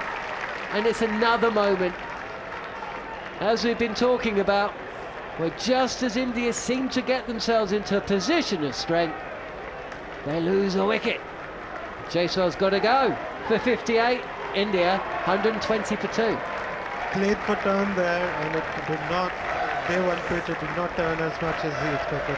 I was looking for signs of any drift that might have taken the ball away from where he originally anticipated it to be, but no, it was quite a flat delivery. He just played for the turn. Very good length, where he could neither go back nor be comfortable defending on the front foot. Oh, there are some boos as Shubman Gill walks out. That's a badge of honor for a visiting captain. I I don't know if it's for Shubman Gill or it's for the Elvises. It's for the Elvises. The plot thickens. They're not booing the India captain, or they might be on the far side of the ground. But in the temporary permanent stand, they're booing. Escorting the Elvises out. Well, you said, who could have a problem with Elvis? I tell you the answer. Yeah. The men in the orange. Elvis. Meanwhile, Shubman's out there thinking, they hate me. They really hate me. And I walked in very promptly. I didn't make them wait 90 seconds. Imagine if he had. I would, if I was the captain. I would want more of it to come towards me. I would be more awake. I would never be at the risk of a casual dismissal if people were in my ear all the time. Also, just on the order of adjectives, is it permanent temporary stand or temporary permanent I stand? asked Manners that yesterday, and he looked at me like his brain was buffering, Did he give you which is a normal reaction. In Did fairness. he give you a Gen Z stare? He did a bit. Dawson is in, and Shubman Gill playing back. Right-hander at the crease now, so left-hand and right-hand combination is going to help us out in the commentary box and me. Sid knows who's batting. Yeah. I commentated an entire over on what I thought was Sidarson, only to find... I was looking at the scoreboard, I was thinking, why aren't they... He's still saying naught from naught. He's facing over. Oh, hang on a second. Anyway, this is pushed through the covers for a single, and Shubman Gill is off the mark, first ball. There's a short leg in place. Ooh. As Sidarson, an inside edge onto the pad there. It's difficult to say because the batter does have his back to us. Either way, wow, what a moment for Liam Dawson, striking in just his second over on his return to the side. And he's in again now. This is at a decent pace as well, angling in and defended back to the bowler. No run. Yeah, he's not giving it any air. I wonder if they would be better off defending off the back foot. Here is Sidarson. There's a touch more air on this Just as we occasion. said. Yeah, and he comes forward as India's new number 3. I mean, they've tried 2 different players at 3 in this series. I've found that decision slightly odd. Yeah, they've been. We'll talk about it in a second, as this one is fired in a touch by Dawson, defended. 121 for 2, end of a successful over for England, and Liam Dawson, who struck to remove Joe Swell for 58, caught at first slip, playing for spin, and thick outside edge, gobbled up by Harry Brook to end another useful innings, but not one that's going to go on to define the match, you wouldn't have thought. No. And so going back to that decision, I found it odd that, and this is where I kind of struggle with, I understand this kind of like template for success which India are putting on their team. There's a consistency that we've seen, which we've just spoken about, but there has been no consistency in terms of the team selection, and that, as soon as that happens, you're thinking, well, hang on, you know, if Sidarson was your number 3 for the first test, I think he's got to be your number 3 for the second test. And then for that to have changed after 4 tests, that's a full toss, which takes Gough by surprise, possibly steers it to mid-off. But I thought Karunaya played perfectly, reasonably for a guy that's been out of international cricket for such a long time, playing overseas, gets quality attack in 2 different positions in the order. I thought he's batted time, he's not looked flustered, he knows his game, and it was just that one dismissal. It was that one ball. I've never seen a career end because of one ball before. Driven and superb fielding to his left by Stokes. That's absolutely laced to the left of Stokes at extra cover, who does field, can't prevent a single, but that looked like 4. That was screaming off the bat. You wouldn't want to believe it's the end of the career, not unless Sudarshan scores 100 here. Well, they're going to do it again for the Oval. 4 changes for India. India have had 5 3 since the start of the Border Gavaskar Trophy in November last year. Can you name them, folks? Padikkal in the first test.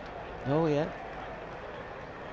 Archer again, round the wicket, and good lift and bounce and carry, left alone by the back of Sai Siddharthan. So Devdutt Padikkal in the first test, Shubman Gill in the second and the third test, KL Rahul in the fourth, Shubman Gill back in the fifth. Then we come to England, so Sai Sudarshan in the first, then Karun Nair for test 2 and 3, and then back to Sai Sudarshan now.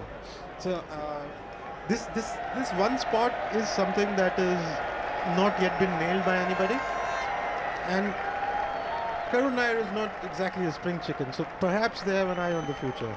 Yeah, we'll win this series first and then have an eye for the future. But, you know,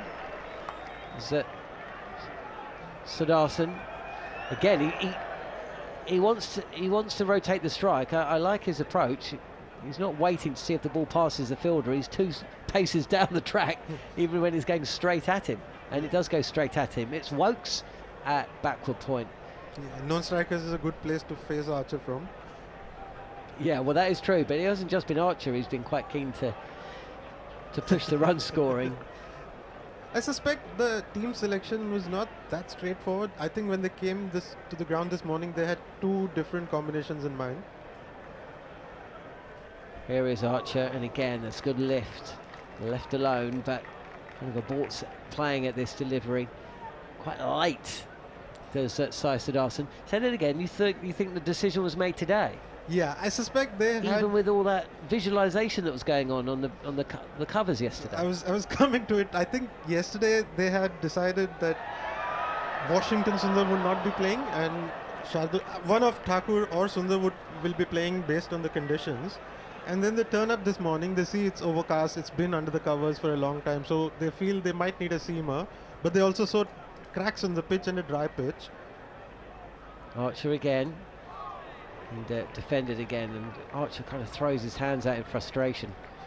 So they also saw cracks on the pitch and a dry pitch, which was a little incongruous with rainy weather preparation and a pitch under the covers. So they probably felt they needed cover in both seam and spin department, so they've covered those bases. Now one of the 2 batters has to go out, which I think was done this morning, and then the visualization perhaps. Look at that guy. Who's that guy? Let's get him in the team. He's already played. I don't care. He's got to play. What? Okay, but we dropped him 2 tests ago. Doesn't matter. Get him in the side. Who for? Don't care. Oh, gold. Okay, he's in. I mean, they were talking Jarrell might have played. Or maybe that's just chatter to fill column inches. Dawson is going to continue from the Sir Jimmy Anderson end.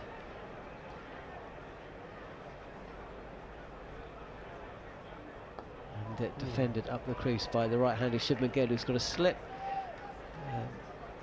Backward point as a fielder out on the deep point boundary. Extra cover mid-off, mid-on, mid-wicket. There's a fielder up, a short leg in it. Fielder on the 45 as well as Dawson comes in,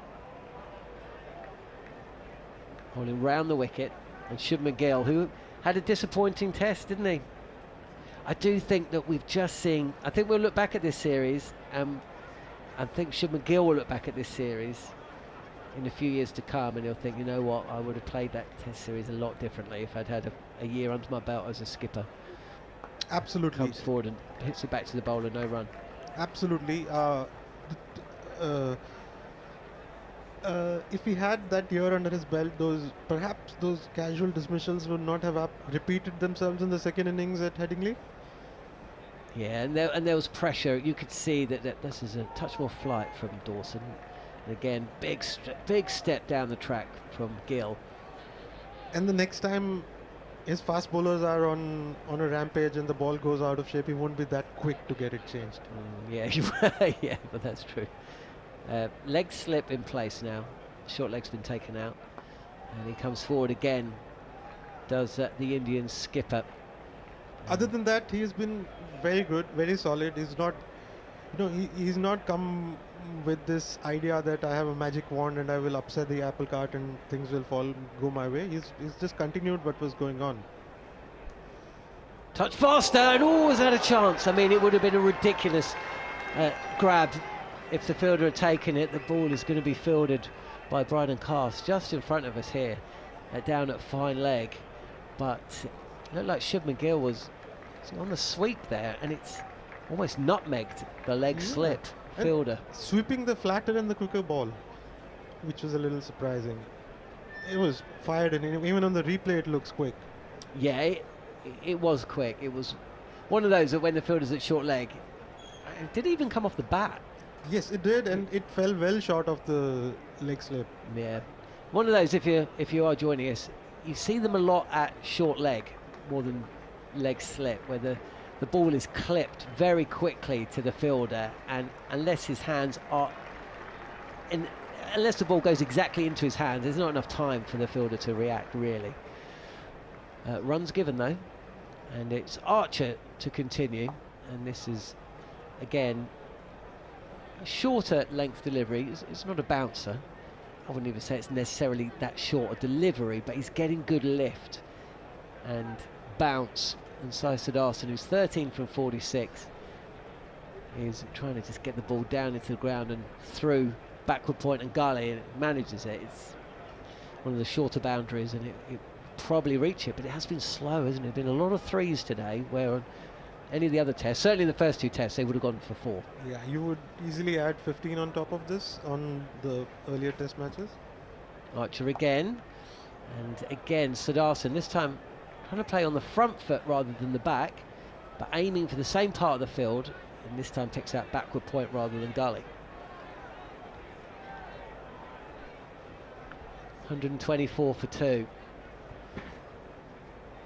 What happens if Rishabh Pant injures his finger? No, he doesn't get a substitute. If he injures the same finger, he doesn't get a substitute. So what happens? Well, somebody in this lineup will have to put on the big gloves. KL Rahul? Yeah. Yeah. Here comes Archer. Again, he's got such a languid and easy motion. It almost feels like he's bowling slower deliveries, as this is punched up to mid-off and past mid-off for a single. Archer isn't too happy. He wants a change to the field, possibly. He doesn't want that easy single just for the push to mid-off. You speak languid. He's very, very old-fashioned. He's got a narrow stance. Most of the modern batters nowadays have wide stances, and he keeps his bat down in his stance. He does not have that bat up setup. His bat is always down. So it looks like a sight from an era gone by. Very few batters these days do this. Rahul, I suppose, is a bit like that, isn't he? As Archer comes in, and this is on the pads, and Shubman Gill just takes a single to backward square. So most of them, as we saw Gill, have a preloaded backlift. Even Rahul, I think Pujara did not used to do this, and maybe Pant. So one of the reasons they give is that if you keep the bat up already, it gives you a little bit of extra time when you're facing high pace, and you face high pace more regularly now than ever. So a lot of batters do that. One of the pieces that we had on Cricinfo long ago, where Michael Hussey said that he went from bat down to bat up to keep his head from falling over. Archer again, and this time Sai Siddharthan tries to play this through mid-wicket, but picks out a fielder. 1 of 2 stationed there, no run. Yeah, so Michael Hussey said early on in his career, when he used to bat very classically with his bat down, his head used to kind of fall over, and then just to do that, he used to hold the bat up. And Mike Hussey is Mr. Cricket, but didn't he learn to play left-hand? Wasn't he a naturally right-handed batter that decided to play left-handed, which is just crazy. I mean, how can you? I mean, I still can't get my head around this. Is again Sai Siddharthan this time, just trying to thread the ball through that gap, through that backward point gully region, and picks out gully. There's one theory. I think I remember reading a Peter Roebuck piece on that. If you are naturally a right-hander and you bat left, or if you're naturally a left-hander and you bat right, actually your top hand is the stronger hand, which is what you need more in batting. So it kind of can be to your advantage. Guys like Hayden, There's Hayden, there is Anderson, there is Ganguly. Who else could I think of? Well, there's a lot of so Stokes bats left-handed. Yes, exactly. But bowls right-handed. Yeah. And that's not that unusual, is it? No. So it kind of gives them advantage with the top hand being strong. Dawson continuing. This is flighted and pushed up to mid-on, but fielded by the bowler. No run. Tendulkar actually was a left-hander. He used to sign left-handed. He could really? throw left-handed. Really? But he would bowl and bat right-handed. Down the track, and this is pushed to the left of Ben Duckett, who's stationed at mid-off. One more run to the score. I saw Tendulkar take an amazing catch at Lords. You've seen it, Alan Lamb catch, the 3-3-3 game. Eddie Hemmings and all that. I was there as a kid, and he ran round the boundary and without moving just took this. Yeah, he must have taken that right hand. Must have taken that catch right-handed. He used to make them look easy because of his early preparation and running. Oh, that's a beautiful shot from Sai Siddharthan. That is wristily slapped to the right, well, through extra cover, and as soon as the ball has left the bat, there's no hesitation. That is four runs. He's essentially created the length on that as well, stretching forward. And we're just going to see a replay of it now. Oh, he's drilled that. Yeah. Absolutely drilled that through cover and away for 4. They've been sweating on this, and Stokes has left cover open. He wants them to play there, but just too full this time from Dawson. Here's Dawson again. This time he goes straighter. And Siddharthan has missed out there. Well, there is a fielder actually on the boundary. It's been fielded at short leg. I'm going to try and find this catch. We're off in a second. Dawson over the wicket now. He's in. This is a touch ball fly, and Siddharthan tries to replicate this shot. It is over pitched, but this time just got too close to it and could not place it. Exactly. Here's the catch. Sachin Tendulkar's remarkable catch at Lords in 1990. So he must have only been what, 19 or something, 18. Yeah, I'll just pause it while we watch this delivery. Oh, he's been caught in the bounce ball, or bump ball. I think we both. It was a talkSPORT catch. Root at mid-wicket, and essentially he's tried to flick this round through mid-wicket, and it's been caught on the bounce. Here's this catch. It's Alan Lamb, and he's been playing his shots as he did. Narendra Irvani tossed up, lofted towards long off. Oh! He has plucked it inches off the ground. And he timed it perfectly. He didn't have to change. I can think of a few fielders who would have dived for this. Yeah, yeah, absolutely. And I've never realised, I've seen this catch a million times, there's a fielder so close to him. Yeah. Who's that there? That's W. Raman. Ah, here we go. This is from behind Alan Lamb. And when he's hit this, he's probably thought, I'll probably get away with it. Look at him. He's judged it so well, and he's printed immediately in. Brilliant, eh?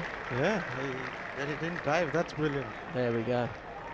Stokes has brought himself back on. Joffrey didn't seem too happy in that last over, did he? And he has bowled a few today. How many has he gone? 12 overs, 2 maidens, 0 for 23. But Stokes feels that now is the time, after a 4-over spell, to return from the Statham end, and he's in.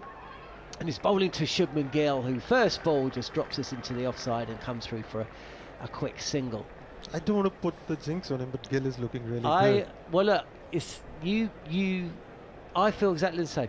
Yeah. From ball 1, he got off the mark ball 1, didn't he? Yep. And he's totally timing them so well, and when he's not, he's putting them in the gap and getting those singles. Yeah, I totally agree. I think he didn't look right at Lords to me in either innings actually. He didn't look right second innings at Leeds and second innings at Lords. Apart from that, and he didn't score a lot of runs in the first innings at Lords, but apart from that, he's looked on it, and today he looks on it. Siddharthan nose facing, and again on a pitch with lateral movement, he'd be really getting tested here, because he is continually trying to play on the back foot, forcing shots square of the wicket through the offside, and keeps picking out fielders. I hope he would bat differently if there was lateral movement. You'd think he would, yeah. He wouldn't be this adventurous. Talking No. about second innings at Lords, Jarrod and I have been discussing, and I think Jarrod mentioned it on air also, how he was struggling to pick the ball out of Bradden Cass's hand. That's right, it was that weird zone, that half an hour, wasn't it? Pitched up, angling in, defended by the batter. Yeah, and you know how the Lords side screen is actually a little thinner than normal side screens, and It's translucent. yeah, it's contravision. You can see through from the other side, but not from here. And just at that angle, just for Bradden Cass's height Yeah, no, it release, was weird.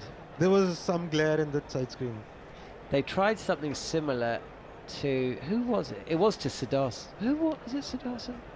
Very early on in the innings. Yeah, they bowled a full one to Gill also today.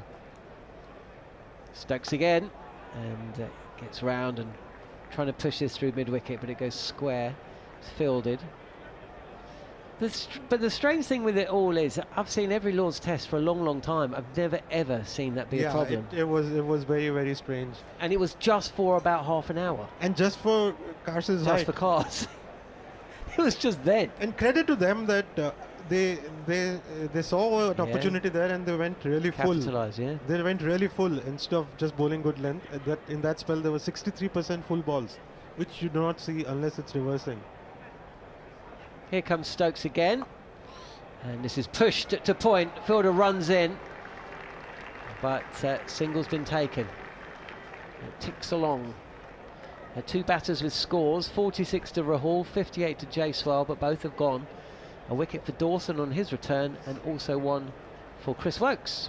And the two batters in the middle are looking good. They've had starts. India would much rather that everybody has starts rather than somebody scores 100 and then others just pack up like they did at Headingley.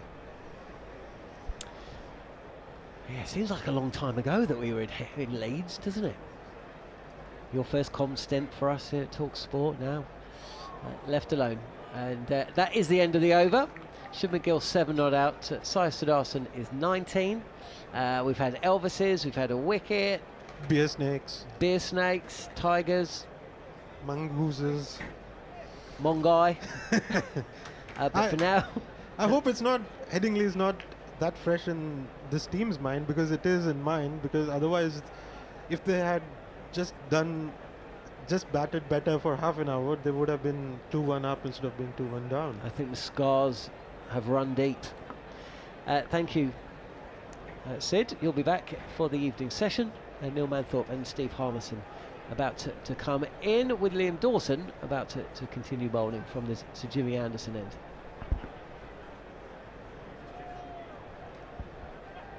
And the score is 133 for 2. And Dawson is in with a short leg in place, and playing forward is Sai Sudarshan with the straightest of blades, and Manners will take it up from here. Cheers, John. Yeah, it's been a grind. It's been some hard work put in, some graft, not just by the bowlers but by the batsmen as well. That's short and whipped away, not very short, but just short enough for Sai Sudarshan to move from the front foot back onto the back foot and just whip it away through the leg side for another single. And 134 for 2. Fair tail stuff for Liam Dawson. Wicket with his 7th ball back in Test cricket after a gap of 102 tests. Pretty much wrote himself off from Test cricket last year. Here he is once again, left arm around the wicket, and Shubman Gill plays defensively. There's no run. There's more hospitality at this ground visible to the naked eye than anywhere else I can recall. It's pushed away defensively out in the offside, and there's no run for a ground of this size. There's more. I think it's the site of what the building they call the Point, which consists of 4 separate, well, 4 hospitality areas, but one big balcony which is shared by everybody, over 2,000 corporate clients. Dawson in again, next one defended once again, and so the point consists of the maiden suite, the ashes and boundary suite, and in the pavilion, the old pavilion, which is still called the pavilion because why would you change it? Down the wicket comes Shubman Gill, drives Dawson just over the head of Ben Stokes, positioned himself halfway back at the long on boundary. I'm not entirely sure that Shubman Gill's heart wouldn't have skipped an extra beat when he hit that one. He didn't get the elevation on it that he wanted, and it's only just cleared Stokes, but a good crisp strike. Positive stuff from the Indian captain. Yeah, positive stuff from Shubman Gill. He comes down the wicket, crossed it a little bit, the bat turned in his hand as he made contact.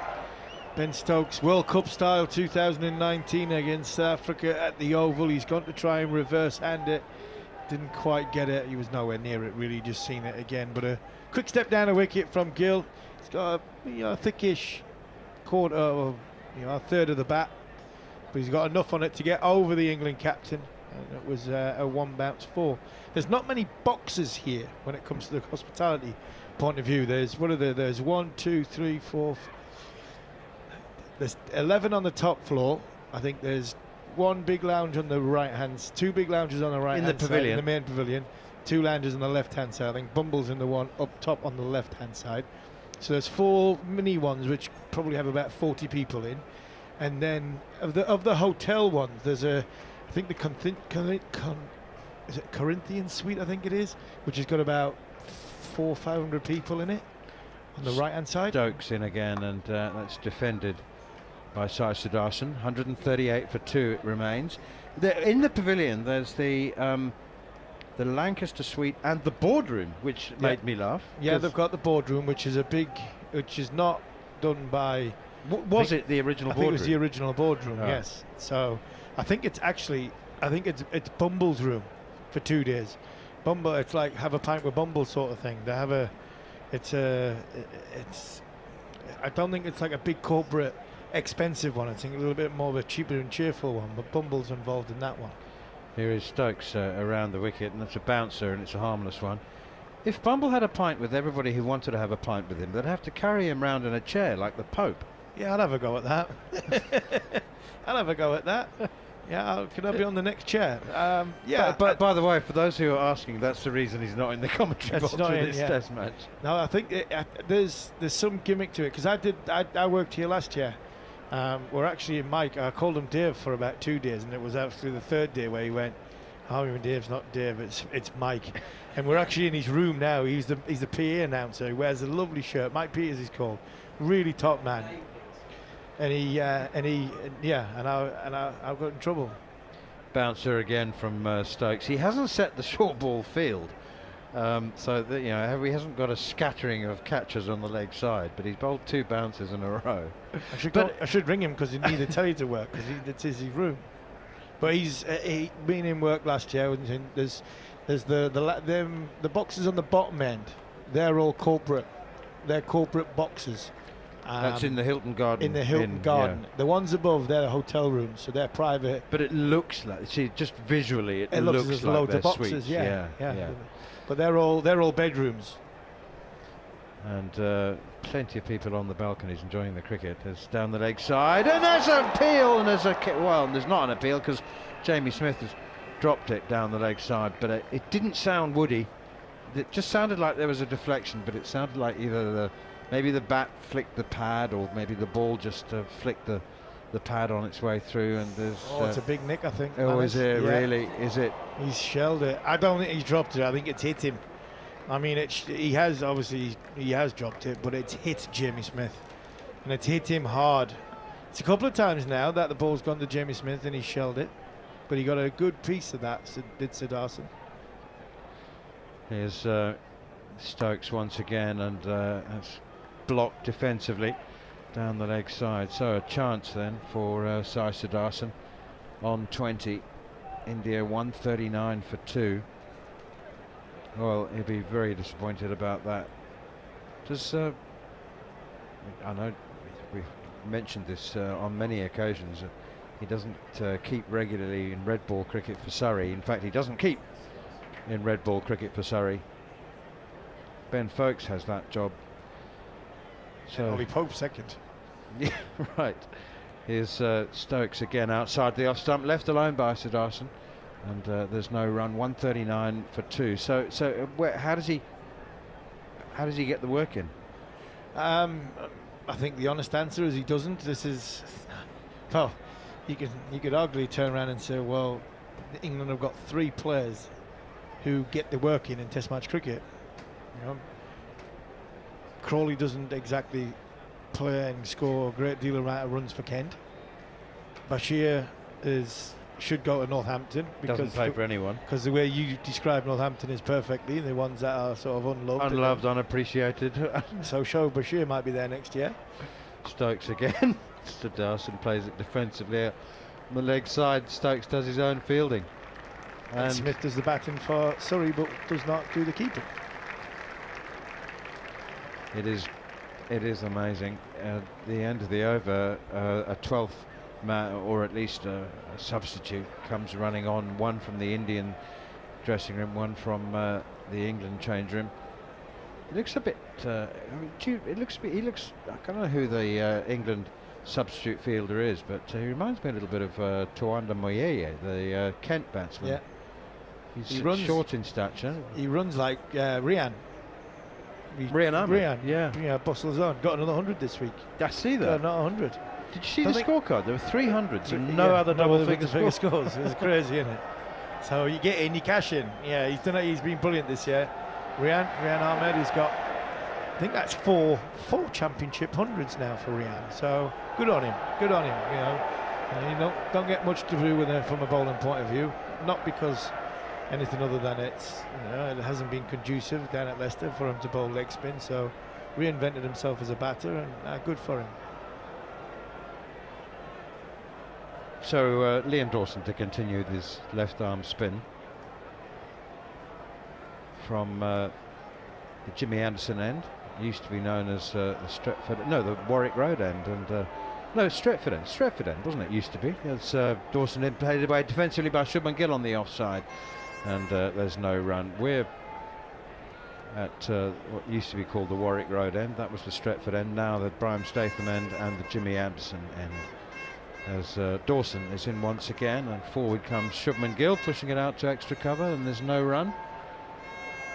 You just can't help wondering. So I was keen to imagine that India were playing batting in a more positive, proactive style, but I think they've gone back to pressure absorbing now and just waiting for the bad ball and waiting for England to get tired. Put overs in the bowler's legs as Gill stretches forward again to Dawson, plays it away defensively, and there's no run. But you just wonder in situations like this, with the scoring rate as it is, whether India might come to regret scoring quite so slowly. You just add another couple of wickets. You always just look at where the scorecard might be if 2 quick wickets fell.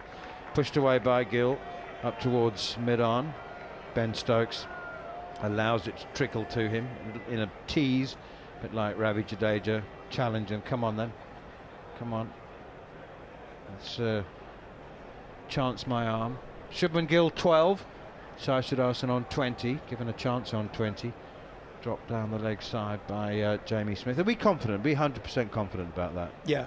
I am. I'm 100%. I know we haven't got monitors, but it's exactly the same way he was out at Headingley. For me, it was a chance. Here's Dawson once more, and it's flicked away out and towards mid-wicket. So the point I was think I was trying to work towards was, this is the north of England. This is Manchester. It's not the Oval or Lords, the wealthier clientele down south. And when they see Old Trafford the way it looks at the moment, with the point, and that's pushed away defensively once again, this time by Sudarshan. When they see that massive, it's called the Point building. It's like a giant, oversized corporate box on steroids. When they see that, and they see the 2 hotels, and it all looks very opulent and very un-north of England. But I'm assuming that there are still plenty, and there's There is the big permanent temporary stand. I guess Permanent those. temporary stand, that's not full. I'm surprised it's not full. I mean, we haven't had I don't think it is a sellout. I think we're talking about being a sellout, but there's a lot of empty seats knocking about. There really has been a lot of empty seats knocking about. But there are still plenty of affordable options. Yeah, loads of affordable options. Yeah, I don't think it's been overpriced. I just think it's a Wednesday. It's in the north of England. The school holders, I don't think have quite started. I think a lot of kids finish school today in the north of England, where in the south I think they finished last week. I think in the north I think a lot of the schools actually break up and finish today. Here's Ben Stokes running away from us from the players and media stand end outside the off stump, and there's an appeal for a catch behind. Jamie Smith has finally persuaded the umpire to raise his finger. Rob Tucker had a good long think about that. It's been reviewed straight away by Shubman Gill. Well, not straight away. He took 3 or 4 seconds and he was walking towards Sai Sudarshan as if to say, I think it hit my pad. I think it's LBW. I think that's what he's given. I think it's LBW. With us not having a monitor, really? I actually think it's short. I think he's been given out by Rod Tucker LBW with that for not playing a shot. We can't see. We only go off naked eye. So I'm with you. I thought there was something in this when it. The noise point of view. We're seeing it again here on the big screen to our left. Yeah, he's not offering a shot. He's not offering a shot. I think this is close. I think this is real close. I don't think, and I think impact doesn't matter. The impact's outside the line of box doesn't matter. None whatsoever. This is going to be out. This has got to be out. Yeah, all 3 red, and that's what the hesitation you had, Manners, was that he went late to the DRS because I think Shubman Gill knows there that that was closer than he first anticipated. I think Shubman Gill's expecting this to bounce over the top of the stumps. It hasn't. It's kept a little bit low. It's decked back.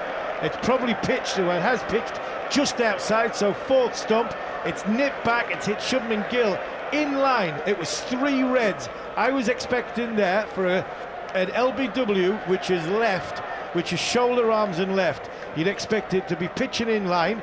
You'd expect it to be outside the line for impact, and then when it hits.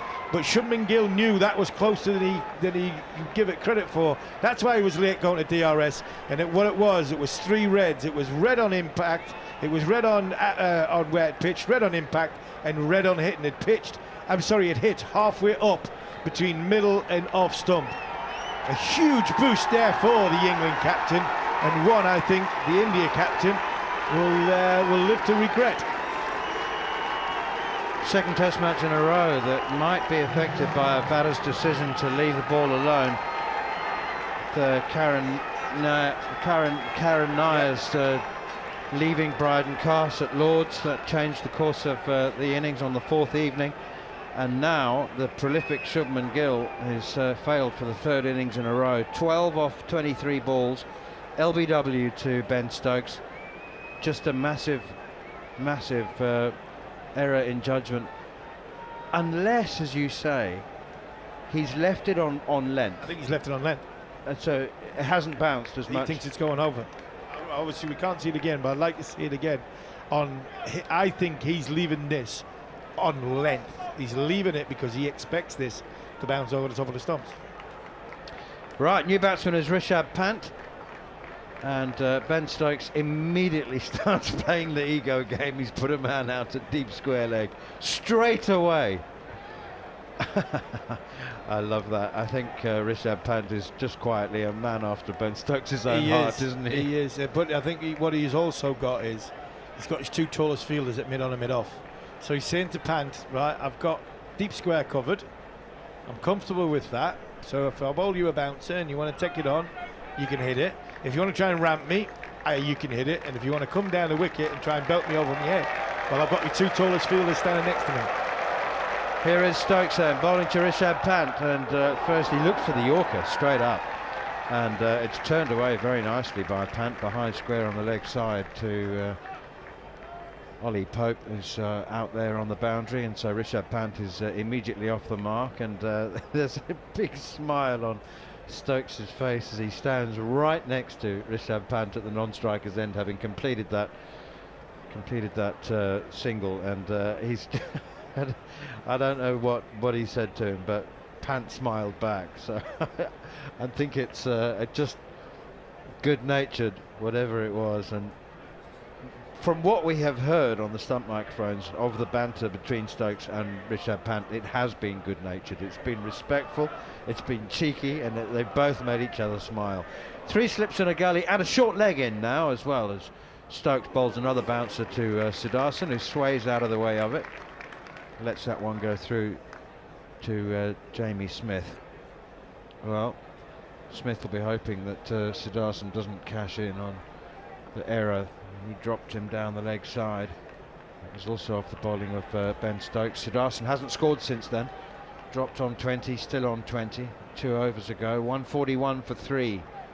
India put into bat by Ben Stokes, and a reminder that no team has ever won a test match having won the toss and chosen to bowl first. But that sounds all very dramatic, but it's quite a small sample size actually. In 85 test matches, only 8 times has 9 times has a team chosen to bowl first and having won the toss. So that's pushed away defensively. Stokes in again around the wicket. Siddharthan guides it to short leg, where Ollie Pope does the fielding.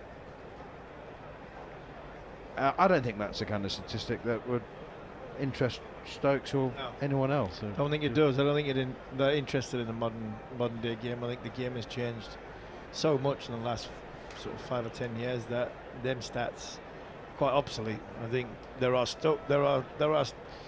cricket stats, and there are stats that are cricket related towards Ben Stokes, Brendan McCullum. Stokes in short, pulled away. He's taken him on as Sai Siddharthan. He's decided he's not going to be dictated to. He's not just going to let Ben Stokes have his own way. And Stokes was vociferous in his applause. Did you see him clapping like mad? He's clapping. He's short, saying, pulled away for 4. Yes, he's saying, come on, let's get a contest going. Let's get into a game. You know, you've had one life. You know, you've ducked out the way of a bouncer. You've took one on. Let's have a contest. That's what Ben Stokes wants to get into. I think he's getting himself going as much as I mean, he wasn't clapping towards Siddharthan. He was he's getting himself in the right frame of mind, isn't he? That's short and pulled, and he's got something on it. Bit of glove, bottom edge maybe. Fielded at leg slip by Ollie Pope, diving away to his left. He's actually made a good stop in the end, but that was a quick delivery. He's got his tail is up at the moment, the England captain, and wicket with the first ball of the over, and he's fired up here. He's in one of those moods, isn't he? That was glove, you know. Yeah. It did drop short. Yeah, it was glove, dropped short, and I think he's trying to get Siddharthan going. He didn't. He was clapping. He was clappering quite hard at the pull shot before. I've just seen the big screen again, and all he said was shot. You know, all he said was shot. You know, he was imploring a good shot from Siddharthan, and you know, wanted him to come out of his bubble. And Ben Stokes made him play another pull shot the next ball and didn't quite get it right. Now he gloved it to Liam Dawson around the corner. What a time this would be for England to get a wicket. What are we, 4 or 5 minutes away from the break, from tea? Possibly 1, possibly 2 overs before tea. Be a great time to get India 150 for 4. Ollie Pope's fielding at short mid-on with a helmet, but he's 15 yards away. He's got the helmet on. Dawson in to Rishabh Pant, and he blocks this one defensively. Now then, the challenge has been set for Pant. Drive against the spin over mid-off. He's only halfway back, that is Stokes, or drive with the spin down to long on, who's 10 yards in from the boundary rope. There's a man at deep square leg as well, sweeper on the cover boundary. So here's Dawson again, and Rishabh Pant forward then back quickly, changes as he picks up the length and defends it out to extra cover. Dawson does his own fielding. So sweeper on the cover boundary, long on, deep square leg, just the 3 on the boundary. Man for the top edge sweep on 45, man at backward point, and an orthodox slip in that short mid-on. There's a mid-wicket as well. Sound like I've just described 14 in the field. Well, if Rishabh Pant had Headingley, they needed 14 in the field. With a couple in the stand. Short, just sounds too critical. It was just back of a length from Dawson. It wasn't short. It wouldn't make it sound like a long hop. Anyway, short enough to be whipped through the leg side for a single. 146 for 3. Very casual though from Pant. Trying to play it off the back foot, got deep in the crease and squirted it through square leg, but I just felt as though it kept a little bit low. Leg slip in now. That short mid on. Here's Dawson. Again, just back of a length for Sisa Dawson to move onto the back foot into his crease and whip it with the spin out towards deep square leg. Another single, 147 for 3. It's a good shot, isn't it? But they're only getting one, aren't they? And Zach had to move quite a bit there, so just shows you, that it is a big outfield, but it's also a very slow one. So 147 here. It's probably worth a lot more than that. Feels like probably 30 would have been scored at the first 3 venues. Dawson in again, this one defended by Pant, just past short leg Ollie Pope. I mean, I reckon I might be underdoing it, but it feels like about between a dozen and 15 runs a session. A lot of balls that would have reached the boundary haven't, and it's a quicker one from Dawson. Rishabh Pant defends it, blocks it onto the offside. It's picked up by Jamie Smith running around from behind the stumps. Bowled well, has Liam Dawson. Look at the way he celebrated. Yeah, that wicket with his 7th ball. I mean, of course you're going to celebrate, but there was just some extra oomph in that. A little bit like Jofra. When Jofra got his first wicket at Lloyd's, it's we've mentioned and we've talked about the length of time, and you've made the stats about how many games in between his last Test match and this one. I've also made mention about the amount of fifers and hundreds he's had in the last sort of 4 or 5 years, largely down to the fact that he probably thought this day was gone. It wasn't. So when he's got a chance to get himself back into the equation and he's enjoying himself, you can see he's having a good conversation with a bit banter with Joe Root and Jamie Smith. At the end of the over before, he was having a conversation with Raza, the umpire, where he was taking talking about, I don't know sure what they were talking about, but it's quite animated. He's trying to make a point, and they were going back and forth to each other. So he's back in Test cricket, and this is what he's been missing. Here is Stokes in again, short, and Sudarshan takes him on again with the hook shot down towards fine leg. And they go through for a single. I think that's what Stokes wants, actually. He wants to bowl at Pant.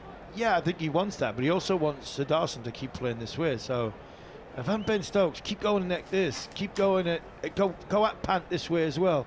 Go at Pant this way as well, and if he gets a single and gets off strike, he gets Sudarshan back on, because Sudarshan's playing shots against the short ball. This is the last over before tea, so for Ben Stokes, just keep going, be aggressive towards Rishabh Pant, and if he gets off strike, then you've got Sudarshan, who is playing more of an aggressive shot to your short ball. Still 3 slips and a gully, which is not the field you expect to see on a pitch that is as slow as this one, but there has been some movement. There has been some lateral movement. Seam movement. This ball is nipping a bit. It's quite old now, so less than it was. Here is Stokes, bowls down the leg side. Not good. Not happy with himself with that. Slaps his thigh in frustration. I have it on very good authority that there's a certain amount of mild irritation in the England camp about the number of times that it's been portrayed that Liam Dawson said he doesn't want to play for England. I think they think that's very, very unfair. Apparently, the conversations were extremely positive, along the lines of, do you really want me to be in the squad? Would you rather not play a younger player? If I'm not going to play, where's my value? That's it. Where's my value? But it hasn't been, I don't want to play for England. Not nonsense. He does want to. He doesn't want to. Oh, there's a mix-up. Yeah, no, he'll get home. He'll be fine, Rishabh Pant. But there was a hesitation. Happens when you've been involved in a couple of run-outs, and you suddenly doubt yourself. And Sai Sudarshan is now walking sort of very purposefully from the striker's end and to apologise. I think I don't think he's going to be fleeing Rishabh Pant here. No, I don't think so. Like slight hesitation by the two batters, but I think it was just because it was so far away from Ollie Pope that there was a hesitation, and they both could get into where they were. Yeah, the point you make about Dawson, I don't think Liam Lawson ever said he didn't want to play for England. I just think he's more or less saying, at my age, the value of me carrying drinks, what's the point? If you're going to play me, I'm ready to play, and I want to play. Here is Stokes again, and it's steered into the gully by Shai Siddharthan. And the other thing is when he, when there was that thing about the SA20, it was reported, I think, a little harshly, that he said that he would rather play in the SA20. No, he'd rather earn £250,000 than go on tour and not play. So surely that, I mean, from fair enough. That's a fair enough decision. It's not a fair enough decision if he's 20. It's a fair enough decision when he's 34. Quite. Stokes again around the wicket, bouncer to Siddharthan. Oh, Stokes is enjoying this, and I'm actually really enjoying Siddharthan as well. Just his second Test match, but he's not going to be dictated to, is he? And he's not attacking everything. He's being quite judicious. No, he's waiting on he's going off the angle. He's going off the line. He's not going off the height. He's going off the line. If Stokes bowls it towards his sort of, his right ear, then anywhere close to his sort of right eye, right ear, he's playing the shot. Anything that's outside that, he thinks, right, there's too much danger on the leg side for me to be in control of it. It's a fine leg and a backward square leg and a square leg and a short leg, if you've got that. Well, my goodness, that was very much a short ball field, and Siddharthan plays the last ball defensively out on the onside. It is picked up by one of the 3 square legs. We literally had a short leg, a square leg and a deep square leg and a fine leg. Creative Ben Stokes. Just when you think there isn't a field that he hasn't set, he comes up with a new one. It's tea time at Emirates Old Trafford, and the scoreboard will tell us that India have reached 141 for 3 with Shubman Gill out half an hour to go before that, 20 minutes to go before that session came to an end. And I've asked the question a few times, Harmy, whether India might regret the slow scoring rate, but you have countered that with the point that it's not actually as slow as the scoreboard suggests. England have bowled well, haven't they? England bowled well for me. England bowled well in the first session. If anything, a touch wide, but I wouldn't be overcritical on that. And I think they're getting their just rewards in the second session, not because they've done anything different. I just think they've had that element of go their way. And India, I think there was a little bit of a change in India coming out for that middle session, for that second session. I think they were very, very cautious, waited for the ball to come to them in the first session, and they started the second session with Rahul and Jaiswal in a more aggressive manner and a more forceful manner, and I think that brought to their downfall. So both sides, a lot to ponder for both groups. England, I think, will be the happier of the group because we've had 52 overs so far. It is 149 for 3, but I think that 149 is worth a little bit more than that. But if all of a sudden, after tea into that middle session and the extended 2.5-hour session, what we'll have, if England can pick a couple of wickets up in that first hour, and all of a sudden it's 180 for 5, and all of a sudden England are on the pound seats. Just before we break for tea, a quick interpretation of the pitch and how it may or may not suit the Indian attack. I mean, Bumrah bowls well on anything, but yeah, Bumrah bowls well on anything. Bowling debut, you don't know, because you don't know how the emotion and the occasion will come to him. It will spin as it goes on, and I think that will possibly concern England in 2 or 3 days' time if we get that far. I think all in all this pitch is fine. I think it's a good pitch. I think it's got a little bit more pace in it than the middle 2 Test matches, which has been Lords and at Edgbaston. I think it's a better surface than that. It's closer to Headingley, if anything else. I think England have bowled nicely. I think India played well first session, but in this session, I think they've been caught between a rock and a hard place on how aggressive they want to play. And I think England have capitalised very, very well by not doing a lot different between the first and the second session. So tea time at Old Trafford on the first day of the fourth Test match. India, having been asked to bat first, are 149 for 3, with Saisadhasan on 23 and Rishabh Pant with a couple to his name. Wickets for Liam Dawson, Chris Wokes and Ben Stokes, with Jaiswal having departed for 58, KL Rahul for 46 and Captain Shubman Gill for 12. We're going to break for a cup of tea ourselves here in the talkSPORT YouTube commentary box, and we'll be back with you in just over 15 minutes time.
I'm doing a thumbs up. We on? Thank you, Stephen. I've got a coffee. Welcome back to the evening session with the game finally poised. 149 for 3 India with Rishabh Pant and Sai Siddharthan at the crease. The first session belonged to India, the second belonged to England, and it's Bryden Cass running in from the Sir James Anderson stand. And first ball, Rishabh Pant has again just defied all expectation. He's come down the track and tried to play this through the covers, but one hand's come off the bat and it's kind of dribbled out to mid-wicket and there hasn't been a run. Came down the track, down the leg side, showed all of his stumps, and then did a one-hand flap at the ball. This time it's pushed to the offside, and Pant adds a run to his score. He moves to 4, and the score 150 for 3. Yes, go on, Jarrod. So did he sit in the dugout or have his tea, thinking to himself, what I'm going to do first ball? I think he sat in the dugout having his tea, and he thought, this is a good tea. Do you remember they used to do donuts at this ground? What happened to the donuts? Yeah, that does ring a bell. I don't know what happened to the I'm starving. Wasn't a large portion of lunch. Did you have a large portion? It wasn't of lunch? a Very large, is it? Don't like to complain. It's free food at the end of the day. The square leg umpire is moving away from square leg and going to point. There is a short leg and a square leg about 10 yards in from the boundary as Cass comes in again, and Sai Siddharthan just eases back and lets the short ball go through. So a little bit of normal cricket. Yeah, I mean, we know all about Rishabh Pant advancing down the track at the start of a spell, don't we? Don't often see it first ball after a break, though. That's a bit that I'm a little bit confused of. Just of why he managed, why he thought that was a good option, exposing his stumps and everything else. But he just has phenomenal hand-eye coordination, and he just trusts himself to be able to get out of any trouble, right? Like even with that shot, he kind of aborted it. Here is Cass, and does this keep a touch low? Certainly Sai Siddharthan suggested it did. Fielded at backward point. There's just 2 slips in place. And he opens the face. He has picked out the fielder in and around that part of the ground on numerous occasions in this innings of his. He's at 26 not out. Do you think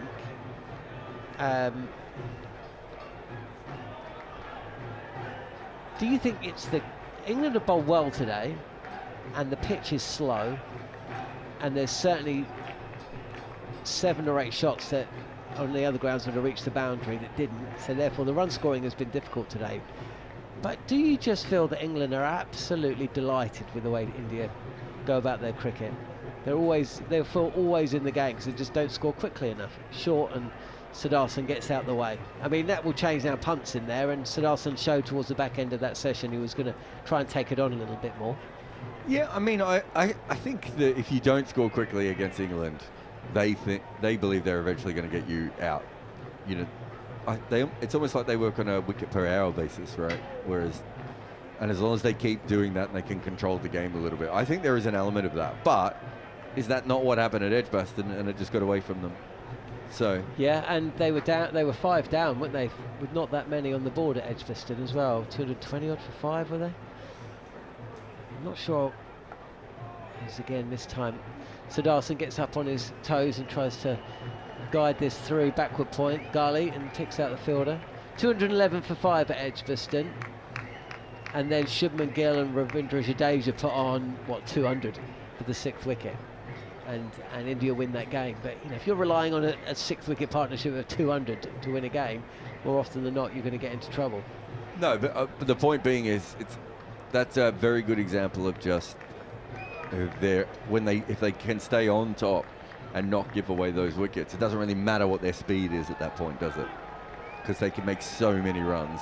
England actually allow you as a team to not worry about how many England basically mean that as a team that you don't have to be that worried about time in the game because they play so quickly.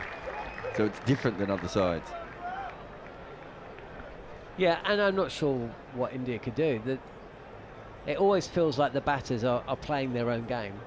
You know, KL Rahul is playing his own way, and Jaiswal hasn't looked as in control as we've seen at times. But it doesn't. When I'm watching Jaiswal bat, I'm feeling, yeah, that's Jaiswal batting. Same with Pant. They've had a couple of new guys in there, so you wouldn't want them to just play any differently, really. I can see it. I can absolutely understand it. But at the end of the day, you know, we're only 27 overs away from that second new ball, and they've only scored 150. 3 slips in place then for Archer.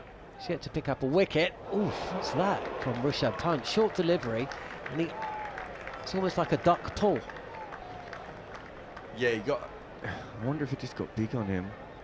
No, I think he just didn't pick up the ball perfectly in the end and swatted it away to make sure that it didn't hit him. Again, that's the hand-eye coordination. It is, yeah. He just trusts himself. He's ducking, thinking that's shorter, then realises it's not going to his head or over his helmet. It's actually going to his chest. So thinks, oh, well, I'll just pull it.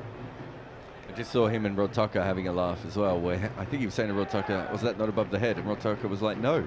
No, it was at nipple height. You weren't even watching it. That's why you don't know where it was. Seems to have got a bit gloomier here at Old Trafford. I mean, we saw some blue sky for about, I don't know, 25 seconds in the first half an hour of play, but the floodlights are just slowly being cranked up on the pull, and it will be 4, or will it be? Well, the crowd suggests, yeah, 4 it is. It's almost impossible to pick the ball up here. He's actually gone from down to up, as Sardar said. He's not trying to keep this down. And Jofra Archer, he's not, his body language, he's looked a touch frustrated at times today. And it looks like he's maybe annoyed with Cars, who's down at fine leg. He feels that Cars should have got round quicker to cut that off. Might have had a point, actually, looking again. I don't think Cars picked it up. No, well, I certainly didn't. Yeah, it did go into the gloom. There's one good side for England from that shot, though. Okay. Don't go anywhere, folks. Here's Archer again, short again, and that will be one for the over, for sure. They've got 2 fielders. They've actually moved them because, of course, they've moved Zach Crawley slightly back, but they have 2 fielders out at sort of halfway backward square leg catching position for Zach Crawley. They've got fine leg out, they've got a square leg, and they've got a short leg. So they've got 4 fielders out for the short ball. And Sudarshan went from low to high, as you said, with that hook shot. Wasn't in control of it. Went straight over Zach Crawley's head and didn't go anywhere near for 6. It's a long boundary out there if he wants to clear it. This is short again, but too wide, outside off stump, and left alone. So if they do want to try the short ball against him, we don't really know how he will handle that, because we haven't seen it enough in Test cricket or first class cricket even, because he's been playing in India, to see how he's going to go against that. So if I'm England, I'm not too concerned about giving away that boundary. How do you feel how Archer's gone today? I thought his first spell was incredible and probably deserved a wicket, and maybe just hasn't quite been at that level ever since. Yeah, second and third spells, well, this is just the start of the third spell, as rides the bounce, does Sudarshan, and tries to play. It looks like he's trying to play to leg, but in the end just pushes it up to Chris Woakes at mid-on. I saw a lot of people saying that Woakes had been the best bowler of the day, and I was thinking, I know who I would have rather faced. You know, Woakes was moving around a bit, but Archer I thought was much more dangerous. I thought that was as good as I've seen from Woakes, actually, in that first session. Bowling to a plan, good rhythm. Recently, you mean? Yeah, not peak no, Woakes. not in his career. He's clipped to short leg, and end of the over. 5 runs coming from it, and India, who were 149 for 3 at T, are 155 for 3. Yeah, no, I thought he bowled well. I'm not having a go at him. I'm just saying. Why are you having a go at Woakes? Why am I having a go at Woakes? I did see him field a ball before. Have you seen him try and get up after he gets down on the ground? No, but have you seen Cast? He's not. He's protecting his toe, though. Apparently his toe's fine. I mean, it's not, is it? We saw him limping at Edgbaston. So it looks like he's limping today. It actually always looks like he's limping, so he's one of those people that's... Maybe that's just how he walks. Maybe it's his gait.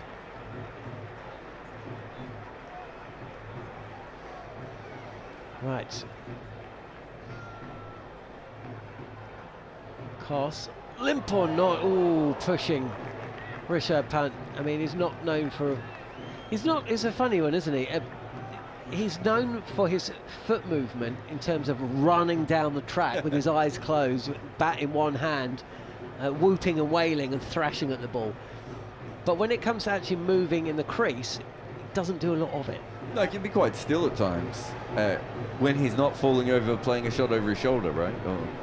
And those sorts of things. So, yeah, I do think he's quite a still player. Relies a lot on his eye, has use of voice, his eyes, and... Who doesn't? Three slips in place, Cast in again, and this is a punch. On the drive is Rishabh Pant. Gets the ball past mid-off, only be two. And there again is another shot where, on another pitch, I think you're getting three there, maybe even probably four, yeah. Probably four. I just think he relies a lot more on his hands and eyes working together and getting himself out of trouble than other players do. He sometimes decides to block a ball before it's bowled, and so because of that he will block balls that are not particularly near him or need to be blocked. Yeah, I know what you mean. Watching him against Mitchell Stark at times, it was almost like he was toying with him. As it's dropped into there could be a run out here. No, there isn't. It's just dropped into the leg side, and Punt comes through immediately. He can see Chris Wokes. You can see there's a single there, but Sai Siddharthan does not answer the call.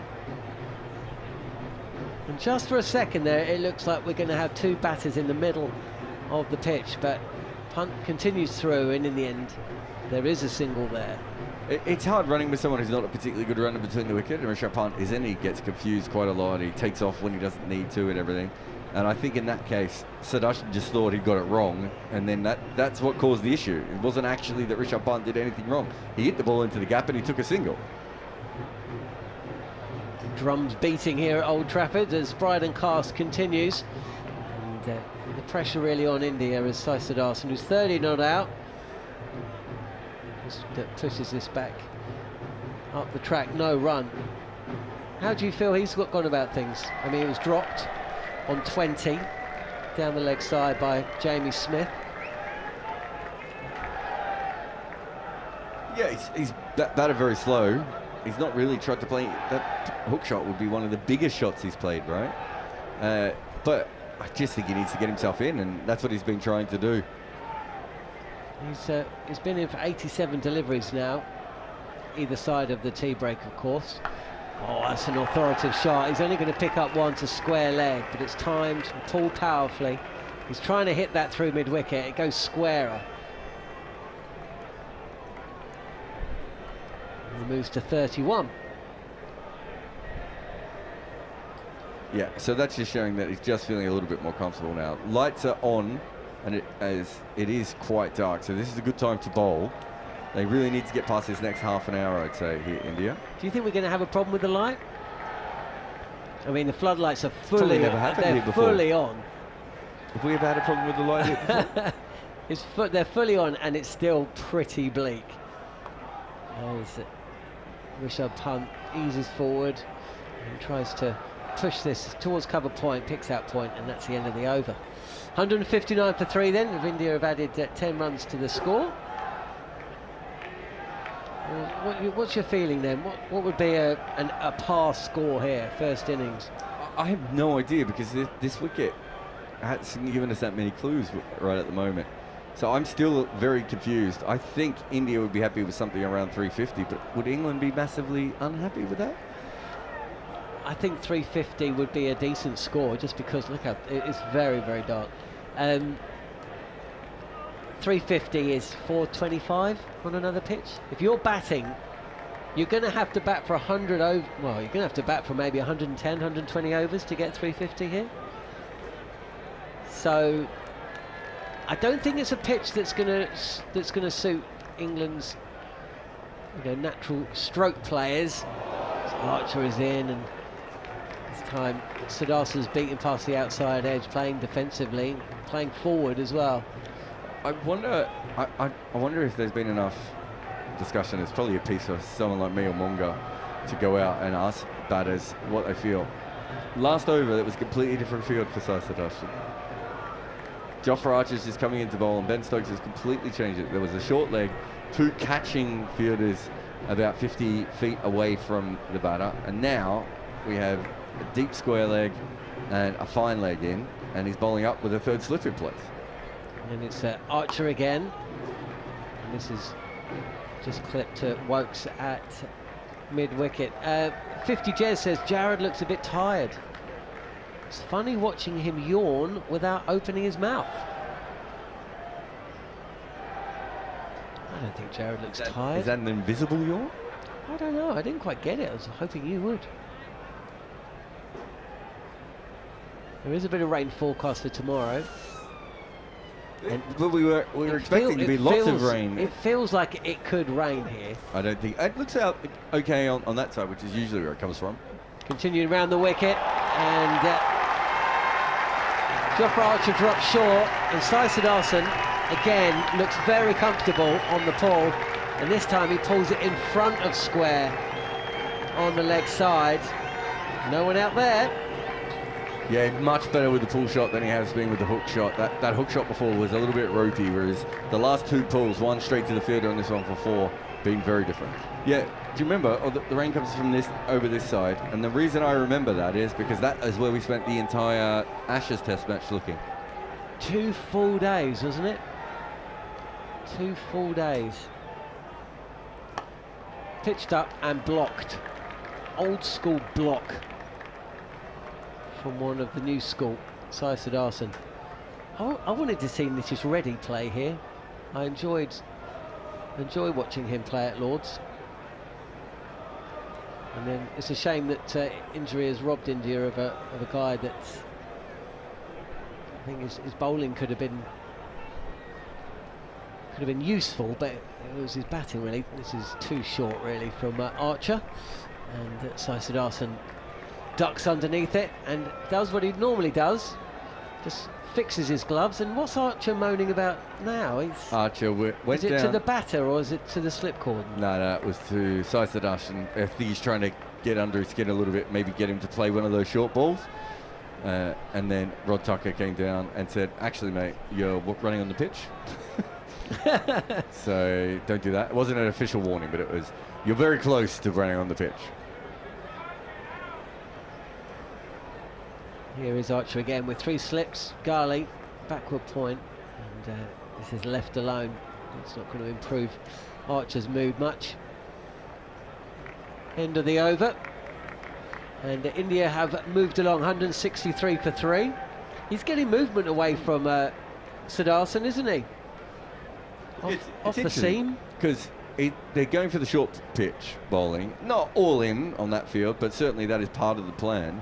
He's actually just moving the ball away. Why not just bowl the ball at the top of off stump? Ball in the channel. Yeah, but bowl in the channel. They've obviously got a reason. I mean, that dismissal of Rishabh Pant at Lord's, I know. No, it went up the slope, didn't it? Yes. No, it went with the slope. Did it go with the slope? Yeah. Oh, it moved away. Didn't move in. So it went with the slope. Yeah. Yeah, just bowl like that. Obviously, you don't have the slope, but still, you're getting movement away. Bring your own slope. Yeah, bring your own slope. Do you remember that slope that we in the water in Barbados? Was it Barbados? We had to do that tourism thing for Barbados tourism. Me, you, and Sam, and we went onto that inflatable, I don't know what, assault course on the water. That was incredible. Yeah, that was very weird. And then I got water trapped in my ear. And it was there for 2 days, and then I had to go and use the medical facilities in Barbados, which were extraordinarily good. Rishabh Pant it is then, very short from Bryan and Cass, and of course Rishabh Pant Plays this to mid-on. Or mid-off, rather. Yeah, again, really weird shot. The ball just got stuck in the wicket a little bit. A bit. It did get stuck, didn't it? Kind of played a tennis shot, but He kind of played the kind of tennis shot you play when it's a fault. And you're not that worried about where you hit it. Yeah. Just get the ball away from me. Yeah, and somebody else is going to pick the ball up. You going somewhere? Pass again, and this is dropped towards point, and it's Ollie Pope who runs in, and he throws the ball at the stumps at the non-strikers. He doesn't have a terrific record, does he, Ollie Pope, of throwing the stumps down? It does seem to me. I don't know how many run-outs he's affected in his career. He's taken some amazing catches. I can't think of too many run-outs. Did someone just leave the field? Because Ben Duckett's just come on. And he's come on to Gully. Unless he ran down here, but I didn't see him do it. This is pitched up on the pads, and Slyson-Arson's got to get back. He's dropped his bat as well. The ball comes in. The throw from Ben Stokes is aimed at Bryden Cass, who then has to duck out the way. And in the end, it's a dot ball. Yeah, that wasn't some of our best cricket. it was a moment where, as you said, Slyson-Arsson thought there was a run. These two just don't have any chemistry at all when it comes to running between the wickets. The ball's gone back down, and then Ben Stokes couldn't really pick it up correctly. I don't know if he fumbled it or just couldn't get it in his hand. It was weird. He had two goes at it, didn't he? Yeah. I don't know if he's thinking Cass is in the way. Well, by the way, Cass was not in the way of the stumps. Cass was in the way of the throw, John. He was not in the way of the stumps. So the throw was just terrible.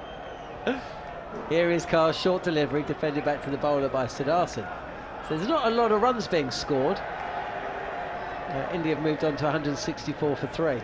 Cass has been expensive. He's got his half century from just inside 14 overs. And maybe it is just one of those pitches. It's just so difficult to score freely that we're going to be... Could we even have a 4-day test? England bats so deep. I just don't think so, based on the history of this pitch recently. Once this grass goes away, isn't it just going to be a good batting pitch? Well, that depends how many India have got by the time the grass goes away, I suppose. Cass again, and Slyson is hopping. He's not hopping, he's prancing down the track, but Rishabh Pant is going nowhere, and Slyson heads back. End of the over, and India have moved along to 164 for 3. The last pair of sunglasses being removed by the 12th at the moment. Told you it was gloomy out there. We haven't seen the umpires look at the light meters, have we? No, just as you say that, they've both got their hands in their pockets. Yeah. But no, doesn't look like they're going to. It's lightened up a little bit. It was darker a minute ago, but it's because you can barely see the shadows from the light towers on the players now, whereas a minute ago that was very, very clear.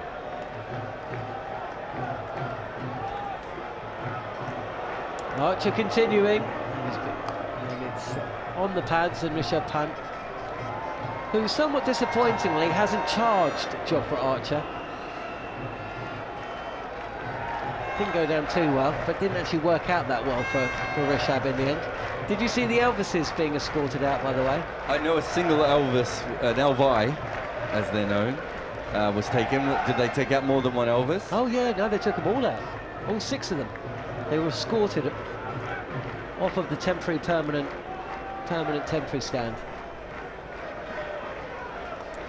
Yeah, this wicket, I'm not sure it's a wicket necessarily for the more flamboyant.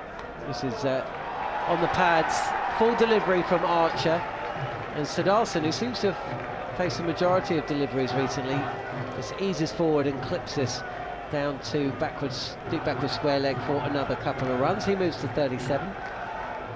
This is the kind of wicket where you just can't imagine Joe Root ever getting out.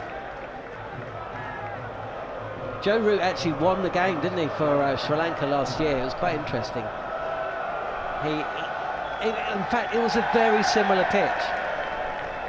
Very difficult to score freely. It wasn't that attractive a cricket. It was pretty attritional. Another run to the leg side. And England was set 250 odd.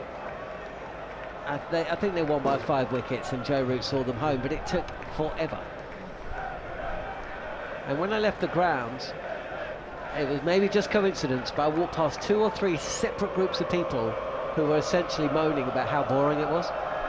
And this is, you know, a year after the Ashes 2023, when everyone was just so taken by the Bazball approach to cricket. And I thought it was quite interesting because England did win.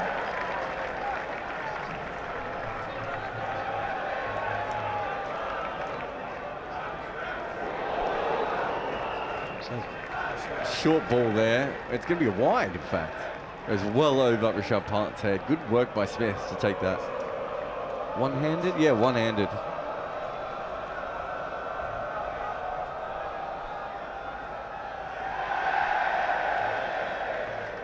Yeah, it was that test match that he walked back into the dressing room after winning a game for England, and all his team just started calling him Jeffrey Boycott. And that kind of came to mind this year when everybody's saying about, you know, Bazball and the different way that they're going about things. Oh, Rishabh Pant! This is a delivery that's angled in and off stump, and he has just got down on one knee and slogged it via an inside edge to deep backward square leg for 4. Just talking about how dark it is. Deep square leg and fine leg. Joe's just, the minute that shot was played, Joe's just put their hands up to go, I don't know where this ball is. They were looking around, then suddenly they saw it in the middle of them. To be fair, it wasn't a catch or anything. It was a long way from both of them, but they did not pick that up at all out on that boundary. So what does Stokes do? He's moving the man back. They're coming round actually, his fine leg and deep backward square as Archer is in, and he's on the reverse. It is Rishabh Pant. He's on the reverse sweep, but from a standing or crouching position. Yeah, he's not even crouching, he's just reverse pulling. And the ball, I think it's hit his bottom and gone away for a leg by. It's a third out as well. I suppose he could have got that squarer, but it's a remarkable couple of moments of cricket, especially after the last shot.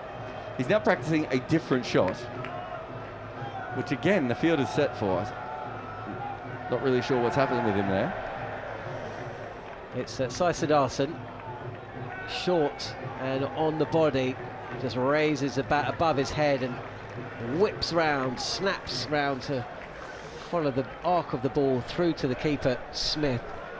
Must be tricky keeping in these conditions as well. It's bleak out there. Jofra Archer is having a little chat with Harry Brook, I think. He's taken his cap. It's not a smiley England team today, is it?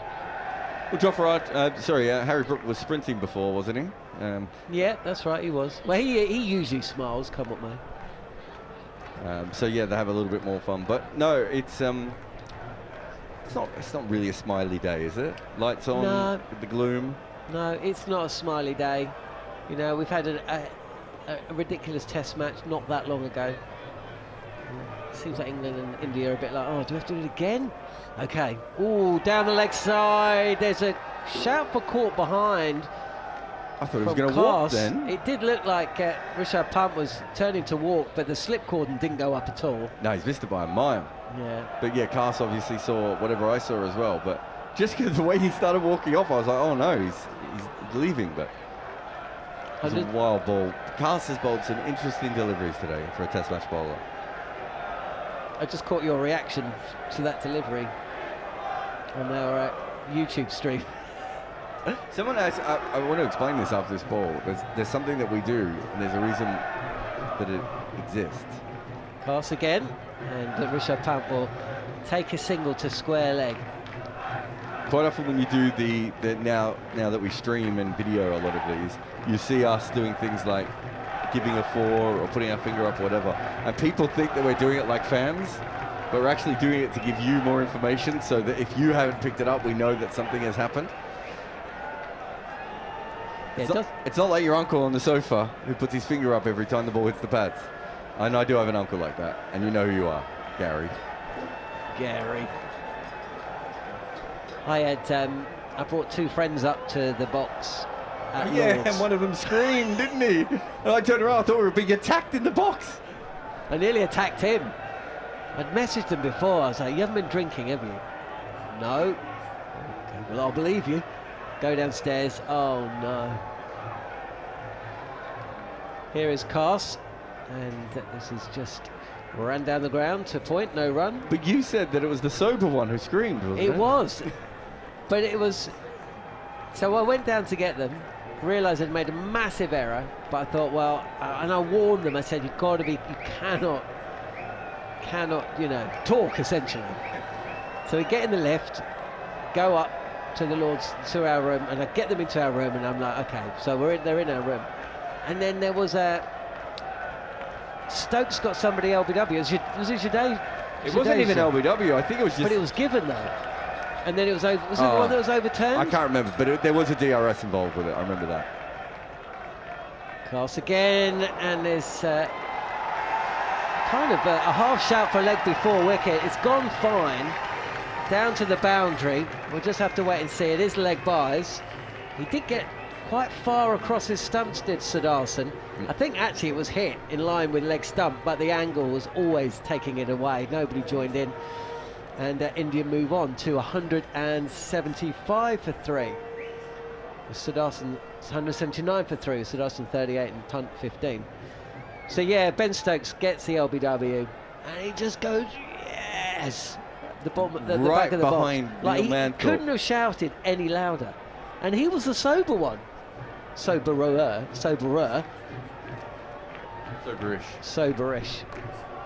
Pushed out into the covers, no run. Have you ever had that? Have you ever been embarrassed by a family member or a friend? Was this a family member? No, it wasn't. They were brothers. That's what I'm thinking. Family. You mean they're at the born cricket? 1 year apart. They got the same birthday. So how crazy is that? That is full on. My parents and their friends came out from Australia, and they asked me for tickets, and I got them tickets to the Oval. And you know, at the press box on the outside of the Oval. Yeah. Yeah, and there's a row of seats at the back on the glass. They used to sell them, but they don't sell them anymore. Yeah, I know exactly what you mean, because I've usually sat in the row before them. Yep. Pushed to point again from the back of the side, Siddharthan, no run. And so it was day 5, and I was like, oh, day 4 or whatever, and I knew no one would be sitting there, except there's one guy that used to always buy the tickets there. I don't know if you remember him. And so I put my parents there, and I talked to the people at the ground. They were fine. And then about 2 hours into play, I turn around and they're all asleep. Just all 4 of them. I've got a photo of it. I send it to them every now and again. Just all 4 of them asleep. That's brilliant. And I was like, you could have just sat in the normal chairs for that. Got you the best view in the house. And I'd love to say that they were like drunk or whatever, but they'd had a couple, but I think they were just tired. I've mentioned that story a few times about I was in one of the stands at the Oval for a county championship game about a good 20 years ago, just after tea. And there was probably about 20 people in the whole stand, all dotted around. I don't think anybody was with somebody else. And there wasn't one person under the age of probably 65, apart from me. Archer, edged, and it doesn't carry to third slip. And it's Crawley who is just wringing his right hand. I think that one would have stung. He's going to stay where he is, so he's okay. That was a genuine edge, and it didn't carry. So Archer's barrenless day continues. So yeah, I was in the crowd, and then I just realised as I looked round the stand that every single person in the stand was asleep. Every single one of them. Just dozing. This is a single taken to mid-on. And again, Archer's just got that shrug of the shoulders. He's bowling with a 60 over ball. What do you think about the state of the ball, by the way? Because certainly at Lords it was all about reaching the 30 over stage, and then it was almost become impossible to score. I think you might be heading off actually. Oh no, you've got 3 minutes. You can tell me. It doesn't. Have we seen England try and change the ball? I don't think we have. I actually don't think we've seen it even at the back end of Lords. I think they stopped doing it a little bit, didn't they? I think they realised it was getting a bit ridiculous as well. Well, they were also taking wickets with it. Haven't really taken wickets in the same way in this one. As Siddharthan leans forward and times this nicely in front of square on the leg side for another single. He seems to have been in the 30s nearly as long as someone can be in the 30s. Talking about the counter crowds, do you remember when I went to the Oval once and I decided to try and speak to every single person in the crowd? And there was about 250 people in the crowd, and I got about 80 people in, and I was flying, and then Gareth Batty took a hat trick, I think. And then whoever the team was just collapsed. Archer is in. This is push to cover, and Pant sets off. Communication between him and Sai Siddharthan is good for once, and they come through for a comfortable single. Yeah, what was that all about? Why did you want to? Were you writing a piece? Yeah, I wanted to see it because it was a weird game that I think it was out of summer period. I kind of wanted to talk to the people to see exactly who was there, why they were there, because you get the sort of cliched, stories, and I wanted something a little bit. And there were some really interesting people there. There were people who'd never been to the cricket before. There were people there for all sorts of different reasons. It was quite fascinating, but yeah, I never got all the way around. Bloody bats. Short and left alone by Siddharthan, who swivels, pivots. So how many people did you get in the end for the piece? 77, I think. Oh, okay. Probably the most people I've ever talked to for a single piece, and I did it in about 4 hours. How quickly did it take you to decide to realise to move on to the next person? So the issue was that not everyone wanted to speak anyway, right? So that was fine. But the issue was when you had actually a really good interview subject, it's hard to leave them. Yeah, so that was the thing of like trying to get out. So but you got to remember, I was looking at the score. I had hours, right? Like there was no issue at all, and then suddenly the game just finished in a heartbeat. So I don't think I would have done the whole ground. I think I would have done about 65% of the ground if it had not been for Gareth Batty. Short by Archer, this time played defensively by Sai Siddharthan, and that is why you've hated Gareth Batty ever since. Yeah, he's the worst. Everyone knows this. Right, Jarrod's off and Harmy's in, I think. We've got another 5 minutes before Manners takes over. How you doing, Harmy? Oh, I'll let you get your cans on. 60 overs in then, if you're joining us on the talkSPORT Cricket YouTube channel. If you haven't subscribed, by the way, please do so. And India 182 for 3. Sai Siddharthan is 39 not out, and Rishabh Pant 17. Contrasting styles. Slow pitch. Ooh, there is just a patch of blue sky that has appeared for the first time. Oh, actually quite a fair amount. It's certainly lighter than it was. Floodlights are on. Windier. I think it's windier than it was as well. The wind is. And England will be relatively happy. India certainly haven't got away from them, but they do have some batting to come. Bryden Carse hasn't looked quite in that. He hasn't looked in sorts really. Again, this is two different lengths that we're seeing. This one keeps a bit low actually. He's fired in very wide. A little puff of dust as well coming from the track there. Yeah, he hit the footmarks, didn't he? Hit the footmarks right on the crease line. You're right. I think he hasn't looked quite in sync, as in his action hasn't looked quite in sync either. He's not looked in rhythm. I think he's battled hard. I think he's had to battle hard because he looks so out of rhythm, which is strange for somebody who's bowled all summer. It just might be just one of them off days where the left foot and right foot don't always go in front of each other in sync, and you find it very, very difficult to get yourself going. And again is Carse, and Rishabh Pant deals with the delivery on the body by falling over a touch.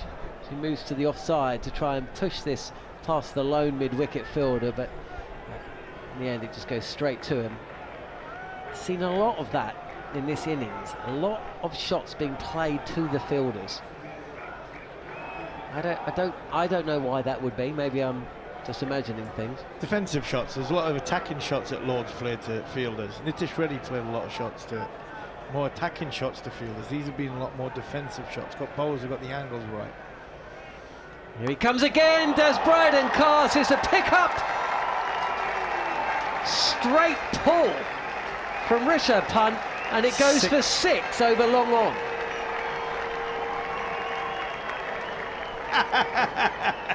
What a shot this is. I know Carter's not in the greatest of form, and he's had a bit of a try and dare when the ball's not gone exactly where he wanted to, but I mean, that's not a half volley. That's around 4 metre mark. Rishabh Pant's picked his bat up and just nonchalantly stroked it. It was in the arc. The angle was perfect for him. It was in the arc, but he belted it for straight 6. Cast again, and this is definitely played to the left of mid-wicket for a single. He really does mix it up, doesn't he? He's an extraordinary batter to commentate on, partly because he kind of invents shots you've never seen anyone else play. Yeah, he does, especially that one to the leg side, that sort of help round the corner while completely off balance. I mean, not even good tail enders are good at them. Not even the top tail enders are good at them ones. But he has it. He gets it so well. He gets it in the gap as well. But when he plays a forceful shot, boy, does it stay hit.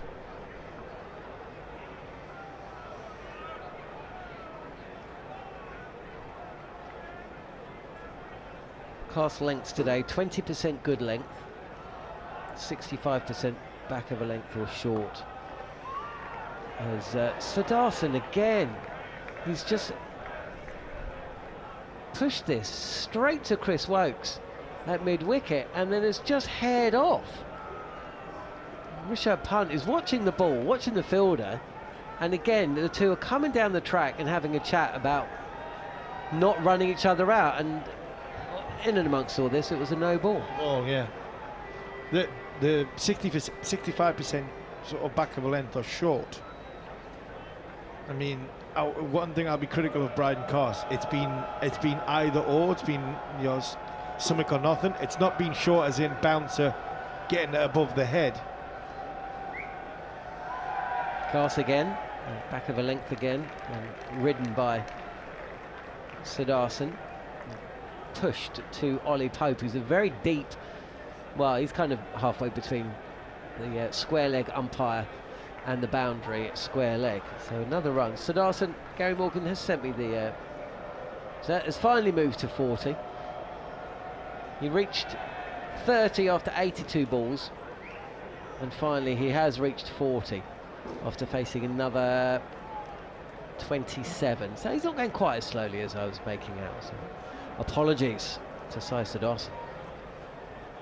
And he's still there as well, which is the important thing from an India perspective and an England perspective, of course, as Rishabh Pant tries to guide this through down to third and gets an inside edge really, and the ball just bounces down, or is cut down, and Brydon Cast, is he feeling his calf there? Yeah, he's pulled up, something's going, yeah, it's his calf, he's just stretching it now.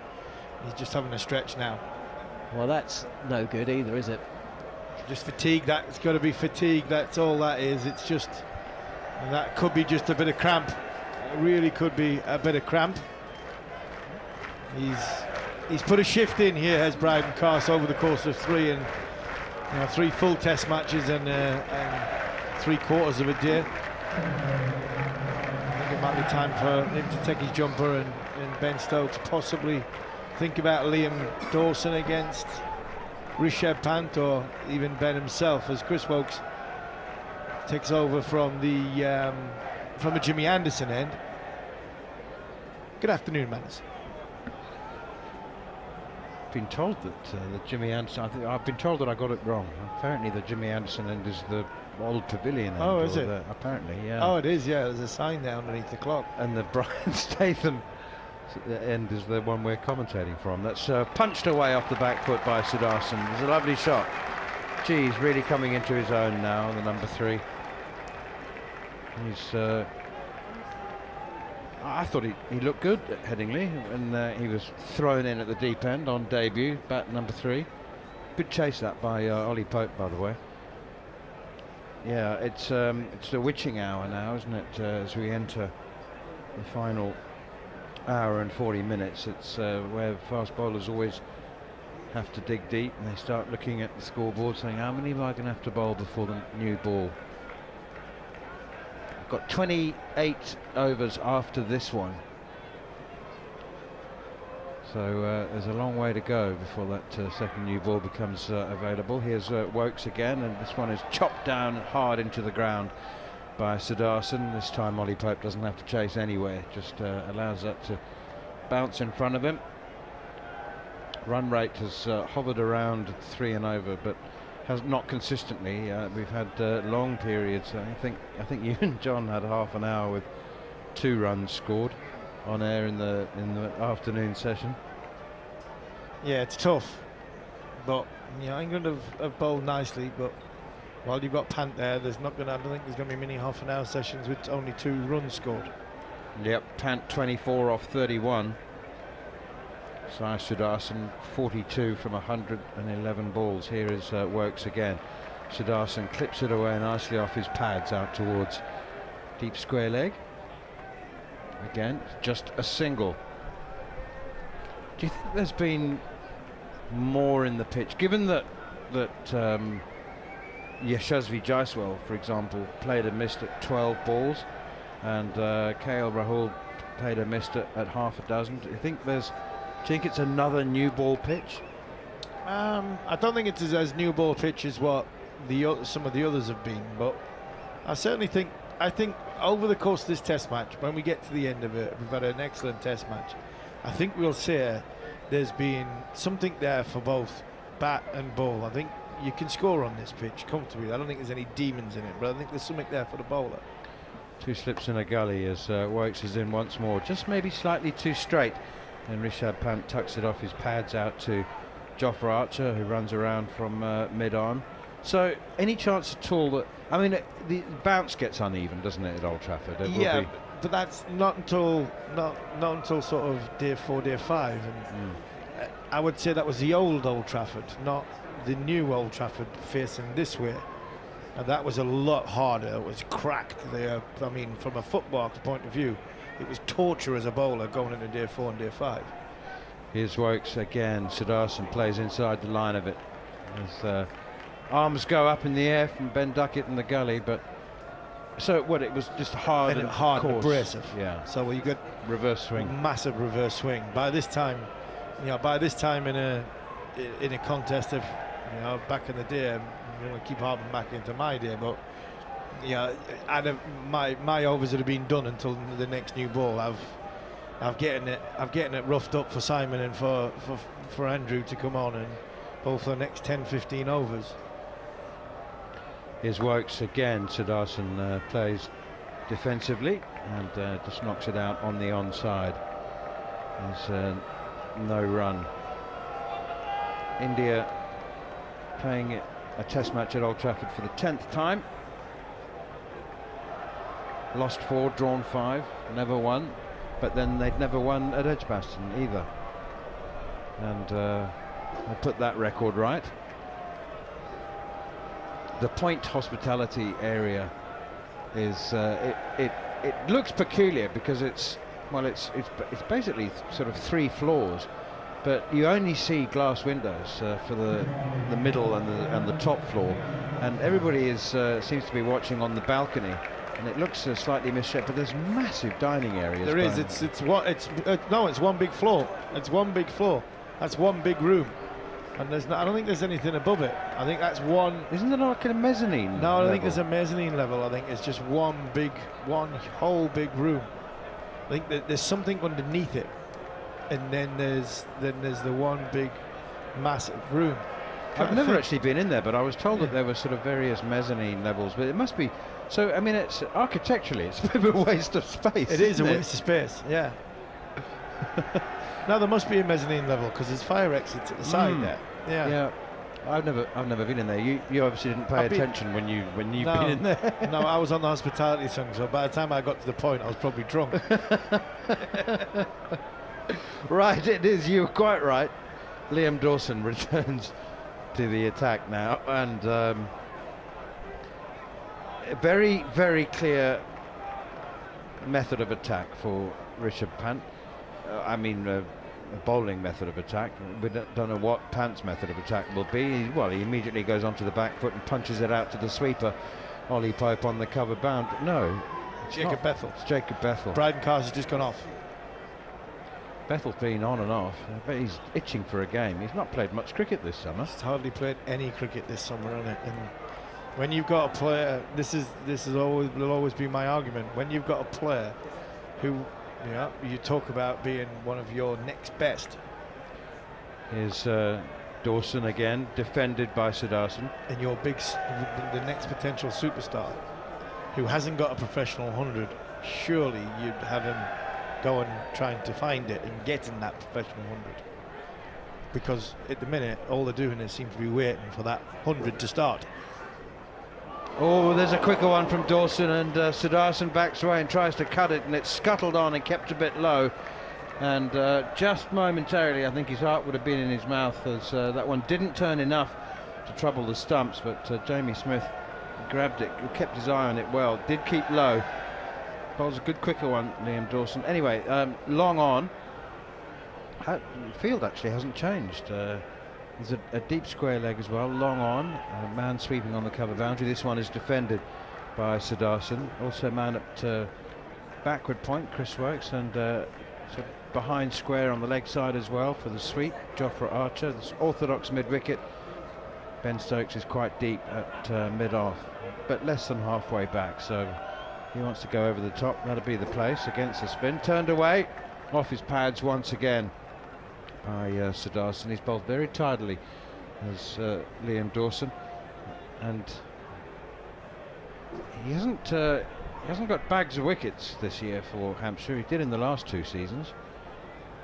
Hampshire's player of the year, averaging 60 with the bat as well in first class cricket, so most definitely his return is on merit. 83 on the back of his shirt. You wouldn't happen to know whether that's his historical number. I think it is. I think Hampshire's, he wears 8 for Hampshire, but he can't obviously wear 8 here because when he made his debut, Stuart would have been playing, and Stuart Broad has got Stuart Broad had the number 8 shirt, so I'm nearly sure Liam wears number 8 for Hampshire, so I think you'd have to. Were there numbers on Test shirts when he last played? Yes, for England? yeah, I think there was. I think the numbers came just after my time, around about 2011, 2012 time. I don't think there was any numbers 10, 11 when they won in Australia, but I think there was not long after that. So he could probably get number 8 next year because Stuart will be retired for 2 years. If that number has to be. Here's Works again, and Siddharthan plays inside the line of it as it whistles into the gloves of Jamie Smith. I never knew that. So it has to be you have to be gone for 2 years. 2 years grace in case there's a surprise comeback. 2 years grace, yeah. That the person either retires or he's got to be out for 2 years to relinquish the number. Because I only know this because when I came back out of retirement for one-day cricket, when KP brought me back, I always had number 28, but when I came back out of retirement, Chris Schofield already had that number. Here's Works again, and Siddharthan plays defensively straight back to the bowler. So I was asked to take number 10 because I think Garrett Jones had it before me, and Garrett Jones had been finished for more than that 2 year period. So Chris Schofield was not going to play for England again, but he had played within that 2 year period. Or was it not just because you were built like Andy Carroll? Possibly built like that, yeah. Yeah, I've got a touch like him now, I think. His Works again. Siddharthan plays defensively. He was number 10, wasn't he? Was he? Number 9 and number 10, I'm not sure. Big Andy, powerful player in the air, big fella, did brilliant for Newcastle. He's back playing now in Dagenham Redbridge, just signed. He's been in Bordeaux for 2 years. What's he, 40? I know he's not that old, Andy. Andy will be 37, 36, 37. He's not as old as what you think. Been around a long time though, hasn't he? Been playing a long time. Here's Wokes again, bowled over pitched, slap drive from Sudarshan for once. Doesn't time it at all. Trickles gently and harmlessly out to backward point. Pope Fields, no run. India 197 for 3 into the 64th over. Plenty of overs remaining in the day, but as usual we won't get them. 26 overs remaining to be bowled in the day, but only got an hour and a half, so we'll be a few short. We're not going to gripe about that. You know, I was talking earlier about the appropriateness of a reset with the officials. We've got Rod Tucker, who's outside the off stump from Wokes, left alone outside the off stump. But I do think that, I mean, this was scheduled a long time. The umpire appointments are scheduled way before a series starts, so we were always going to have a change of umpires and match referee. Richie Richardson's left us as well. We've got Jeff Crow now, match referee. Rod Tucker and Hassan Raza standing in the middle today with Kumar Dharmasena on the replays. 2 slips and Gully, but I think a reset of officials was I think the series will benefit from that. Wokes in once again, pushed up on the offside, and you know, I just think that that Paul Rifle and Shafadullah, the players have been pushing it as hard as they could, getting away with as much as they possibly could, pushing it and pushing it. And I think there comes a point where, you know, you can't wheel back as an umpire. You can't suddenly start to get strict and say, hang on a minute, you can't have a drink. You go, well, what do you mean? You've been, let us have a drink for the last 2 days, yeah. Anyway, anyway, Rod Tucker is equaling the Australian record of Daryl Harper, 98 Test matches. No doubt he'll become the 6th umpire to reach 100 Test matches, and he's massively respected. He played first-class cricket, Sheffield Shield, for over a decade, 13 years. As Liam Dawson continues to Rishabh Pant, that's pushed away. There are 2 mid-wickets now. Played at Tasmania, didn't he? Played with Booney in Tasmania. We spent a bit of time with them, didn't we, at airports in New Zealand. Actually, both. Hassan Raza as well. Azam was there as well. So, good man, Rod Tucker. I think he's a little bit more authoritarian than the other 2 that we've had for the first 3 Test matches.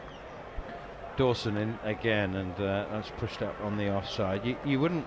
I think Jeff is as well. Would you say? Yeah, Jeff Crow is probably more than Richie. Yeah, yeah. We've got the strict crew in. Yeah, we've sent in for the big. We've sent in for the enforcers. We've sent in for the big boys. Yeah, bouncers are in town, boys. You've got to be here now. Here's Dawson again, whipped away by Pant. Actually, just tucked away gently up behind square on the leg side. You can't imagine Paul Rifle. You know, I mean, if he was to give a player an absolute earful, they'd probably giggle. Yeah, he's a nice man, isn't he? So, yeah, same with Shafadullah. He seems a pleasant chap that doesn't really want to rock any boats. Where I think Rod will point the finger, and I think he'll a bit more old school and tell a bloke with a high vis to get off my field. Dawson in again, clipped away nicely by Sudarshan, who's really, really grown in stature in just his 2nd Test match. It does help when you've played that much cricket yourself, doesn't it? And the players know. Absolutely, players know. You know, they say Daryl Harper. Daryl Harper was a lovely man. Wasn't the best. Didn't think he was the best umpire. He was a lovely man. Well, he didn't rock boats or ruffle feathers. That's the thing. And you tend to get appointed more often. Here's Pant again with the 200th run for India. Again, the gentlest of tucks off his pads for a single. 2 mid-wickets, no one at square leg saving 1. There is a deep square leg. 45 on both sides of the wicket. Oh, and little pat on the back from Rishabh Pant and Sai Sudarshan. Thought they were going to hug there. They came together at 140 for 3, so their partnership is worth 60. Again, the run rate just hovering around 3 and over. It's got an old-fashioned feel to it, this Test match on day 1. Nobody in a great hurry. We can't force the pace on a pitch that's not really conducive to stroke play. Another tuck off the pads here by Rishabh Pant, who's 28, have come from 38 balls. And India 200 for 3 at the end of 65 overs. You talk about the umpires, and there was some, obviously back playing. I see an interview with Steve Buckner. He did something recently on social media. He was a tough man. He didn't stand for anything. Darrell Hare, another one, who obviously he had a lot of controversies around his umpiring, but Darrell didn't stand for anything. He was solid. I think the best two that I played in and around was obviously, because we couldn't have the English ones, was Simon Taufel and Wokes continues. Siddharthan plays inside the line. Simon Taufel? Simon Taufel was very, very strong, very, very approachable, but he was a bit like a school teacher, in such a way where he knew all the rules, he knew to the letter how he wanted it delivered, and if you stepped out of line, he'd come down hard on you, but he was also approachable to have a conversation with. He wasn't very flexible, was he? No, he wasn't very flexible. I think that was what I was trying to say, yeah. Here's Wokes again outside the off stump, and that's left alone. And Pakistani umpire whose name has just gone completely out of my head. On my word, he did millions of Test matches. Pakistan umpire. Yeah, I've just had a complete mental brain fit.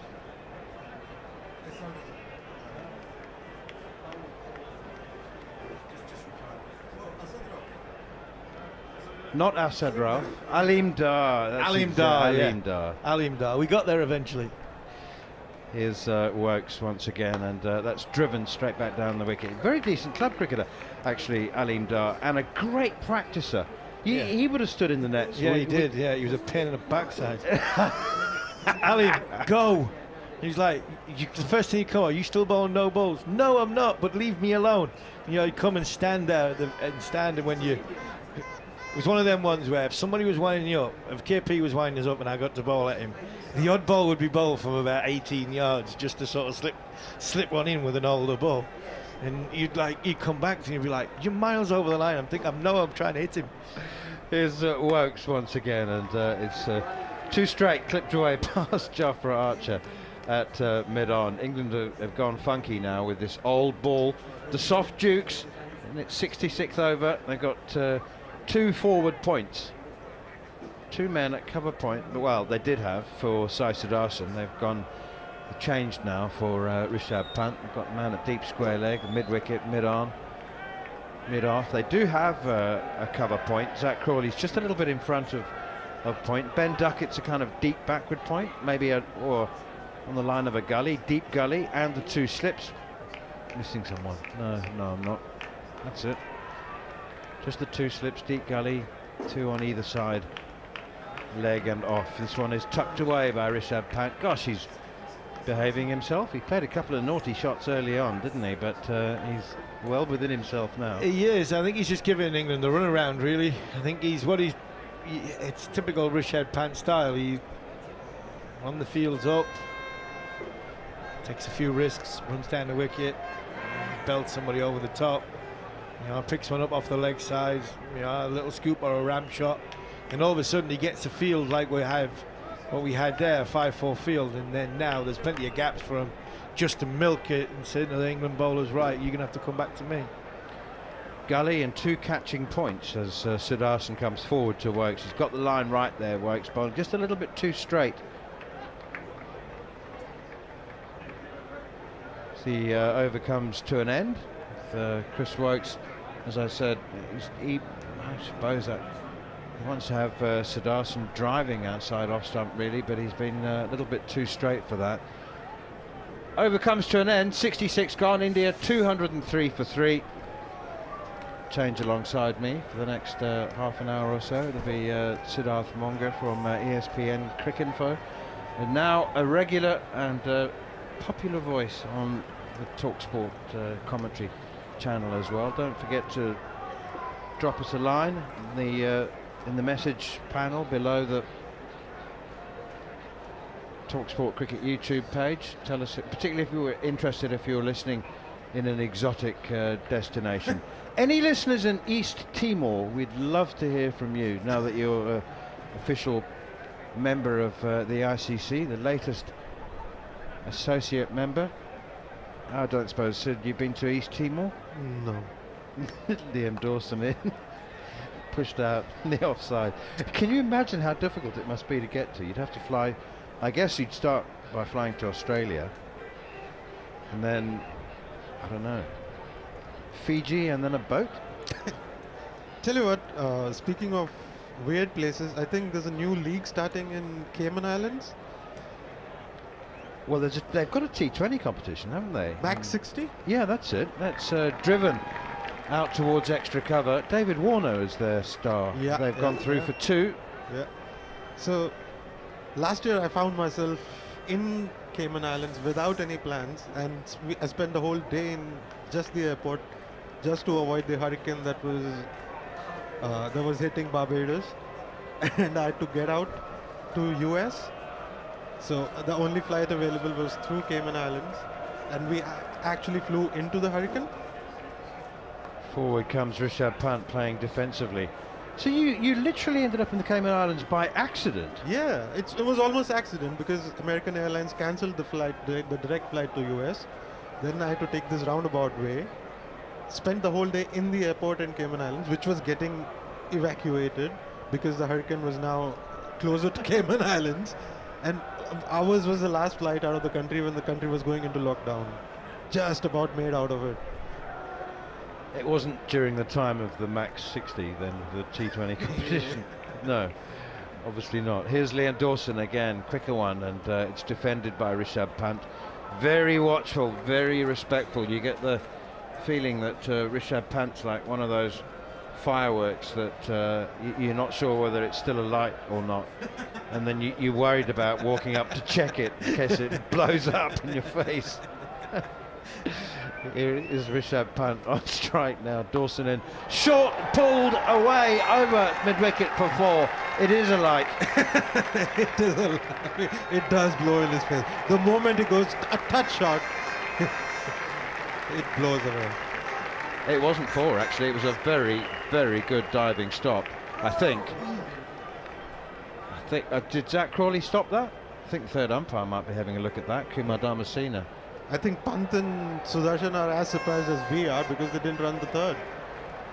They're back at their ends. Yeah, he is having a look at it. Zach Crawley says he's not sure. He's asked. It's fine, yeah. Gosh, that was a quick decision, Sid. Sure, you'd never make a good third umpire. You need to look at least 3 replays. So there's 2 runs at stake. Anyway, no, you're quite right. It has been said, clean stop. Driven now over the top of mid-off. Ben Stokes didn't see it. Did not see it. Absolutely did not pick it up. Didn't move. He's shrugging his shoulders, holding his arms out. I just didn't see it. I'm not sure that he would have got there, would he? But I mean, it was a miscue. I think he might have still struggled to get there, but he would have had a shout at it. Apparently, see, I've never actually fielded at Old Trafford, so I've got no personal knowledge of this, but apparently it is a difficult ground to pick the ball up. Do you know what? He would have had to move very quickly. If he'd picked it up straight off the bat. And he would have had to stick his wrong hand out like Collingwood used to do. And he himself has done. But still touch and go. Yeah, it wasn't... Was it closer than the one that Gill hit above him? Yeah, I think it would have been closer. Yeah, definitely. Wow. Shubman Gill took on Ben Stokes at mid-on and just cleared him. But I think that might have been closer if Ben Stokes had seen it. Here's Wokes. Forward comes Sai Sudarshan, 47. Pant was on 33 and went on to 37. with that boundary. I definitely can't put it down as a chance, but it is certainly noteworthy. I mean, it wasn't a chance because Ben Stokes didn't move. It would have had to hit him on the head and hope that he caught the rebound for any chance. So he just didn't see it at all. But just in the lead up to that chance, I think Dawson has already done more than Bashir in the air. He drifted it away from a set Jaiswal and got his edge, and now Shuman Gill also missed it one, and now this. Here's Wokes once again, and that one maybe just straightened back into Rishabh Pant, defends it. He's 37, 212 for 3. Better control than Bashir, and also more drift and dip than him, which is actually making the other fast bowlers more effective. The bowlers from the other end look more effective than you would when Bashir was bowling. Safe to say that his batting and fielding are also a notch above Shoaib Bashir's. 2 slips, backward point. They might have found a missing link by accident. Well, yeah, there are a few people suggesting that as Pant comes forward again, plays defensively. Thankless job this for Chris Wokes, bowling with this old ball, but he's if you're not taking wickets, the golden rule is keep control, exert control, make run scoring as difficult as possible. Ben Stokes is loosening up. The ball is, they have not complained about the ball today, have they? No, not one, not that I've seen. That's surprising. Not once. Maybe they're hoping to get some reverse swing going. It's a bit late for that now. Talking of reverse sweep now from Rishabh Pant. And there's a big appeal for leg before wicket. It all gets a bit confusing, but I think it was heading down the leg side, wasn't it? They are now talking about whether to review that or not. I think that's really close. Chris Wokes is asking Jamie Smith whether there was bat involved. They heard a noise. Do you think that was close? Oh, they've gone for it, and I thought it was very close. Wokes keeps saying, I don't know if he hit it. He said that's the only thing. I think it's. Was that a slow ball? Did he see him do a switch? I think that it was missing what started off as the off stump, but that became the leg stump with the reverse sweep. But what a shot to play! Well, and what a bonus wicket this should be. He has bowled a leg cutter release. He's slowed it down a little, and yeah, you might be right. It might be swinging down or up the offside. He has bowled that cutter. Might have hit it, you know. I think Wokes might be onto something. Anyway, I think it's missing. Oh, he has hit it. Yeah. That's what Wokes kept saying. Go with your first instinct. How many times have we heard players say, go with your first instinct? But they don't want to spend the next half an hour thinking, oh, what if we had gone for our second instinct? Yeah. Well, I mean, Ben Stokes was the key example of that at Lord's when he was the sole believer that he had trapped. He had earned himself an LBW in the Lord's Test match. I'm trying to remember who it was in. It was KL Rahul, wasn't it? Yeah, for 39, the LBW, and nobody seemed to be supporting him.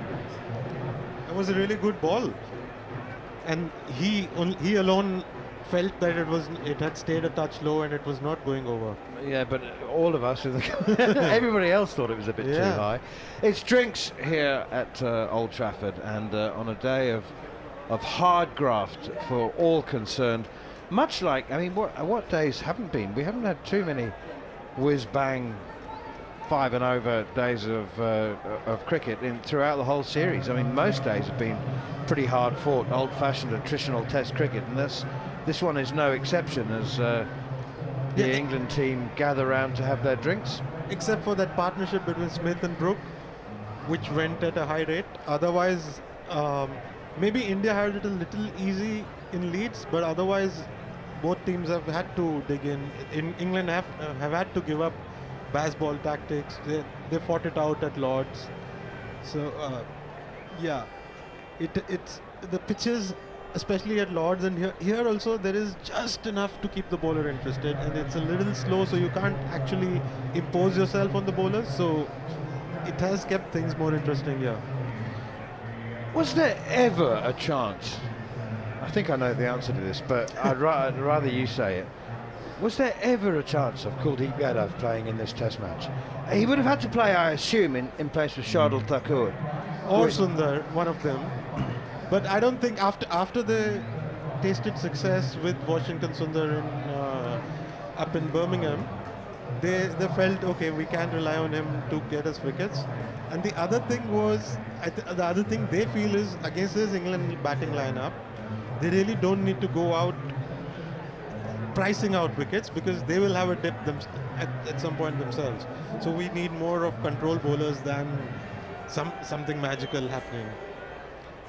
Also, a bit of credit to the umpires. They've called on drinks in the middle of the over when they went up to DRS. They don't often get enough credit for such things. Usually, there's some swelling on his foot where it hit him. Rishabh Pant. Well, he's got swelling on his finger, he's got a bad elbow, he's got he had a knee problem a while ago. Yeah, it's hit him right on the outside of the boot. There's no protection there. There's obviously reinforced toe caps, but there's no protection at all on the side of the foot, so some treatment there. And that is good umpiring, and well spotted and well called out. Rod Tucker and Hassan Raza immediately spotting that there was going to be a hold-up, and we were close enough to drinks. Oh, that is quite a big lump, isn't it? He's taken the sock off, and that is a big swelling. Just at the root of the pinky toe on his right foot, the leading foot. Just from personal experience, when something swells that quickly, that can be indicative of a fracture, can't it?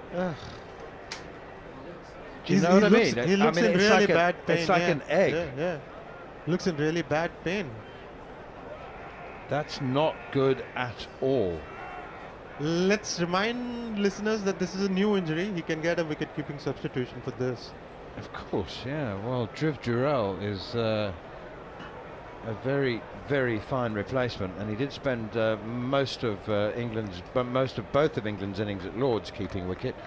Ravi Jadeja's the next batsman in. He's padded up and ready to go with his sleeveless sweater on. The pads are on, the thigh pads in place. Yeah, there's a lot of hand waving going on there. You don't asking get for a stretcher. You don't get that egg-like swelling so quickly unless there's a fracture, in my experience. I think they motioned for a stretcher to come out. There was a lot of hand wringing and hand waving going on towards the dressing room. Jadeja has put his helmet on. I think we might just see a stretcher come on to take Pant off, and you could well be right about this being a fracture. Jadeja is walking out to bat. We have a retired hurt here. For those of you listening who who've ever had a toddler, a little 3-year-old child who's fallen over and whacked his head, and the egg-like swelling appears. That fortunately is not. He's not able to stretch, but he's. I tell you what. I mean, he's not. I don't think that maybe there isn't a stretcher immediately available, but he's going to have to hobble off with his arms around. He's got his arm around the physio. That's. There is. There is actually a golf cart, an ambulance golf cart. An ambulance cart. There's all sorts of communication, waving and gesturing, and there is a stretcher on board that. But I think, like Rishabh would probably say, listen, I don't need to lie down. It's my foot that's the problem. Yeah, nothing else. I can't walk. Yeah, he just needs to sit in the. Yes, that's right. There's a spare seat at the back there. He just needs a ride off. He doesn't need a stretcher. But there's no way that he'll be going for a run anytime soon. No, this does not look good. And we were actually discussing early in the morning what happens if he injures his finger again, and we decided that KL Rahul might have to keep.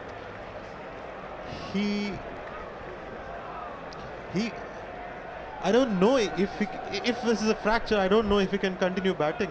If he can come back to bat or bat in the second innings. I'm not sure if he'd actually be able to be honest. That's what. No, I mean able, not allowed. No, he'll be allowed to bat if he wants to. Yeah, I'm saying allowed, but he won't be able. No. And Yes, even if he wants to, his medical team might not allow him to go out. he is actually sitting in that spare seat on the back of the golf cart. I should just tell you, for those of you maybe joining us late and don't know about the first 3 wickets, or the only 3 wickets to have actually fallen, opening partnership of 94 between KL Rahul and Yashasvi Jaiswal before Rahul edged Chris Wokes to 3rd slip just after lunch. Zach Crawley took the catch. He went for 46. Next to go was Jaiswal.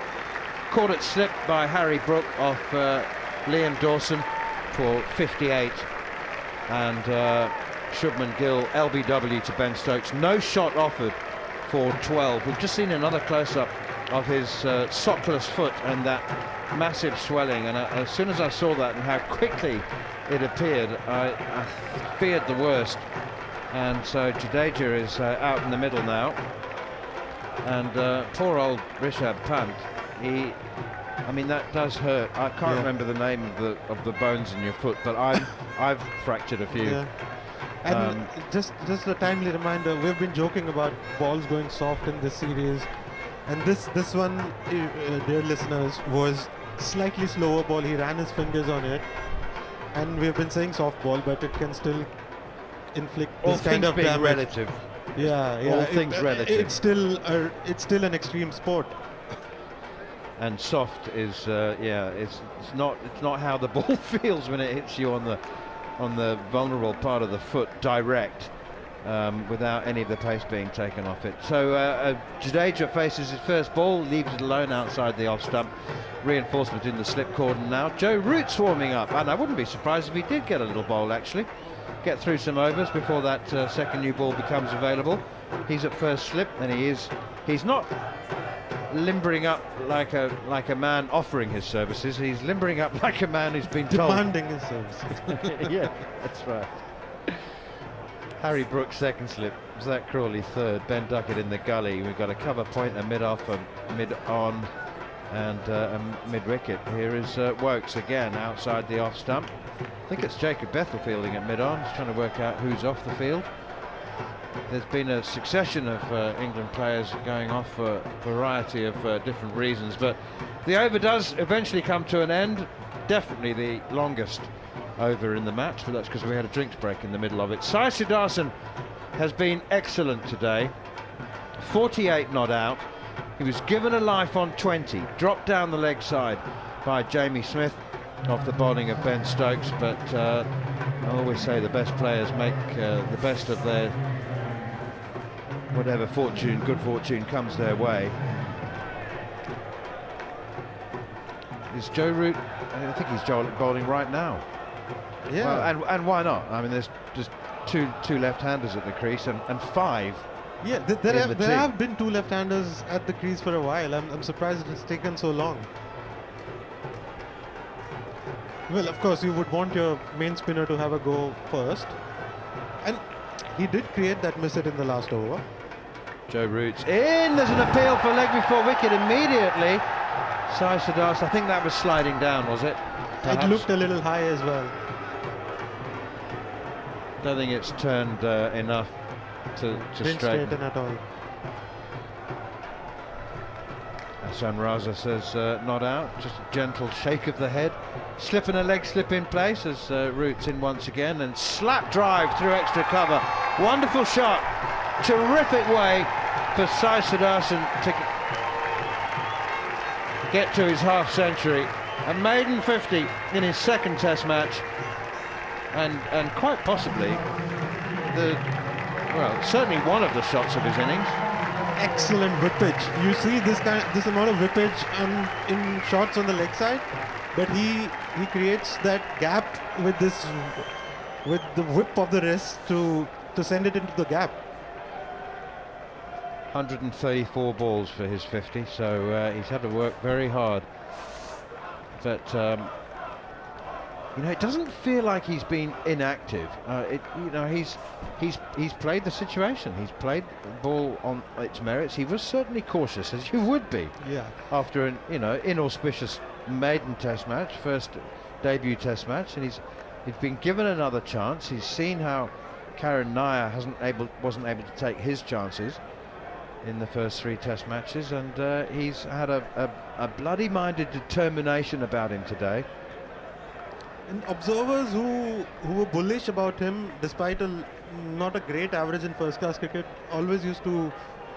Root comes in around the wicket, full Jadeja defense smothers the turn and pushes it towards cover. So observers used to say, and it's quite intangible, that he finds a way, which is what he has done all day today. Dead right. He's been prepared to adapt and be patient, and this one is clipped by Jadeja up towards mid-on, fielded by Dawson, and there's no run. Why is his first class out? It's below 40, isn't it, for some reason, which I found very peculiar. I couldn't explain that. Forward comes Jadeja again, blocking defensively. And in India, you get a Test debut if you average 55, 60. 50-50 doesn't cut it. So everybody, right from junior selectors to senior selectors to IPL, they have seen something in him which goes beyond numbers.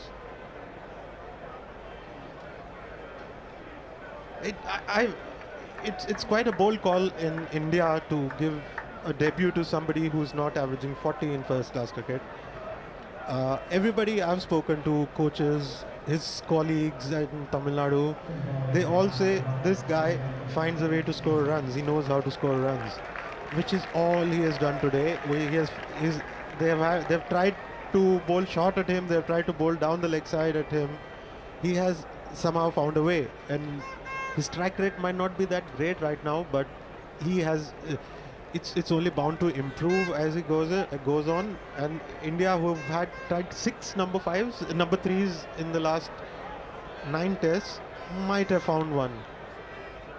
Ben Stokes has actually brought himself back into the attack, and that was guided away by Sudarshan to backward point. Talking of averaging 55 or 60 in first-class cricket, Sarfraz Khan is half the man he was about 6 months ago.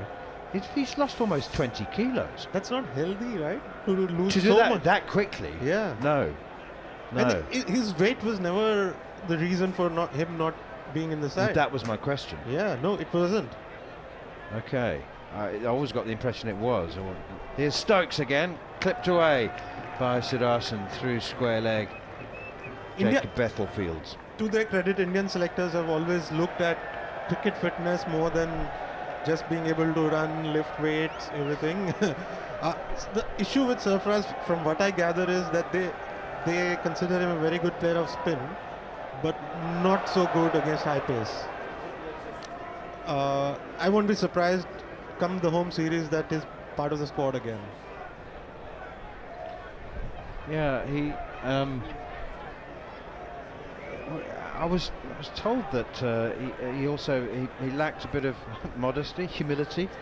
He was quite confident, shall we say, and you know, that's a quality you need really to succeed as a sportsman, to be quite honest. That's edged by Jadeja, but kept it down, and it just looked like he was sort of opening face of the bat. I'm pretty sure it was a genuine edge. It was, actually, looking at the replay, it was a genuine edge.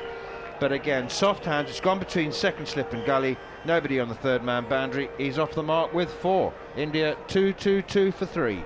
Absolutely, you want bullish, overconfident guys to perform. I mean, otherwise you don't get to this level if you're as self-aware as we are. You keep doubting yourself every step of the way. Here is Stokes again, around the wicket, bowls to Jadeja, hits him on the thigh pad as he tries to tuck it round the corner. I was genuinely concerned, you know, when I saw the pictures of him. He posted pictures of himself on social media, and I thought, you can't lose that much weight that quickly. But so I looked into it, and he says that he was under strict supervision of a dietitian and a biokineticist, and he'd done it all with healthy eating and physical exercise. So, well, let's hope, you know, that he didn't rush the process. Yeah, I hope so. I hope he's in good hands. I remember when Inzamam-ul-Haq lost weight suddenly. Couldn't hit the ball off the square, could he? Yeah, he lost all strength. He did. He really did. He lost a similar amount, actually, but I think he had slightly more to lose. Here's Stokes again, flicked away through the onside, and it's Bethel who fields again. And they take another single, 223 for 3. You would hope he's in good hands and that he has not lost muscle, that he has lost fat. That you would hope that he's not lost fat, but he's not lost muscle, but fat. I got it the wrong way. Look, let's be honest. He doesn't look unwell. I mean, he looks. No, he doesn't. He looks pretty good, to be honest. Only if you had not seen him 2 months ago, you wouldn't think there's something dramatic that has gone on with that body. No. Anyway, wish him the very best. Here's Stokes again to Sudarshan. Just, to my mind, growing in stature with every over that he's at the crease. I think he might be in for hopefully a decent stint at number 3. Just tell us what India's test commitments are after this tour, Sid, and while you do that, John will take over from me. Yeah, India in the Indian winter now play 4 test matches, 2 against South Africa, 2 against West Indies. Those are home games where I expect Washington Sundar to properly bed into the R. Ashwin role and partner Jadeja and Kuldeep Yadav to be the third spinner. But as the years go on, maybe 1 or 2, when India next travel abroad for a long period and perhaps Jadeja is closer to retirement, Washington could become the Jadeja kind of all-rounder in away conditions. Joe Root is continuing, which is a slight surprise. I've been enjoying watching Liam Dawson. First ball of his second over. There's a breeze that's coming into the comms box. Yeah, maybe that's just what every time happens when Jarrod walks in. Single to the leg side from the bat of Jadeja. 2-2-4 for 3 as Jadeja moves to 6, and Sai Sudarshan, who is he's playing a fascinating innings today. 54 not out, but India have lost the services of Rishabh Pant, victim, we feel, to possibly a broken 5th metatarsal, is the feeling, as Sudarshan just pushes this out to cover point and is sent back again. Thanks for the science lesson. We were struggling to name the bone. Big thanks to Gough. Well, actually, in this country, everybody knows about metatarsals. Do you know why? No, I don't.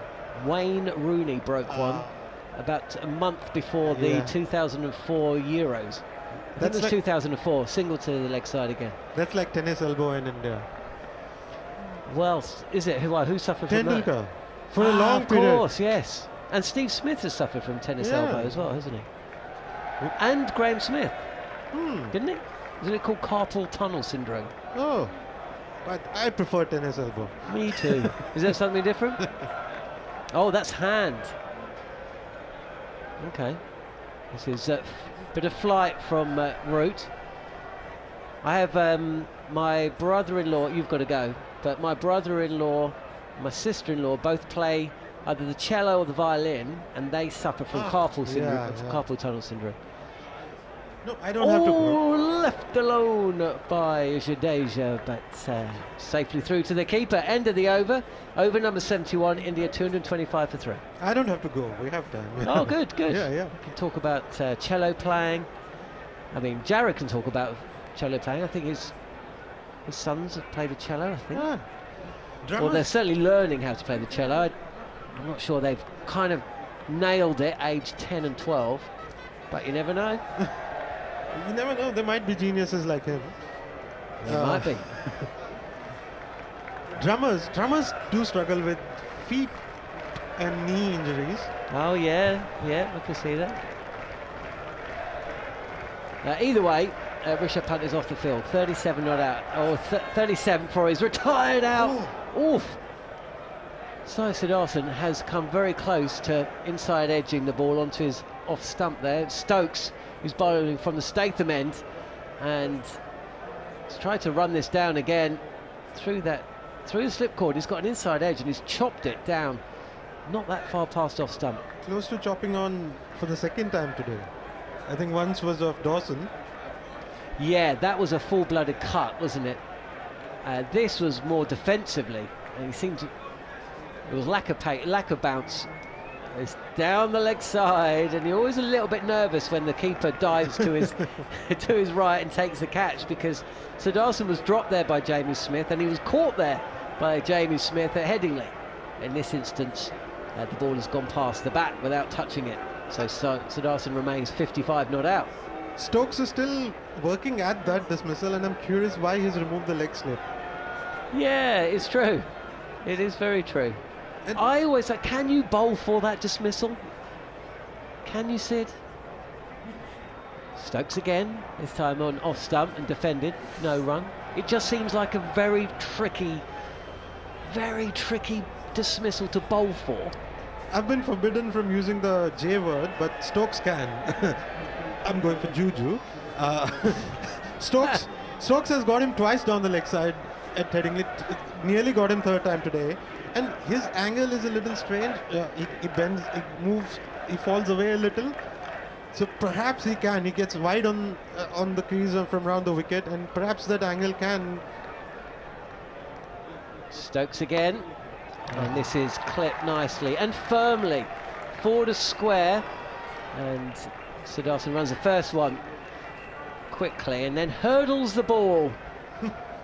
This running between Jadeja and Sudarshan will be something to watch out for in the next half an hour, because Jadeja, every time the ball hits the bat, he feels like he's a baseball player and he has to run. And Sudarshan has not been the smoothest today. Sudarshan hurdled the ball and leapt before he reached the crease. He must have seen the line is not close enough. Yeah, he knew he had to jump over the ball, so he knew it wasn't going over the stumps, but it is still slightly strange to see someone do that. This is cut and beautifully placed. He's been trying this shot throughout his innings, and more often than not he's been picking out the fielder, but it's a back foot punch past point and away to the boundary for 4. He's been scratchy, but he's played at least 5 shots for the highlights reel. 2 pulls with the front leg in the air a la Gordon Greenwich. 2 cover drives using wrists so strongly that he could find the gap. And now this back foot punch to the right of gully, left of gully. Stokes again, round the wicket. Oh, gets one to go past the outside edge. It bounced. It was in the corridor. Sudarshan was forward. And actually, I suspect he didn't play there. Leapt up a little bit, isn't it? I suspect he Oh didn't no, play. you're Yeah? right. No, you're absolutely right. He's played. Essentially, he's gone old school and he's played the ball with the bat behind the pad, He's taking well this- inside the line. He's taking old school too far. And He is. just like my commentary Just like stint. you. We'll see Sid tomorrow, and you can, of course, read Sid in opinion pieces, articles, features, and much, much more on ESPN Cricinfo following play every day of this series. It's been an absolute privilege to have him part of the talkSPORT commentary team, as is, of course, Jarrod Kimber, who's sitting down in his place. Joe Root bowling. Are you a bit surprised it's Joe Root rather than Liam Dawson? You can answer that question in about 7 seconds. Forward and defended. Less than 7 seconds. No run. Okay. No. Yes. Thanks. That's Jarrod's stint. Woo! All right, well, I'll see you tomorrow, guys. Harmy's in. I'm surprised that he's bowling, but I'm not surprised he's bowling to 2 left-handers. Yep. Root again, but there is a lot of left-handers in this batting order. If you're going to be bringing on Root, Yeah, but doesn't that make more sense to Yeah, use yeah. Root when you can and Dawson when you can?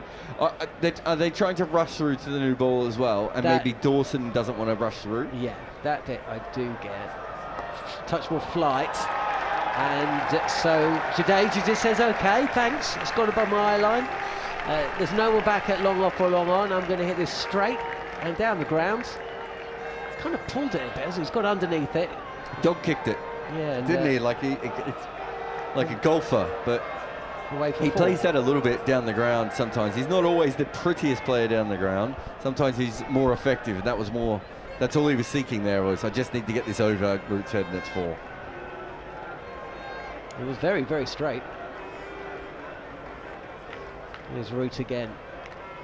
Flatter and a bit more round arm, and defended by Jadeja, who's batting in place of Rishabh Pant, retired hurt 37. very, very unlikely we're going to see him behind the stumps. It's going to be Jarrod, you imagine.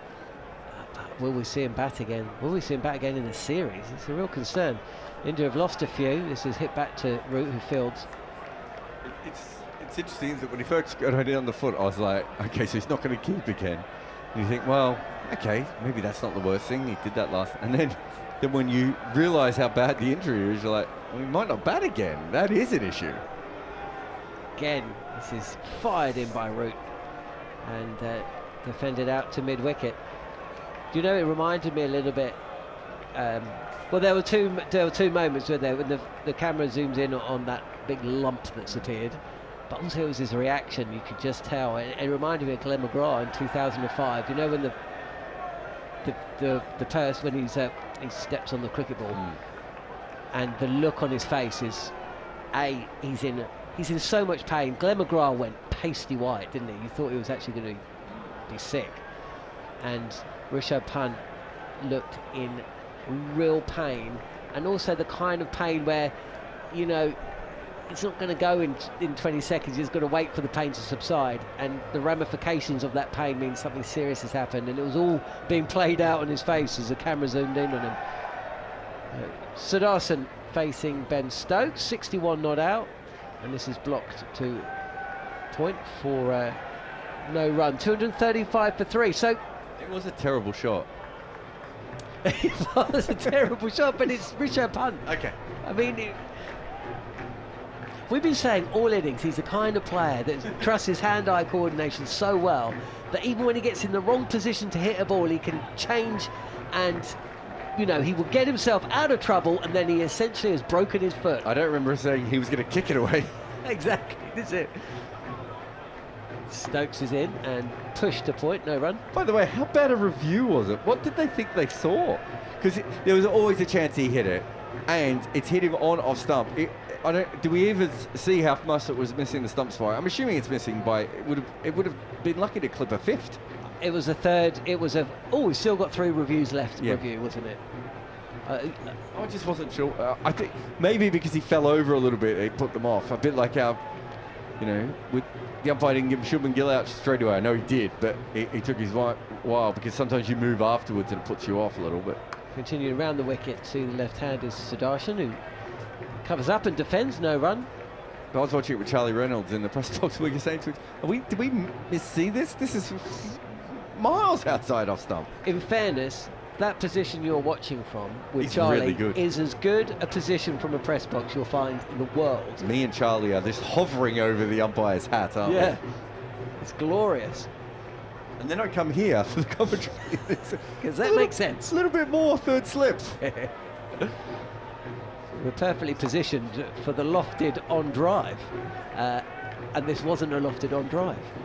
It was blocked by Sudarshan. 235 for 3. We've got 6.5 overs, 6.3 overs remaining until the second new ball. I don't do many like brags with my job, because it just becomes your job after a while, so you kind of forget. But the kids cricket group, were a couple of them were at the game on day 5 of the Oval, and they were showing their angles, and I didn't say anything. I just dropped our angle in. Stokes again. The field comes in on the pull of Sudarshan. Is it in the air? It is! Sudarshan succumbed to the pull. Stokes has got the breakthrough. His cast coming in at fine leg. Top edge. And Sudarshan's got to go for 61. And yet again, just as India get themselves into a position of strength, they go and lose a wicket. They're 4 down. Punt is not coming back anytime soon. The second new ball is due in just over 6 overs. India 235 for 4. I don't know what it is about Sai Sudarshan, but when he pulls the ball in front of square, he looks incredible. And the minute he tries to pull it behind square, the second or third time, he just hasn't looked as confident with it at all. And that was a top edge. It just ballooned up, but just before the new ball, with Rishabh Pant probably getting an X-ray somewhere at the very least. That is not what they needed.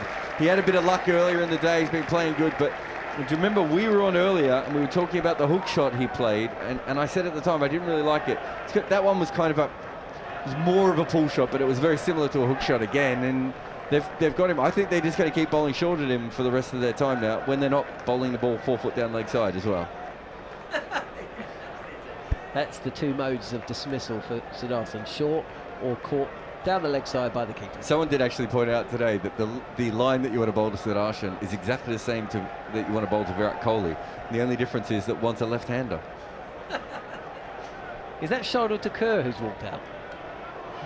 Yes, it is. It is, yeah. Lord Thakur. So Jarrod Kimber is coming in ahead of Washington Sundar. And I suppose it means right hand, left hand. Sundar is... He's much better than... Yeah, but is he a left-hander? He can't be a night watch, can he? Have they lost something? Yeah, he's definitely a left-handed. So Have they lost him? So that's what it Has is, he been?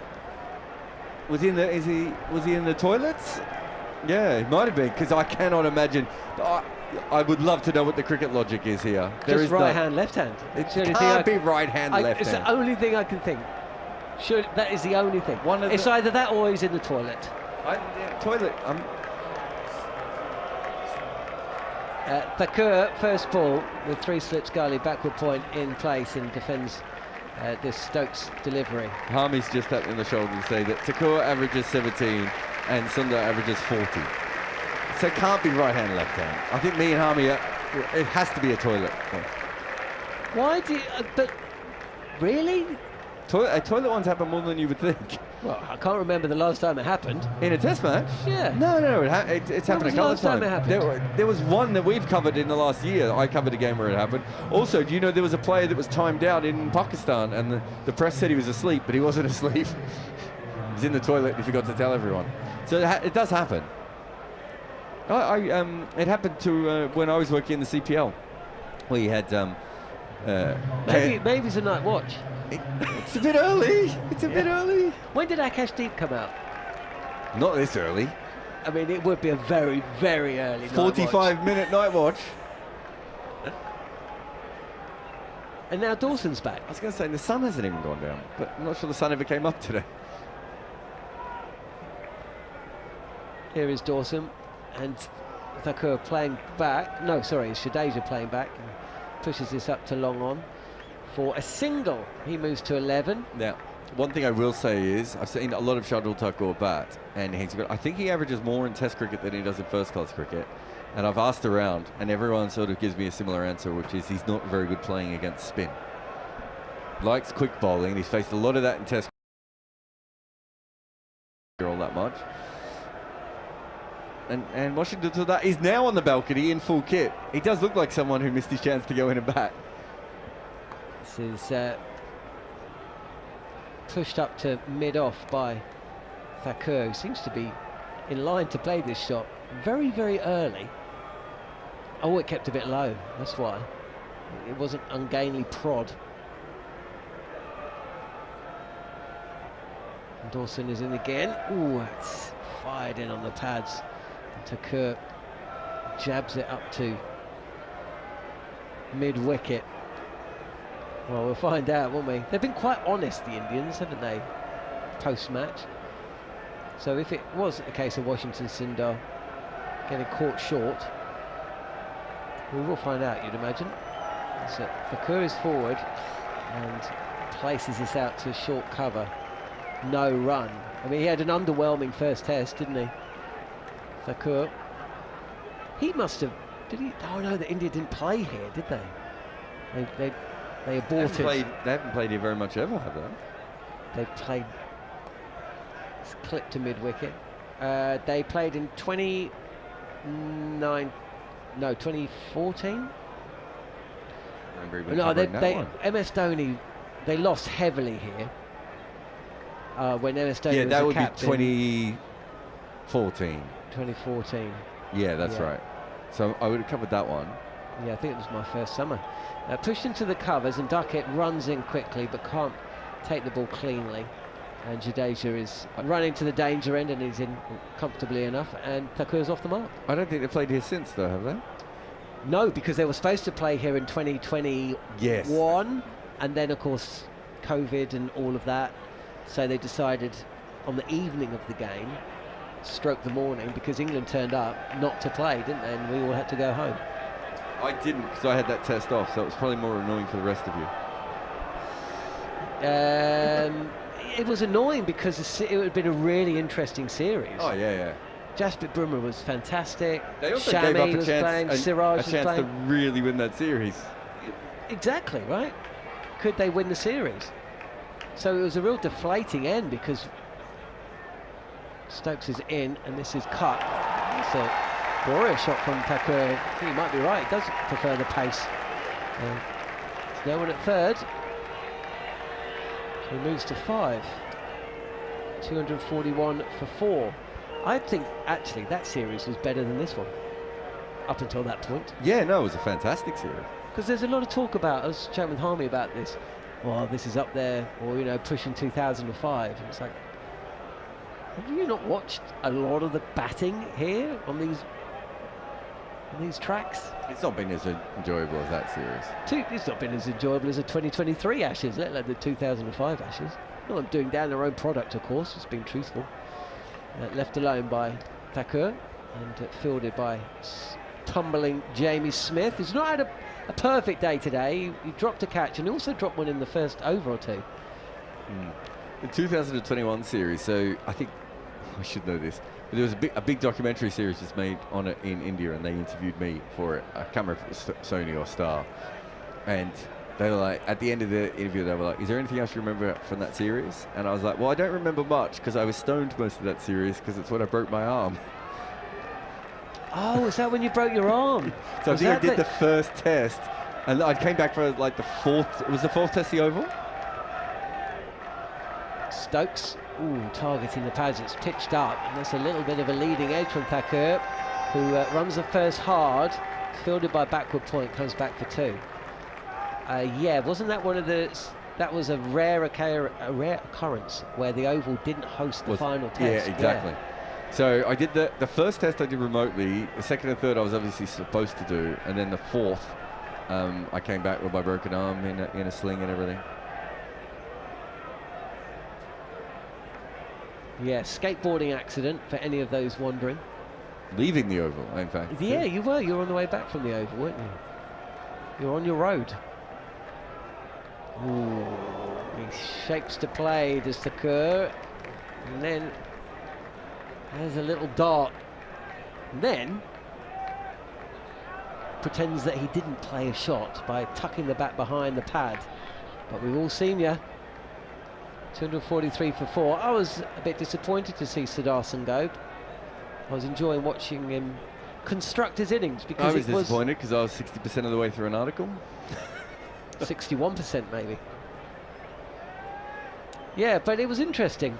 And also, I thought, this is defended again by Jarrod Kimber. I was chatting with Sid off air. I was like, I've been watching him play and I'm not sure what his shot is. And then Sid was like, well, it's probably the pull. And I was like, yes, it's the pull. And then he gets out playing the pull. But as you picked up, in front of square, masterful. Yeah. Behind it, less so. Needs work. Yeah. 6 out of 10. Must try harder.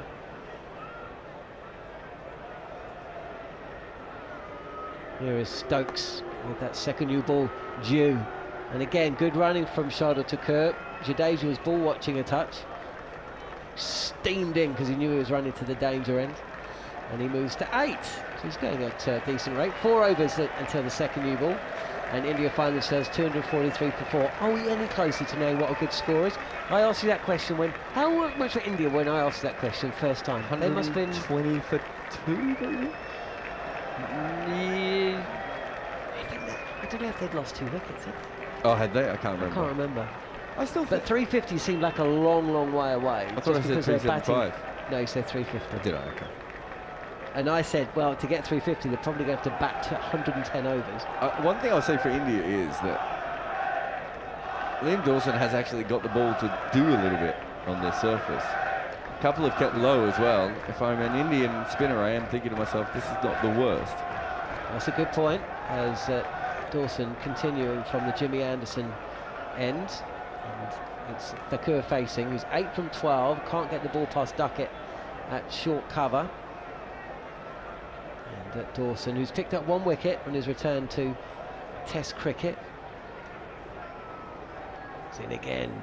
And this is touch fuller and pushed up to Ben Stokes at mid-on, or was that Bryden Class? Class, I think. Were we talking about when I moved to the UK and all I saw was Liam Dawson earlier? On air or off air? On air? No, me and you. Oh, it was Manners, must have been Yeah, Manners. it was definitely Manners. It wasn't me. Do you want to tell the story again? Push back to the bowler? Well, I went and checked it. I went and checked to see how good my memory was, and I thought he made a couple of hundreds. I think I said he made 300s. He made 200s and a 50. But he also took 2 5-wicket hauls, and most of these games are on TV because Dawson is in, and a shape to run to Thakur and Jadeja as it's pushed up to Joe Root at mid-off. Mid-wicket's gone out onto the boundary, by the way. So it was in the days when under-19 games were televised. So some of it was in under-19, some of it was Hampshire that was also on TV, one of which I might have even been at, but it was incredible to go back and see how good he was, and he was only 18. Again, just playing pretty comfortably at the moment is Thakur, pushing this up to mid-off. He did tour last time, didn't he? It was 4 years ago. Thakur was part of the India side, wasn't he? He made runs in the first test, didn't he? We'll have a look. Much more flight from Dawson, but on leg stump, and that fielder who's been moved back onto the boundary will go straight to him. So it's a comfortable single, and that means Thakur takes the first ball of the next over, which might have been part of the plan. Who knows? 245 for 4. Because that was sort of the height of everyone calling him an all-rounder, and I was like, he's not an all-rounder, and he's kind of been working his batting average back down ever since. He's got incredible hand-eye coordination. He can certainly hit the ball very hard, and he doesn't always hit it where he's trying to, in a good way, because it's hard to set a field for him. But he's looking good here, batting within himself a little bit, which isn't fun. Shardul Thakur batting properly, or not properly in his case, is a lot of fun. Do we still think 350 is a pass score? Sure, I didn't say 375. No, you definitely say 350. Stokes again, and Thakur, who's gobbling up the strike at the moment, leans forward, pushes us out to cover, and is sent back by Ravindra Jadeja. Who was Ravindra Jadeja almost involved in about 4 run-out mishaps in the last test? Who was he batting with? Remember? There was a period of the play where... That was Rishabh, wasn't it? Was it Rishabh? Oh, it was Reddy. Oh, Reddy. It was Reddy. It was, yeah. Yeah, Nitish Reddy. It's hard to remember because Rishabh's involved with so many on his own. Well, yeah, there is that. But here is Stokes, and this is flicked away for a comfortable single down to long leg. Thakur moves into double figures, and the score ticks along, 246. So what are you thinking, 375? Or 350 to 375? If I said 350, that's fine. I just didn't think I did. But I think that's a good first inning score here. I don't know what's going to happen next. Is the pitch just going to even out? Well, that's it. It's a great unknown. I think it doesn't look like it's about to even out massively. So I mean, it might speed up a bit. Maybe the sun will come out tomorrow and it plays differently. It's not. No, well, I don't think it's. Remember where you are, man. Sorry, I forgot where we were. Yeah.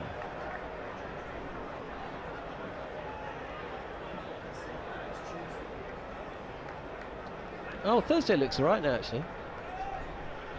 No rain forecast now. Well, that's a good thing.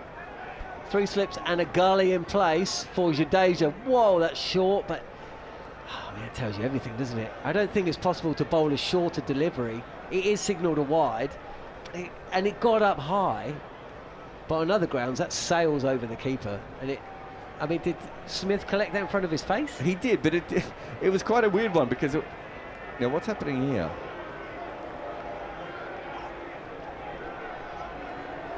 Well, Jadeja is just speaking to, is it Rod Tucker? Yes. The umpire, about what we do not know.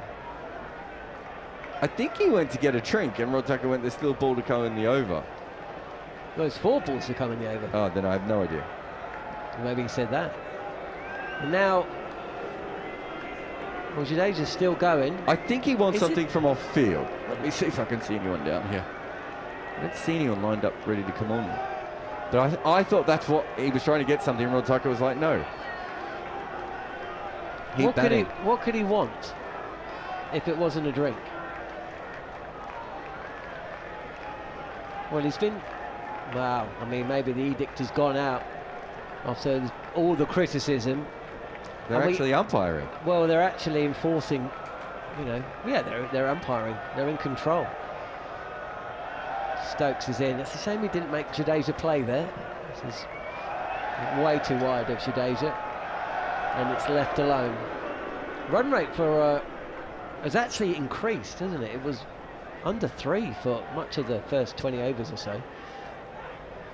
But, Chris Folkes is warming up as well. I wonder if just because the new ball's due, but not due, but he might come on a little bit earlier, just because it's quite dark now again. Yeah, I was wondering about the light. Stokes is in, and once again Jadeja doesn't have to play, and so doesn't. Yeah, what have we got? 28 minutes until the end of play. Don't forget there will be a Jarrod Kimber super over with David Lloyd, and I'll be hosting following on with Steve Harmison. Shortly after the close of play, both will be made available on the talkSPORT Cricket YouTube channel. Thanks for joining us again throughout the day.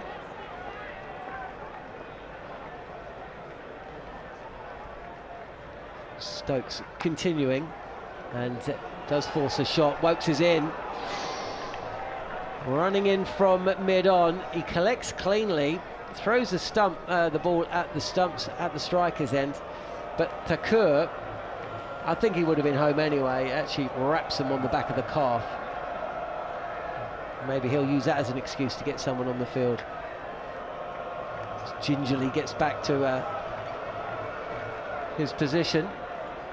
See a replay of it. Oh, actually it hits the bat. It hits Thakur's bat. I thought it hit the back of his calf. He middled that. Like Mohammed Siraj middled it against Bashir. The umpires are having a chat now. Is this light? And I think this will be light, because it's dark. I don't think it's much darker than earlier today, though. Well, we were on... Yeah, there we go. Well, they're having a chat, but I haven't seen the meter out, and they haven't taken a reading. Unless they're talking about the situation that just occurred. But it doesn't feel like they were. I haven't seen any meters come out.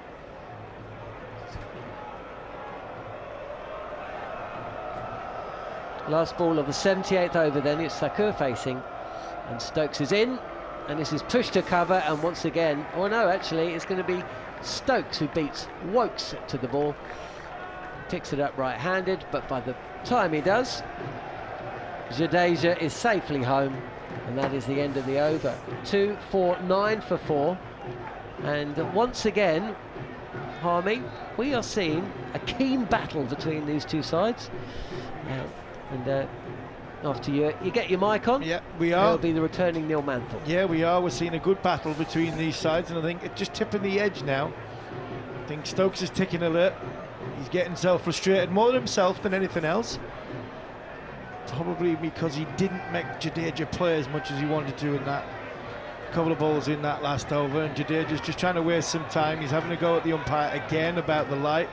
It is dark, but I don't think it's as dark as what it has been throughout today, as Dawson comes back on from the Jimmy Anderson end. Yes, he does. Left arm over the wicket to right-handed Shardul Thakur. Punches one straight back to the bowler. Man sweeping at deep backward point, and a man at deep mid-wicket, well in front of square. Otherwise, mid-on, mid-off, maybe a third of the way back to the boundary. There's a catching extra cover, a backward point, as Dawson is in once again, and Thakur drives square of the wicket on the offside, picks up another single to the sweeper. It is quite dark, but the floodlights are on, and they are substantial floodlights here at Old Trafford. That single brings up the 250 Which belatedly spotted by not just Indian supporters, but a polite ripple of applause. 250 for 4. Jadeja 12, Shardul Thakur 12. Here is Dawson again, and pushed straight back to the bowler. Just bumped into India's assistant coach Ryan Tenduskata downstairs, having a wander about, getting some fresh air. He said that Rishabh Pant had been dispatched pretty much immediately for scans, and confirmed that Indian team is fearing the worst, given the size and rapidity with which that swelling appeared on his foot. That one, next one, left alone by Jadeja, walks right across his stumps and allows it harmlessly by into the gloves of Jamie Smith.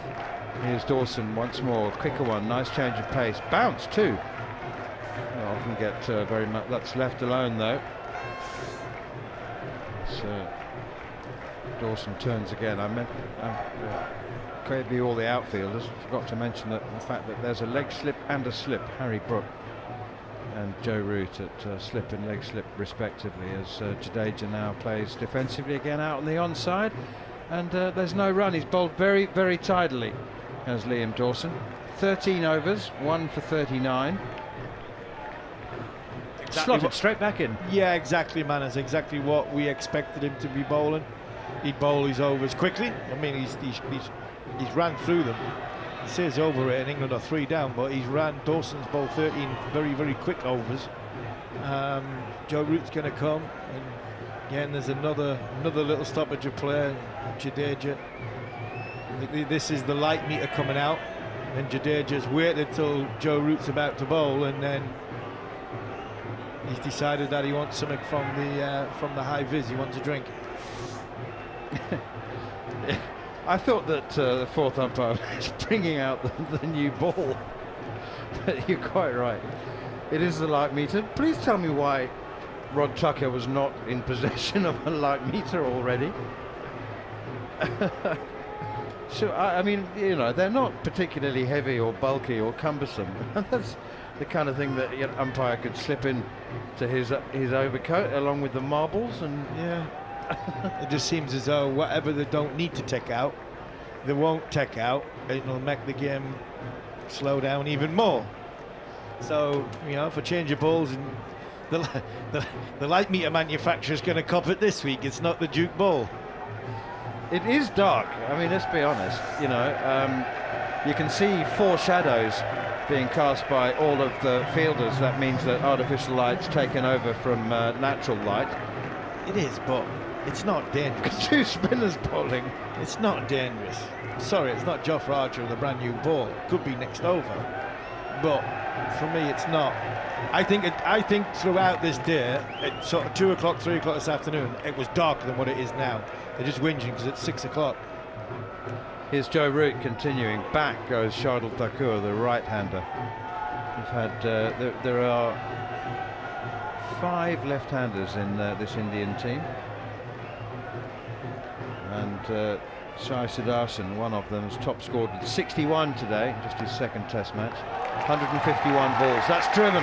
That's a nice shot from Shardul Thakur. And the ball rolls gently into the advertising cushions at long off. It was a nice gentle half volley from Joe Root, in fairness, but Shardul Thakur didn't try to hit it too hard. I think he is tossing it up, hoping the batsman will try to hit it too hard. Yeah, it was a long half volley, and I don't think Ben was in the right place. I don't think Ben Stokes was in the right place. I think I think he got caught between whether he was at cover or he needed to be a bit straighter, and he was neither. Between the two, wasn't he? That's pushed away down the leg side, and tumbling diving stop from Ollie Pope at leg slip. Just momentarily looked like it might have carried to Ollie Pope, but it was fired in, quicker one from Joe Root, and it was heading towards leg stump anyway. He's in once more. Shardul Thakur blocks it out towards mid-off. England have a decision to make in 1 ball's time, Harmy. They take the new ball and go off for bad light, or do they keep bowling the spinners? I think Dawson bowls 1 more over, and then I'd probably look to take me chips and walk off. Okay, that's honest. Flicked away behind square on the leg side. I just wondered whether England might bowl 2 or 3 more overs on the basis that it doesn't look like the Indian batters are particularly enthusiastic about. There is that, but I also think I wouldn't like the score to get any more, really. We're effectively 5 wickets down. Here's Root again. He's bowling a deliberate leg stump line, which takes some skill to do, and it's left alone by Shardul Thakur. Right, it's decision time. What will England do? As I say, it might sound counterintuitive, but if they take the new ball, the umpires will take them off. Don't think that you want Jofra Archer to be bowling 89 miles an hour with a brand new ball in this light. And Ben Stokes likes to, you know, he's positive, and he'll maybe back his spinners to. One more wicket really does change things. Yeah, one more wicket, and it's England's. Yeah, for me, it's England's dear, because they are effectively 5 down. Looking at Rishabh Pant, he's not. That's him. They might as well send him home. That's him done. I can't see him taking part, both with bat or in field, in this game, and with such a short turnaround. I can't see that. I can't see him participating anymore. So they're effectively 5 down. One more would definitely be England's dear. Here is Liam Dawson. He is going to bowl another over, and my feeling is that England will bowl until 6:30 here. I mean, there's only 15 minutes to go, and in this light, you probably back the fielding side actually to you know, there's more likely to be a batting mistake like this, even though it is against spinners. Dawson is in once more, and it's defended by Jadeja. Yeah, I get that, but I also, you know. Oh, I totally get what you're saying. I think because they're frustrated, because you're effectively 5 down, I think the scoreboard looks better as it is than maybe another 10-15 runs more. Dawson in again, quicker. Jadeja forward, defending, blocking that one. Shardul Thakur 16 from 29 balls. Jadeja has 12 of 28. Bowls for another 10-15 minutes. Can he get his over rate back from last week? That was about to say, yeah, there is an opportunity to rattle through some overs as well, get ahead of the rate. Little sweep shot now from Jadeja, and Archer collects that one straight to him all the way along the ground. Crowd has thinned out substantially, several thousand, as many as 7 or 8,000. I bet it's freezing out there now. It is chilly. Just went for a walk to check it out. And, I think people are avoiding the tram rush hour as well, as Dawson is in once more, played away defensively. Fully recommend that you come with me and Jarrod on the tram tomorrow, Harmy, although you'll probably have to go through a couple of dozen selfies. Here's Dawson once more. Jadeja plays defensively out on the onside. It's quicker to walk 10 minutes to the tram stop and get the tram to Old Trafford. Stops right outside our media centre than it is to walk 25 minutes from the car park. Did you get in the car park this morning? Scott did. He said it's like a 25-minute walk. Oh, and the rest. You got to. Not exact. I mean, our boss and our producer have got a similar sense of direction. We walked around Old Trafford about 3 times and walked into gates that were locked. And I mean, it's miles away. Other side of the football ground.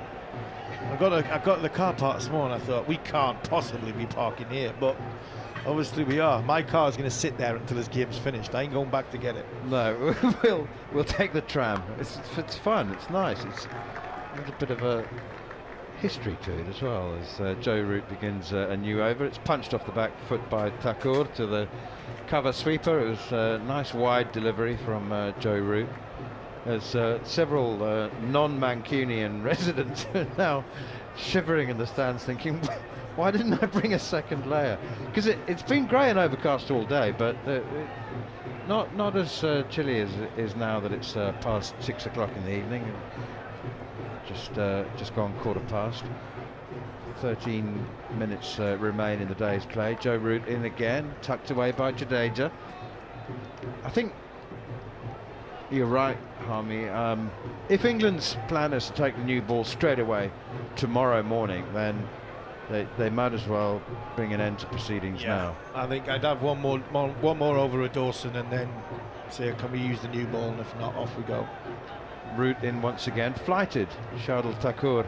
He has a point to prove. Now, he's played as a batting well, anyway, he was played at Headingley to strengthen the batting, and he was a bit of a shambles, to be honest. Gave his wicket away in both innings. He did. He got 100 in an inter-team game, didn't he? Yeah, off 79 balls, and so that persuaded the selectors to select him for the first test, and he looked very modest. That's short from root, punched again to the sweeper on the offside, short and wide. I'm just chuckling because you're talking about sort of being cold in the stands. Joe looks very cold as well. Yes, got the sleeveless sweater back on, but he looks like he could do with a long-sleeved version. That one is cut from Jadeja. He's just a little bit all over the place at the moment, Joe Root. He hasn't bowled a straight one, both sides of the wicket, and giving away easy runs, and this is where your experience shines through, Harmy. You could see this happening 10 minutes ago. My experience of not bowling straight ones. No, you could see that there'd just be easy runs for India, and you know, there's no point in conceding another 15 or 18, 20 runs. Washington Sundar is padded up, so he's got his helmet on as well. He's next in, as he would be. He's the number 8. You don't send a night watchman in to protect the number 8. It's the end of the over. The two batsmen are conferring in the middle. They look like they'd be very happy to go off, and England. Who was just chatting to umpire Hassan Raza? Somebody's Ben Duckett. Okay, they are going to bowl another over of Richard Jordan. I think they were just probably confirming with the umpires, if we take the new ball, we're going to go off, aren't we? Yeah, possibly. I wonder if Ben Duckett has just gone to Ben Stokes and said, why don't we take the new ball, give it to Liam Dawson, and then if a seamer comes on from this end, then we'll go off anyway. Oh, right, yeah, because there might be a bit more bounce and grip with a hard seam. They've scrambled through for a quick single. That's actually well done.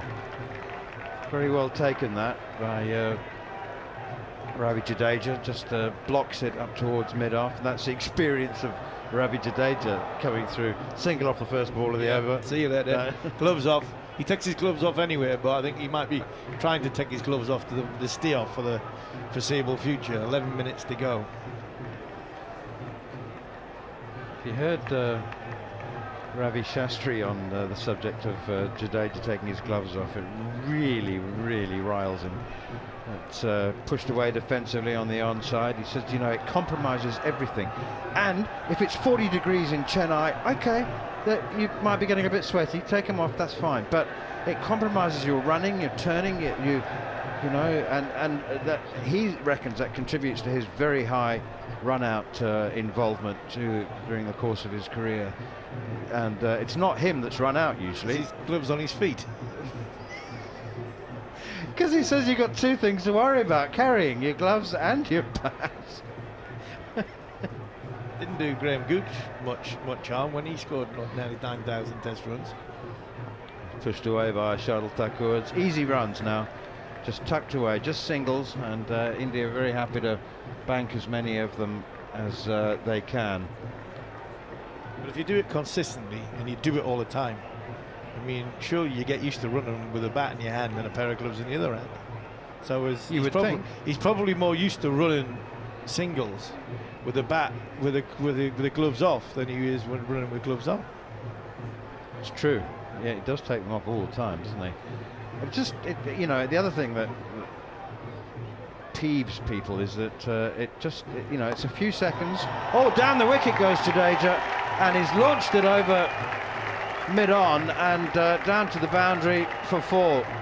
Suddenly, 5 minutes to go in the day, he's used his feet, he's gone over the top, and has picked up 4 useful runs. Jadeja moves on to 15. India 264 for 4.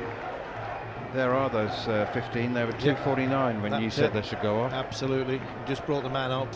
Joe Root came up. Jadeja's took the bet. Dawson's thrown up a little bit above the eye line. Bosch straight down the wicket. Thank you very much. 4 more. Here's Dawson again, and this time Jadeja flicks it all the way along the ground out to mid-wicket. Ollie Pope tumbles to his left to field. Shardul Thakur 19, Jadeja 19. into the 83rd over, about to complete the 83rd over, and Yeah, we have that's it. completed the 83rd over. That's it. Ben Stokes has just give the signal to Rod Tucker, I want the new ball. Rod Tucker's gone. Well, let's go off. You can have it tomorrow. Yeah, you can have it tomorrow. See you later. Well done, England. So that's it. At the end of the day's play, you would think from the scoreboard that India would have their noses ahead because they're 4 wickets down after being asked to bat first, but they are in effect 5 wickets down, so it's much, much more, you would think, a case of honours even. Feeling